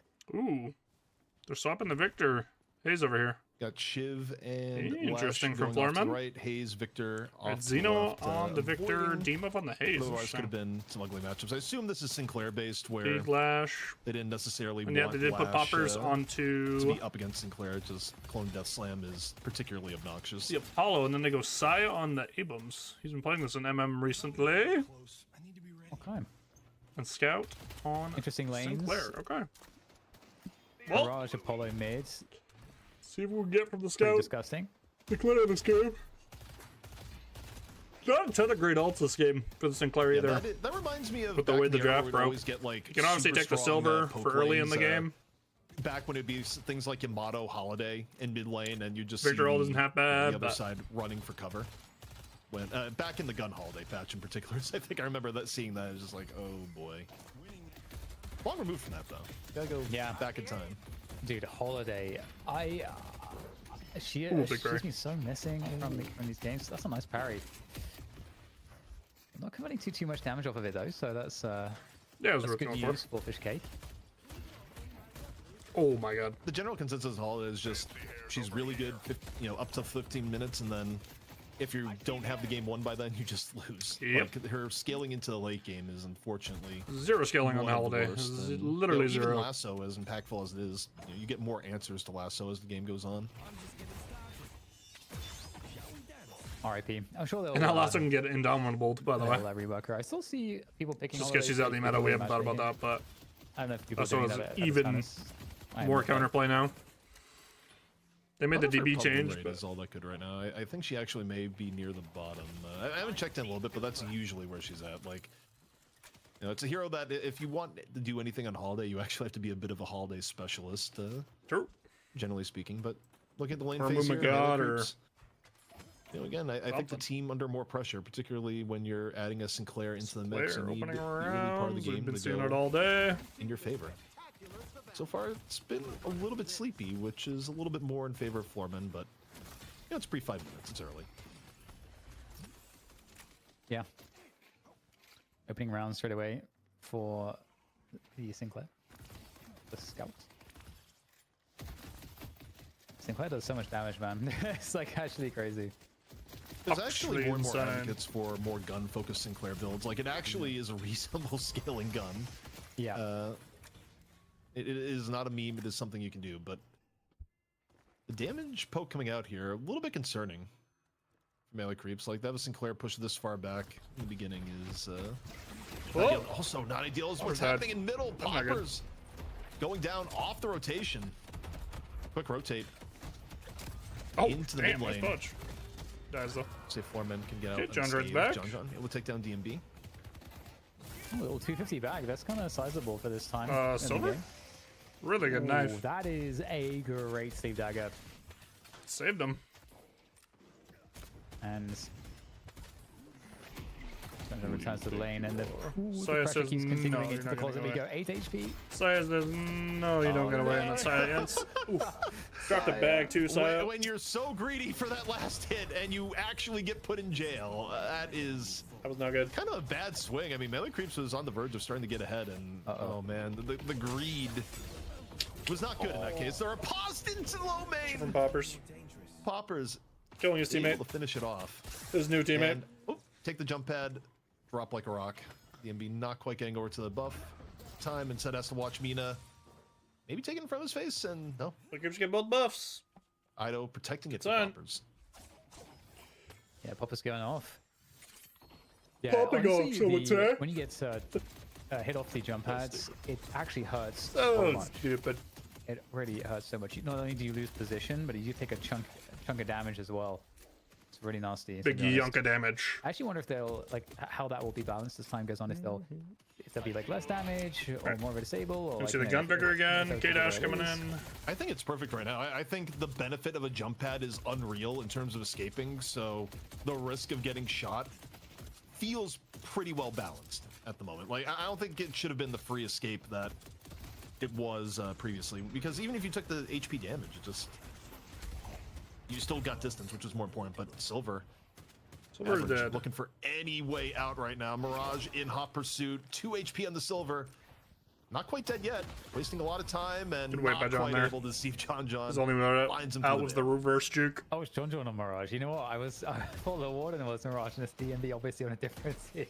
I'm just like, in my head, it's just so baked into like the Warden's identity that Warden is John. John has built a pretty good brand recognition on Warden Advantage. Just kind of his thing is like, what, the hardest gun heroes imaginable? Yep, I'm gonna play that. John just has like a visceral reaction picking anything other than an orange item, but Ido getting caught off on the right. Foreman still finding picks here and there, which again, comp-wise, certainly to their favor here so far. Xeno though. Farm silence has leap though. Worst comes worst, ABG picking up Fish Cake in the melee. Dude, Foreman edging on a little lead here again. Free Xeno pops damage, ults. for John. Wow, Demov and Average, just no HP. Combined, no HP. Either should be able to clean up both here. I don't know if he knows where the victor is, though. Xeno, though, where everyone's sitting there going, okay, can we get them at low HP? It's like, well... Oh, man. Xeno actually gets out. Victor instead. I guess he was full health from the resurrection. He's probably fine. Hayes' portrait when the HP is like the head goes all kind of like distorted and wavy. Oh. Just Sandman fading out. A little bit more visceral, though, for DMB. Flawless Advance taking him out off in mid as this Apollo barrage lane. I mean, as expected, should be the lane to get mid Guardian down first. It is one of the absolute strongest lanes in the game. John's but John gives his life for the Guardian. Just TP. I do sometimes question the worth of that in this situation, especially with solo that you probably would have gotten it next wave anyways. Okay, so we got a really early slowing hex from Demov. So it's gonna be again really fun to see Demov playing Haze. I don't know if I've ever seen Demov play Haze. Have you? If he played Haze, it was very, very far in the past. Like you have to go. You have to go into the slowing. Core, but someone's gonna die. For Florman here on the left. Demov, one moving on in, looking for Sinclair, lands the dagger, scout, all sorts of low. This assistant wasn't very far away, not enough to get away from DMB, who's there on the finish. Good shot from In terms of people who want to get last hit, Warden has to be on the top of the charts. Oh, last second transformation, and Fishcase gonna have to turn right around. Okay, Riposte trying to do his work as a sigil. You've got to respect it. And suddenly, a surround for Main, and he's not going to be able to get out of this one. There's no way. Both players looking to go down here. John is owning. Yeah, John finishes off AVG and low main. And oh my god, Victor's down here as well. Xeno's in trouble. John's just shitting on everyone right now. To keep him up. Ole. Oh wow, that was a nasty series of kills there in favor of melee creeps. Tempo King. John ends up being the world's best bait there and comes out handsomely with the reward. Fishcake though, maybe wrong part of town. Leak. Not gonna be able to finish it.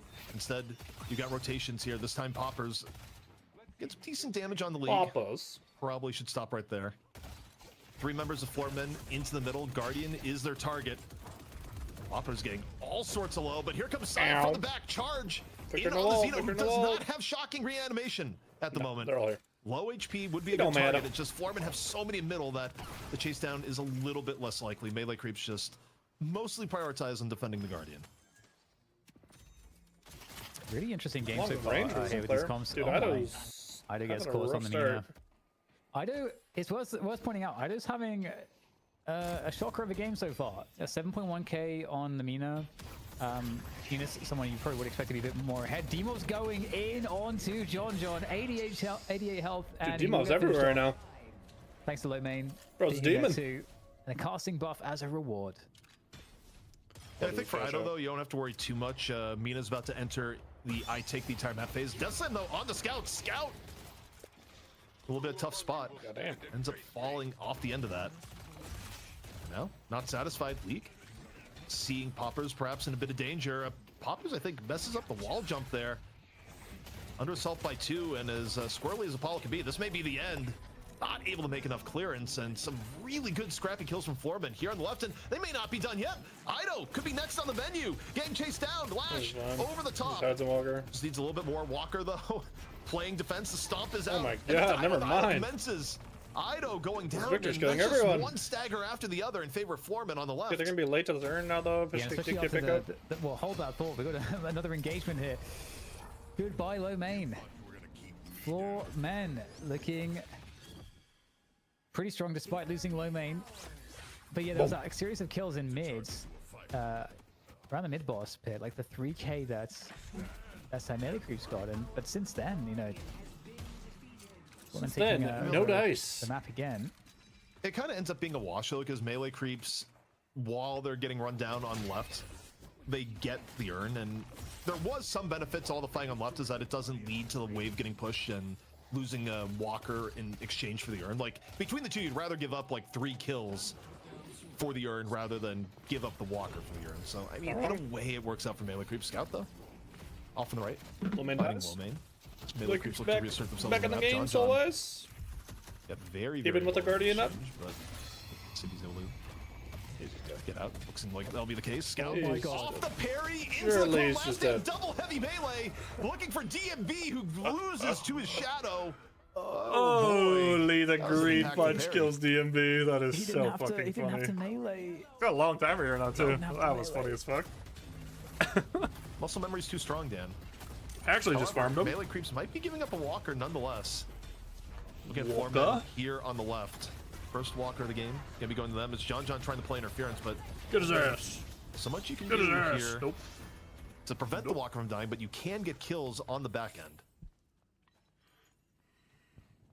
Right now, you know, Floorman, good control over the map. All these lanes pretty pushed. Still have that left side Guardian back up. That's going to get pressured a little bit because now John's on that left side lane as well. And that's got to be an objective here for Melee Crews to take down that Guardian. There's a few players nearby now as well. Looks like Floorman feeling this too. They're going to reinforce the position. Yeah, given that 13 minutes, I'd love to see the damage breakdown. You know, see who's been the most impactful early in the mid game. See if it's poppers with 1 million damage relatively at this point. Honestly, pretty competitive out of DMB. You talk about Apollo being an early game demon. DMB's been making the most out of Warden for jumping them. Almost on cue. They be jumping. Now John perhaps a little bit danger. Last stand out here from DMB. Taking the fight to Saya, who's creating all sorts of room from John, who's otherwise going to get chased down. Pops a return fire, and okay, for Saya here, actual space created, Dan. Yeah, he just didn't take any damage, but the homies are still dying. Looking to lend a hand. Oh, Xeno barely doesn't hit. Scrappy fight for both sides at the moment. There comes Poppers again, looking really dangerous. But be quite cautious. If you live though, have the backup. I was getting free push on blue. Engagement, but they're gonna try to trade on this right side. John doesn't have TP. It should be a walker trade here. And Poppers surely can't escape this situation. There's more players. Buffs in a minute. By Xeno. Poppers. Fishka gets here. Ooh, they don't get the trade. Ooh. Ido's come in now. So macro flub. But no, there's Demo out of the smoke bomb. Finds it with a dagger. Saya doesn't give a fuck right now, actually. Getting low elsewhere on the map, taken down by Saya's. You know, Saya, who had a tough start in the game, has been making some pretty intelligent plays on Abrams, whether it be the protection of John or find the moving out too. Now though, getting chased, escape going to be a little bit more difficult. That jump pad is not a free out, and fakes the jump pad, goes for the wall jump instead, down into the tunnel. I like that. Wait, the Melee Creep Saber has arrived. Instead, you go, nah, the savior. Take this. Doesn't mean that Saya's out of the woods here yet, but he's made a large part of the distance, but instead Warpstone, bro, he's just buying infinite time. Still looking for Saya, still somehow alive. The resilience of Abrams, how much further can it go? Diving. Where's Saya's team? Lived, bro. Okay, Saya gets away. What the fuck? Demov is proving to be quite on the one. I think showing you really how it's played. Maybe on charge. And okay, well, the real one is better than the fake one. Bro, how the fuck did Saya live, by the way? And then Scout gets eaten up. Okay. Urn is, I mean, the positioning around the Urn is full control for Floorman right now. They've pushed Melee Creeps all the way back. Melee Creeps slight edge on the overall souls, but then maybe that's about to turn around. There's the new egg. Maybe. Has been collected. Holy, nice slam drift. So he gets slapped in the face, drops the Urn. Oh, they can maybe kill. No. They maybe could have got Victor before his ult came out, but he's got his ult now. But they actually have to disengage. They don't have the numbers, I don't think. Saya went too deep. Yeah, that was Saya with the in and out, and this time he does not make the great escape. Urn gonna be cradled by Xeno. Okay, so it's gonna be awkward because they're across the map. Also, they're getting chased down the right side. I don't think they get here in time. Scout tries to jump him, but doesn't get him. We're starting a new streak for Demov. Potentially. Scout's mirroring him though. The chase down's still happening here though. Like Xeno has a player behind this could be a heist. That player is Scout.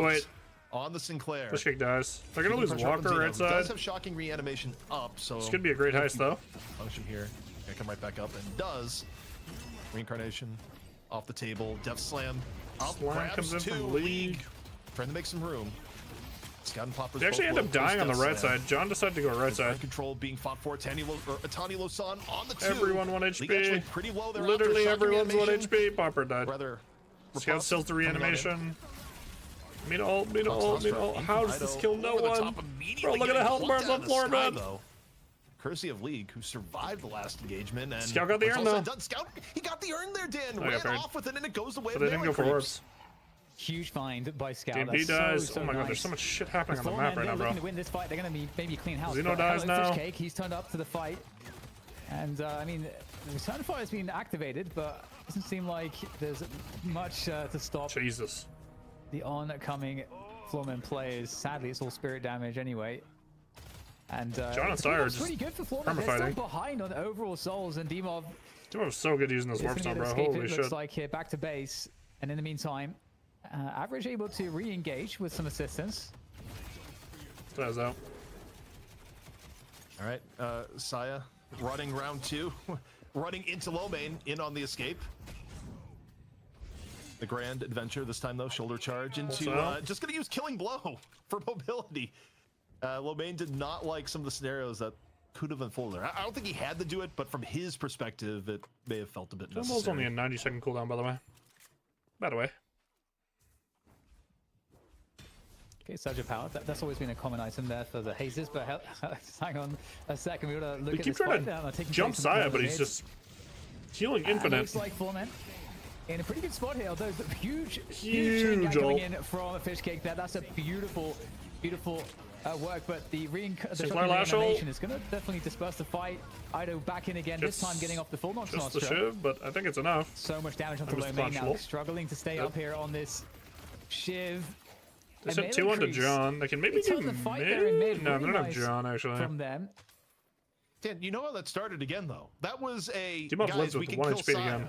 Into oh god, no, we can't kill Saya. Saya goes down the half HP, trying to jump the Abrams. enough room to get away on the jumping Abrams thing. And Fishcake walks up with the chain gang, pulls people in, and that's how they turn that fight into something favorable for them. I mean, the downside was that elsewhere on the map they lose John, so it's not true, you know, a full advantage. But what Saya's been doing on the Abrams in this game so far is actually unreal. Like, creating a bunch of space and actually at times baiting Floormen into bad engagements.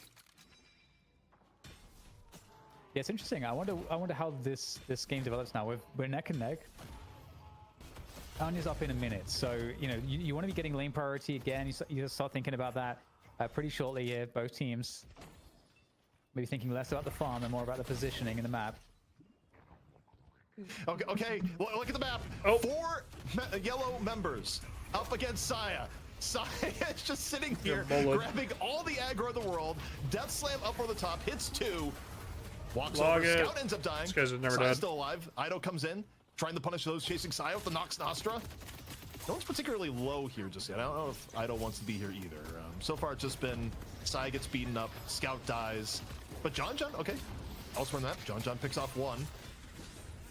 Ido ends up falling in the fray. Demov's bullet dance on point. Poppers also super low. These guys are going so like evenly. Again, elsewhere, both the teams are going to run into each other. They're on opposite sides. So John and Fishcake were taking care of business. Fishcake's are really fucking even low. As that fight was going a bit against melee creeps. Also, Saya's back to full HP and didn't die. True. And there we go, coming straight reanimation back to Zeno. And really causing a lot of disruption and problems. I don't know how he doesn't get a pin on that one. He does get parried as well, so Saya just Saya's never dying, bro. And so, you know, it's the return fire cooldown waiting room at the moment for Saya. Oh my it's god, the 3-man. 3 pinned down, nice melee connection as well. Saya still cooldown's doing work. Causing problems here, but Death Slam comes on through, and that's going to take care of another pin. Back into the bunny spot, CDP. Zeno dies. Loman's gonna die. No way they get away with this stuff. Oh, Demov with the perfect parry. Demov goes for the parry. Lands the parry. They turn on him. It takes Demov on the parry to finally put Saya down. Average. Getting a little bit earn control. Drops in the moment now. Looking for Ido. Gets the E-shift out. Sitting there waiting. Going, I'll go round 2. Ido though. Makes him stand back. It's Honeylow hits 3. 3-man. Elsewhere on the map, Poppers though giving his life for it. Way too deep though. Oh, they overcooked. Scout does pick up the urn though. Can Scout do it again? Scout has stolen the urn, but it's really far away from a dunk. So I don't think it's going to be the I'm going in and getting the dunk. In fact, Scout is going to have to drop the urn and drops his life in the end. So history not big overcook. This is big overcook from melee creeps. You know, that was a 4v4 after all that good work from Saya. And then melee creeps just kept pushing straight into the walker, and it seemed like they overcommitted, and the fight gets turned around. That equalizes things here on the Souls. Oh, Saya gets here again. It's trying to make his way across. It's Saya, who else but Saya, to come in and create problems. Dude, Silver can't do anything to this guy. Such presence, such aura. He's forcing Without ult. average all the way back. And Saya, is there any help here to keep him in good stead? It doesn't look like he's going to be able to escape that one. Stall. I don't know if so it's going to matter though. Is that delay worth it? I don't think Millie should force this. This is not good. Xeno's about to have ult. Oh, gets yanked though. Come back up, but okay. Nope, drops it. Pulls Victor away. But he has ult. The urn is dropped. Mina's already giga chunked. To be respected and probably won't be able to get Noxtra off. The opportunity to just go for the urn, but instead, it's interrupted once more. Next person to pick it up dunks it automatically. Floormen all over the turn-in. It looks like they're going to get it. 2 more members of Melee Creep's going to fall. Urn dunked in by Floormen. The first serious advantage Floormen have had in this game so far. Nox Nostra just barely not killing League. Okay, there we go. Jung will finish it off, and the fight under the Walker continues here. As Floormen look to push the issue, and Melee Creeps on the defense. And I don't know, Demo's behind enemy lines right now. They are all sorts of dispersed around this Walker. All sorts of dispersed. Image's gonna die. Very, very low here. Saya, really good bolo, actually. Oh my god, the bolo was clutch. But in comes the stun, surely. No, able to charge out of that one. Saya still causing lots of problems here in this position. No man's land. It's the 2-man. Xeno doesn't have ult. His HP's back to full. HP's back to full. This guy just never dies. The Walker may be gone, but Saya at least getting some scraps here. More people going in our favorite game this match here so far. Chase the Saya, but in fact, it's Saya chasing you. Oh my god. So chaotic. Floormen do get the urn though. Fear gain no matter. It's just perma-fight right now. HP may go down. Honestly, finally a second to breathe. I feel like the branding's all wrong. You know, Victor's supposed to be the one that you can't kill, or he comes back from the dead, but it's actually Saya on Abrams. So well, okay, so here's the problem with that you're not getting the branding. Victor coming back from the dead implies he can die. Abrams said nothing about wanting to die. Look at that soul graph. Holy, this game's going everywhere. The way this game is going, I mean, Melee Creeps are still on a slow decline. Floormen have been getting the better of some of these fights, but some of the shenanigans we've been seeing out of Saya to create space and create opportunities have been kind of unreal. True. The last few fights. So, honestly, still anyone's game. I do think when you consider the late game end here, though, I mean, Floormen probably still a little bit better if it goes super late. So, but you know, a bit of pressure on Melee Creeps, but I don't think it's that binary relative to, you know, some other comps we've seen today. Demo just picked up Curse as well. That's very interesting. That is a nightmare scenario for the Abrams. The support haze does go pretty hard. It does go pretty hard in this meta, it seems. Wait for it. All right. Curse comes in. Is this going to be enough? The bolt gets out though. Behind Saya. Saya though gets the support from Scout. Hemov as a bunny. Good recognition from Saya there. No, the curse is up though. Just insta got out. I wonder what the Floormen comms are right now, Dan. Of just like, can we kill him? Can we kill Saya? Like, what's it gonna take? Yeah, that's a good point.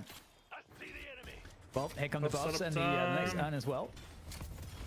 Felt like we just finished the last urn situation. There goes Fishcake in with the chain gang. Big Wombo here. And this is big problems for Low Main. He's getting chunked down. Nice Wombo with the Billy. From Fishcake to finish off the kill. And that's an opener. All right, they get pick up. Good shit for Melee Creeps there. You have to be thinking mid-boss potentially, or at the very least, you know, getting an Saya extra kill. Unkillable Demon King once again, maybe. Saya under assault, multiple players. Can Saya go down? You're seeing the chase down. He's at 300 HP, and yes, this time around, Floormen have the answer. They take down Saya. Takes a little bit of Cursed Relic, but while this is going on, would have been a really hard mid, honestly. Able to take possession of the urn, but this so much AoE damage on Floormen for contest plus maybe we don't go maybe we go mid boss and I don't know if this is one of those times the way that Floormen are rotating around the map though. I know Floormen are gonna force. Okay, makes sense. They have a good low on ults, right? Down, so what a good gun damage. Scout needs to be here, but Scout has urn. Oh, this is a really good read from Floormen. I can't even cap. This is such a good read. Oh, this is so bad. Scout had to be the one to dunk the urn, and that Scout's the one you want in here. Perfect. Slam out. Actually, perfect from Floormen. 3 rejuves away of Floormen, as it's going to be a Sinclair late into the fight. Melee Creeps getting cleaned up and then some. You've gotten the urn, but you've also gotten the hands and turn down in the mid boss. And Dan, I don't know. Such a good call there. Really, really good call from Floormen. Really good call. The one player you wanted in there to contest mid boss was off doing urn. Yeah, the Rabbit Hex, it does go particularly hard in the mid-boss bit. That's like That's probably one of the best abilities that you could have to turn that fight, and it's not even an ultimate. So totally agree with you. I totally caught them off guard, and I mean that's just such a typical thing, right? It's just like you said, like you knew already, like you saw them pick up the and you're like, huh, this is a great spot to go for that mid boss. And now converting the Walker is Floorman looking really good now, going from strength to strength, looking for a 20k lead. Oh man, they're just cleaning up. Oh my god, they're cleaning up everything as an entire team. That's so funny. It's the full team field trip directly through the jungle of melee creeps. And Dan, I think that's a great time to call up our golden statue buffs and see how much of a lead Floormen have started to solidify with the map control. And honestly, okay, funny enough, prior to this point, melee creeps has gotten a lot more of the buffs than Floormen has. Yeah, that's going to be helpful because they're going to need every advantage they can get at this point. Mr. Zeno. They're going to lose. I mean, they've lost the entire jungle, like side of their map that has jungle on it, has all been completely devoured. So, and because there's rejuice on the map, CP, you don't want to go out further than your own jungle in the first place. So they basically can't do anything for the next, couple minutes. Also, just to hammer it home, the on fire has not disappeared the entire time, but let's see the death counter. See where D-Mauve is as he's looking to restart a new streak. Oh right, D-Mauve at 0 deaths. That's insane, actually. He has come pretty close to dying a couple of times, and he is also playing support Haze, so... And he's still playing on anywhere from like 130 to 150 ping.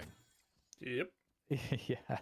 It's on Haze, which bro. I feel like you would feel a little bit more on Haze than some other heroes, but in any case, melee creeps, still a rejuve to defend. No more walkers left to defend. It's going to be done at base guardians. And okay, Saya decides to be taking Victor on for a ride, but it's not something you can really commit on. Not outside your base, staring down the barrel of 3 rejuves.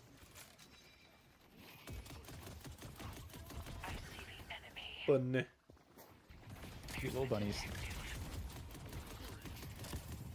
Okay, so just getting assaulted from every single side now. Quarter left on this region, though. Could get a little awkward. We'll see, though. Getting pressured right now. I think they're just going to crack all 3. Can take all the base guardians down, speed up those zips.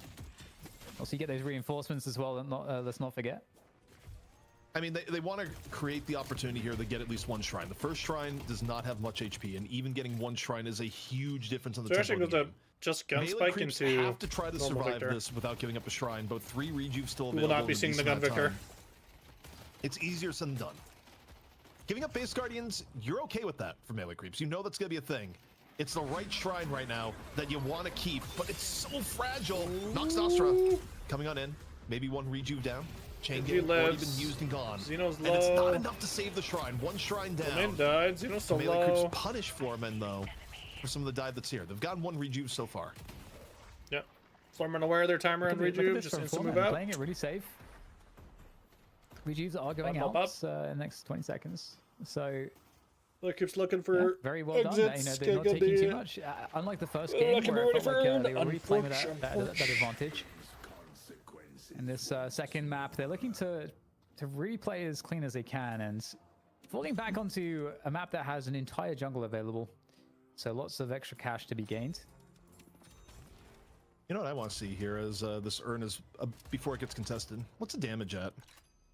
Who has started to take over as we've entered in the 30 minutes? Okay, John. Calm down, buddy. That is a higher number than expected relative to the rest of his team, but it's a little bit, not the strongest showing from Mina so far. But the fight here may be underway. John, who's been the threat melee creeps that we've seen, first under fire. Keeps getting out.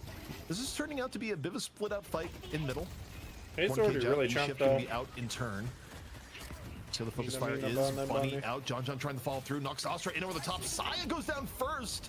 You should be making some space, but you don't have Saya's front line to rely on here as Floormen. Still in good spot. They take down poppers on the end, and they've cleared the way here, Dan, to an easy earn. Yeah, it's looking really good. And also just going to convert on all these players. That's going to be next shrine, surely. And that's really well played. Just getting chased down just here. Just get hard turned on. Lash. Surely not into the base He was so close. Yet so far. With the minions. And you think about the consequences of this now. You're gonna lose your Mob next shrine on top sipping. He'll be of back losing though. her. Ooh, did I just troll? And if you're not careful, I mean, it could snowball in the stage one patron is Ida trying to strike the balance between getting healed by the base and getting some damage out at the same time. But the second shrine goes down as the rest of melee creeps here, just waiting to get back up. And it's gonna be their stage one patron, man. True. Yeah, nice Nostra back up as well. Oh my god. Deleted. And they will get the first stage, like you said. That's just instant mid now. They're playing it disciplined. Well, surely though, are they re-engaged? No, they got mid boss coming up, so they can just keep playing it safe here and just. That was dead for mid boss now. 45. Possibility to get back into the game. No. This timer's good. I thought Miz was spawning like now. You can't really tell with this like little divot here sometimes. To claim the highest prize pool for we can a hold weekly tab. show in Night Shift history here in North America. And all they have to do here, Dan, is just don't make any big mistakes. You have a gigantic stat advantage from here. You have massive advantage on map priority. Foreman came back and just never let go. For melee creeps to turn this around, honestly, I feel like part of you're looking to Saya and going, can you do it again? And Saya may just shake his head and go, have you seen Cursed Relic? Have you seen the disable that they've picked up? Minute 32 is a lot different than minute 20 as far as shutting down Abrams is concerned. Yeah. Yeah, it's a great point. Yeah, that Cursed Relic pickup was a huge power spike. And here we go, another engagement. Four men taking the fight to melee creeps. So it should just be dead. And I mean, melee creeps Good headbutt though. Out a little bit. There's Demov as well, trying and to Scout take down Scout. Scout. He's gonna get it. And it's come Saya, but it's a little bit too late. Already What two an players angle. down. Nox Nostra's in there, and What a find Demov from is gonna Demov. die. Demov, no. First death right at the end, and it's going to be Seismic Slam from Saya coming back in with a vengeance to see what else he can get done. Nice pin there, but is it going to be enough hit? Might not be over. I mean, last day coming up for D and B, but you know, it's Gummorden. It's not the biggest swing. Saya's still good HP, but all around him, his team is going down. Ido falling towards the end. It's only John and Saya left alive. Floormen, still everyone up aside from Demov. DMB. Need to group up on the Mirage. John's still a bit of a damage demon at this point. Like, John is a real threat. And here comes Saya from the back. Pins 3. John laying in damage from it. I pin, but it doesn't matter. It's going to be enough, but as far as making a try go, it doesn't get better than that as the two-man duo against the remainder of the floor men. John picks up low main, but John inevitably is going to fall. And the second stage patron along with him. Floormen take the throne once more. They defend their title. Floormen win the juicer. History. I end the day 3-3. Oof. Good work, Floormen. I mean, they played really well here today. CP. Fat dub. Great macro. I mean, the drafts were interesting, but they made them work confidently. And then coming and seeing that performance at the end, was really like remarkable. Especially getting the support haze coming in. We saw that in Europe. That's something that Europe has done for a long time, but I don't think we've generally seen it in NA as much. It's just so classic that it would be a European player to bring it into NightShift NA. And it looks really good, ZP. I feel like that's a strong contender for Sidekick. I don't know if you've got any thoughts on that, but overall, amazing game from Floormen. Yeah, and a big test too. They look good, man. They look good, even with the low main sub. I mean, of all the subs to get low main is pretty crazy. For Floormen, they also had to do it with a sub. Rocker is one of the most important people on the team. I believe he's still the team captain, and someone that has been pivotal to their success. Low main came in as a sub. Did his job marvelously. Not that melee creeps is at full strength either, obviously, and Popper's in the sub, but I mean, I think the key for me is that Floormen just played with extreme intelligence in both of these maps. Where they got a little bit sloppy towards the end of map 1, but generally speaking, they knew their win conditions and were able to play around them. I think the only thing that threw a wrench into their plans here is Saya just massively overperforming on the Abrams for the middle part of this game. True. Yeah. He really did keep him in it. Sidekick, he was just never dying. Even though they lost the map, so it's like, because it was a great story. So I mean, this double, this like part of the wall, man, is like it's gonna need some attention because it's getting absolutely slammed. I just get. Yeah, I do wonder. Insta one shot after. Not that it was the biggest flashpoint in the game, but geez, if Side doesn't throw that one hand towards the end towards Demov. It was looking good on the haze, bro. Off the left fight that otherwise was a pretty big turning point for melee creeps. Yeah, I think one thing you mentioned as well. We saw when we checked in on the damage. It seemed like a struggle for Ido to come online on Mina. I think he had a Yeah, slow start. I don't had a rough day, man. To recover, especially with the pressure that Floorman were bringing He had into a the good game. first Dormant game. So I think that was another good thing that Floorman were able to do, is just like shut Ido down and ensure that he wasn't too much of a problem on the Mina. Into the highlights here. This is probably the part where the game fully went away, and Melee Creeps made a pretty grave error in my mind. Getting Urn was not the downside here. Especially Scout carrying the Urn. It was just such like a hard show. The Scout was their strongest mid-boss contest, and he just wasn't there when they needed him most. I mean, he was basically the Avatar. Like, he disappeared, and the 100-year war happened off in mid. Yeah, I think that's a fair point. A good rabbit hex there could make all the difference, you know, for a steal, and then after you get a steal, you see so many games get turned around there. But from that point, but holy sicko mode, insane last game. And John is at the top of the score, but as perhaps you'd expect. But I like this, like the Tank Buster, Sir Slam still does something. I like this. I feel like we have to acknowledge Next charge to perma-stay in the air, because I think there's a lot of that's probably the best positive stories in the game, but maybe not the hollow. No, you're gonna stay healthy too. This is probably one of the better gun builds I've seen. And there's one crippling too thing for the chat's shred. gonna be spamming, unfortunately, and it is 0 and 11 on Mina. 0-11, bro. That's all I got. I'm not gonna twist the knife. I'm not gonna. I don't had a rough day, man. Feel bad for him. People are going to notice that, but. You know, to the left, you can focus on the upside 59K on here, John, which is nearly 60K damage on John. And even like Saya, for making so much space this entire game, was actually pumping on Abrams. For Giga late game.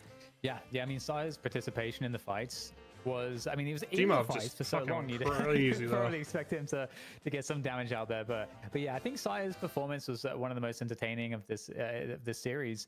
And just the ability it's just to crazy. The last can be your position one now. On That's Abrams, just like the unkillable, was really cool to follow, and just like very like such really a strong build. Well, in terms of giving them opportunities to come away favorably in some of those fights. The Victor looked great especially too. because Melee Creeps are coming from Victor behind in real good. spots. So yeah, you know, definitely well played to Saya on the Abrams, making it look End of good. the night graphics. Maybe not as high on the meta right now. Yeah, I feel like maybe this is the wake-up call. Like, guys, Abrams is still good. Like, nothing about Abrams looked like, oh, this is a bad pick. Don't pick Abrams. He's not good here. I mean, also part of that, look, Saya's decision-making was unreal. There were multiple three-man I was shocked how much he was sustaining, though. Just absurd getaways. That's like post-nerf sustain. All the rest. I mean, top-tier pilot, but also the potential clearly still effective. Also, one thing that's funny with Victor, you know, last time around that Victor was super meta in comp, which you have to go way back, people weren't necessarily getting Refresher. Now people are just getting Refresher, saying, what's good on Victor? Not dying another time in a row. Yep. Yeah. And also shout outs to League, you know, having a phenomenal also game give you your pain battery Lash, up Insta. I think I mentioned it earlier in the broadcast. The last like couple of weeks, Lash just really overperforms my expectations. Pretty same, bro. In terms of damage output and also just a disruption in these fights. This is so much DPS. Honestly, it's kind of hard to pin down a Lash as well. Very disruptive. It's kind of like Apollo in that sense in these fights, with the amount of time you can stay in the air. So really well played. And also, by the way, I would say that League was one of the reasons Ido didn't have a great game. League was, you know, Lash is a good answer to Amina. And League was absolutely all over Ido. Anti-air. With those... with the flogs and especially if he gets ahead like this, just made the game really hard to succeed in because of League's play. Yeah, and I mean, I'm just kind of observing the game, and you know, I'm thinking it was such a team effort from Floorman overall. You know, who stood out to you? I mean, you could go at D-Mob in the not dying. You could look at, you know, honestly, I think DMB's like early game, when their early game was like a little bit less, was actually pretty impressive. Or Lomane subbing in, and honestly, even though this game was a little bit less good, I think still was a force in map 1, and you know, came in when Floorman needed the most. It's an argument to be made for D-Mob too.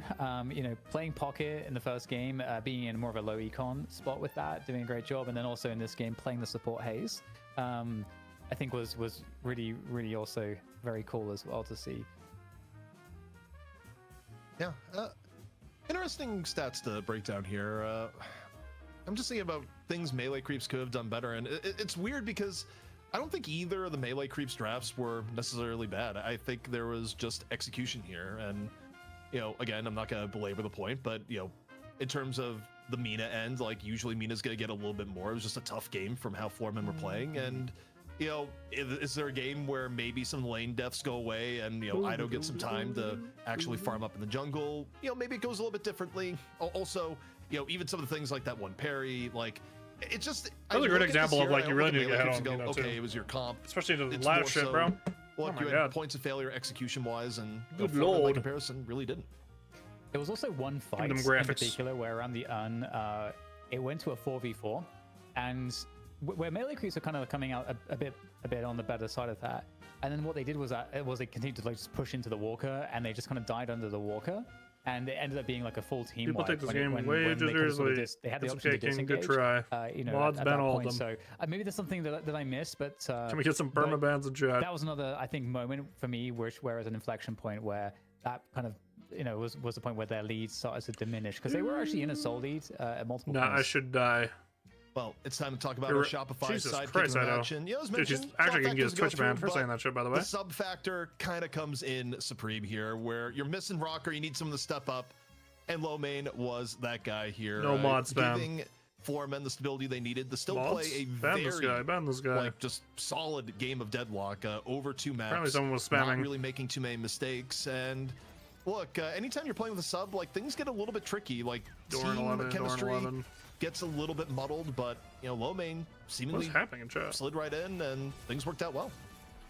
Yeah, and I think Low Main is one of my favorite players from FPS Lounge. I think he's this extremely versatile. Can do a multitude of roles really effectively. So just Jesus a very good read on the game, as well as this proficiency on heroes like Shiv, where there's a very high skill ceiling to the Shiv movement, and so you have to have at some point tried your hand at being somewhat of a specialist, just to ensure that you have that level of familiarity. Mr. You confidently do it in a grand finals where, let's not forget, $5,000 is online. You know how much it would suck if you were the sub and the team that was coming in kind of like ahead would lose because you sucked on the Shiv pick or something, right? That would just be horrible.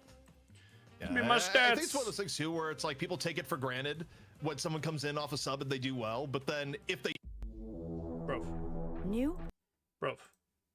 Really blame the sub when it happens. You also gotta give credit when they do well. True. There you go. Yeah, and can't wait to see Low Main in action back with FPS Lounge next week. Obviously, FPS Lounge, if you guys don't know, they had to do a roster change, so they're just taking some time away to kind of figure out, find some comfort, I think, with their new roster before they come back, which I respect. But look forward to seeing them back, because they provide another great look at the NA competition that we've had now, ZP. Because for you and I, if we go back, towards the, I don't know, like 12 months ago, 18 months ago, when we were doing this show, the story was the struggle to have multiple competitive lineups in each region, and now we're spoiled for choice. Yeah, and I mean, you just got to step up a little bit with the depth, but here, and not that it wasn't cool to see melee creeps and Abrahams go off on just remarkable streaks and not give them up. It's also cool to see change, but also, for maybe this is the start of a streak of their own. Keeping things up in NA clearly has been difficult. Even with Demov being on the team, it hasn't been 100% win. Shit. But Dan, we got one more thing. Tired throughout the day. Second coffee really helped. Team play. I was kind of fading during that last game, though. See what production has lined up.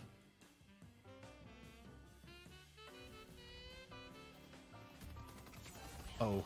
We're gone back here. It's directly back in the past here, Dan, where when you're doing mid-boss, you want to get earned, but also you probably want your Sinclair back in here. But more importantly, take a look at what League does here, Dan, to make sure that they get the Rejuvenator. Wow, also Demov, really nice repositioning there. On top of the League, Death Slam is just actually so gorgeous.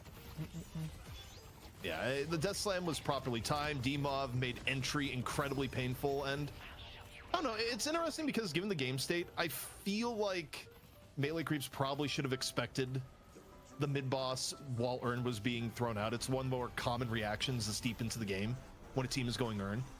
And I'm not even saying they couldn't have gotten Urn. I just think, again, they probably chose the wrong person to deliver it, because this could have been a very different fight. I'm looking at the step on Diggs trial shit. This is crazy. You maybe get a Rabbit Hex. Scout doesn't necessarily get hit by Death Slam. You buy more time for the Rejuve crystals. People could get in for a parry. Like, there's a lot of ways that this opens up if you have more control on the mid-boss pit. So, on one hand, it was a really good call from Floormen to decide, just slam mid. We have a window. And probably a not-so-good call on melee creeps end to make Scout the Urn runner when this was an option on the table for Floormen. Yeah, it's tough sometimes in the moments, but I think one of the things that we saw that Florman did well was really good decision making in the moment, having the coordination in these fights to be able to come out on top. And I really loved, because I didn't catch that Demon's reposition as they were like coming into the pit. It was just like so sly. Just as they come in, he's the guy that sneaks into the front door, slams the door behind them, locks it, and then there's no way out. There's no way out. Well, we got a few more matters of housekeeping to take care of before the show comes to a close here today. Not the least of which is what the pick priority was. Of course, something people always watch a show for, going, what hero should I play? What's powerful?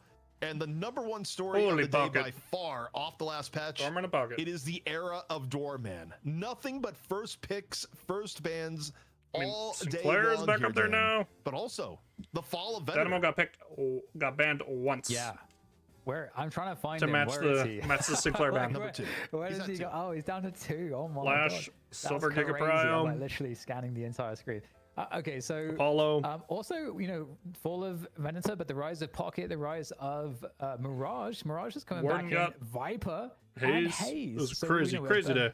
The complexion of the high priority picks has completely shifted in pretty significant ways, I would say. And I also feel like Apollo's getting valued more appropriately, but he is also better since this last update too. Also, actually, it was so undervalued and not a topic of conversation that I nearly forgot. The actual biggest drop is Infernus. The flame got extinguished. Infernus, I think, was 7 last week, or 6 at a minimum. And the changes have just sent Infernus. He was at heaven. Now he's in hell. Like, he is not getting picked. In a week that otherwise, by the way, in terms of overall hero participation, this is probably one of the healthiest weeks we've had in a long time meta-wise, where most heroes were in play. Yeah, there's very few. I feel the and same Wraith way. could have got played. Like, there's other stuff that could have got played too. I do wonder if it's an undervaluing. We'll see. A large part was because the Flame Dash got nerfed pretty significantly when it's hitting buildings. So you can't just solo just wreck objectives anymore. But there are some other heroes that can kind of do that. Apollo can kind of do that. Sinclair can kind of do that with their abilities. So we'll see if Infernus stays down there. But it's probably a good chance he does for a while. Also, we're getting fed some lines from production about win rates here. And some of chat, your eye test did pan out in terms of the heroes that had win rates on the lower end. Silver, 100% pick rate, 40% win rate. Oh. Flash, 100% pick rate, 22% win rate. Oh my. Sinclair, and this is one that chat was hitting on all day long, 60% pick rate, 17% win rate. And maybe the most surprising to me, I'm going to skip one and go back after. Dan, Mina was picked 40% of the times and won nothing today. Wow, that's crazy. That's so interesting. So many people have Lash Mina at like the S+ tier right now in terms of the value and the rankings in this meta. And Mina is really good. But really I mean, good, really good. At the pro level, there's more than just. All right, show me the items. Show me that opening round. That matters. Giga a lot more matters, in fact.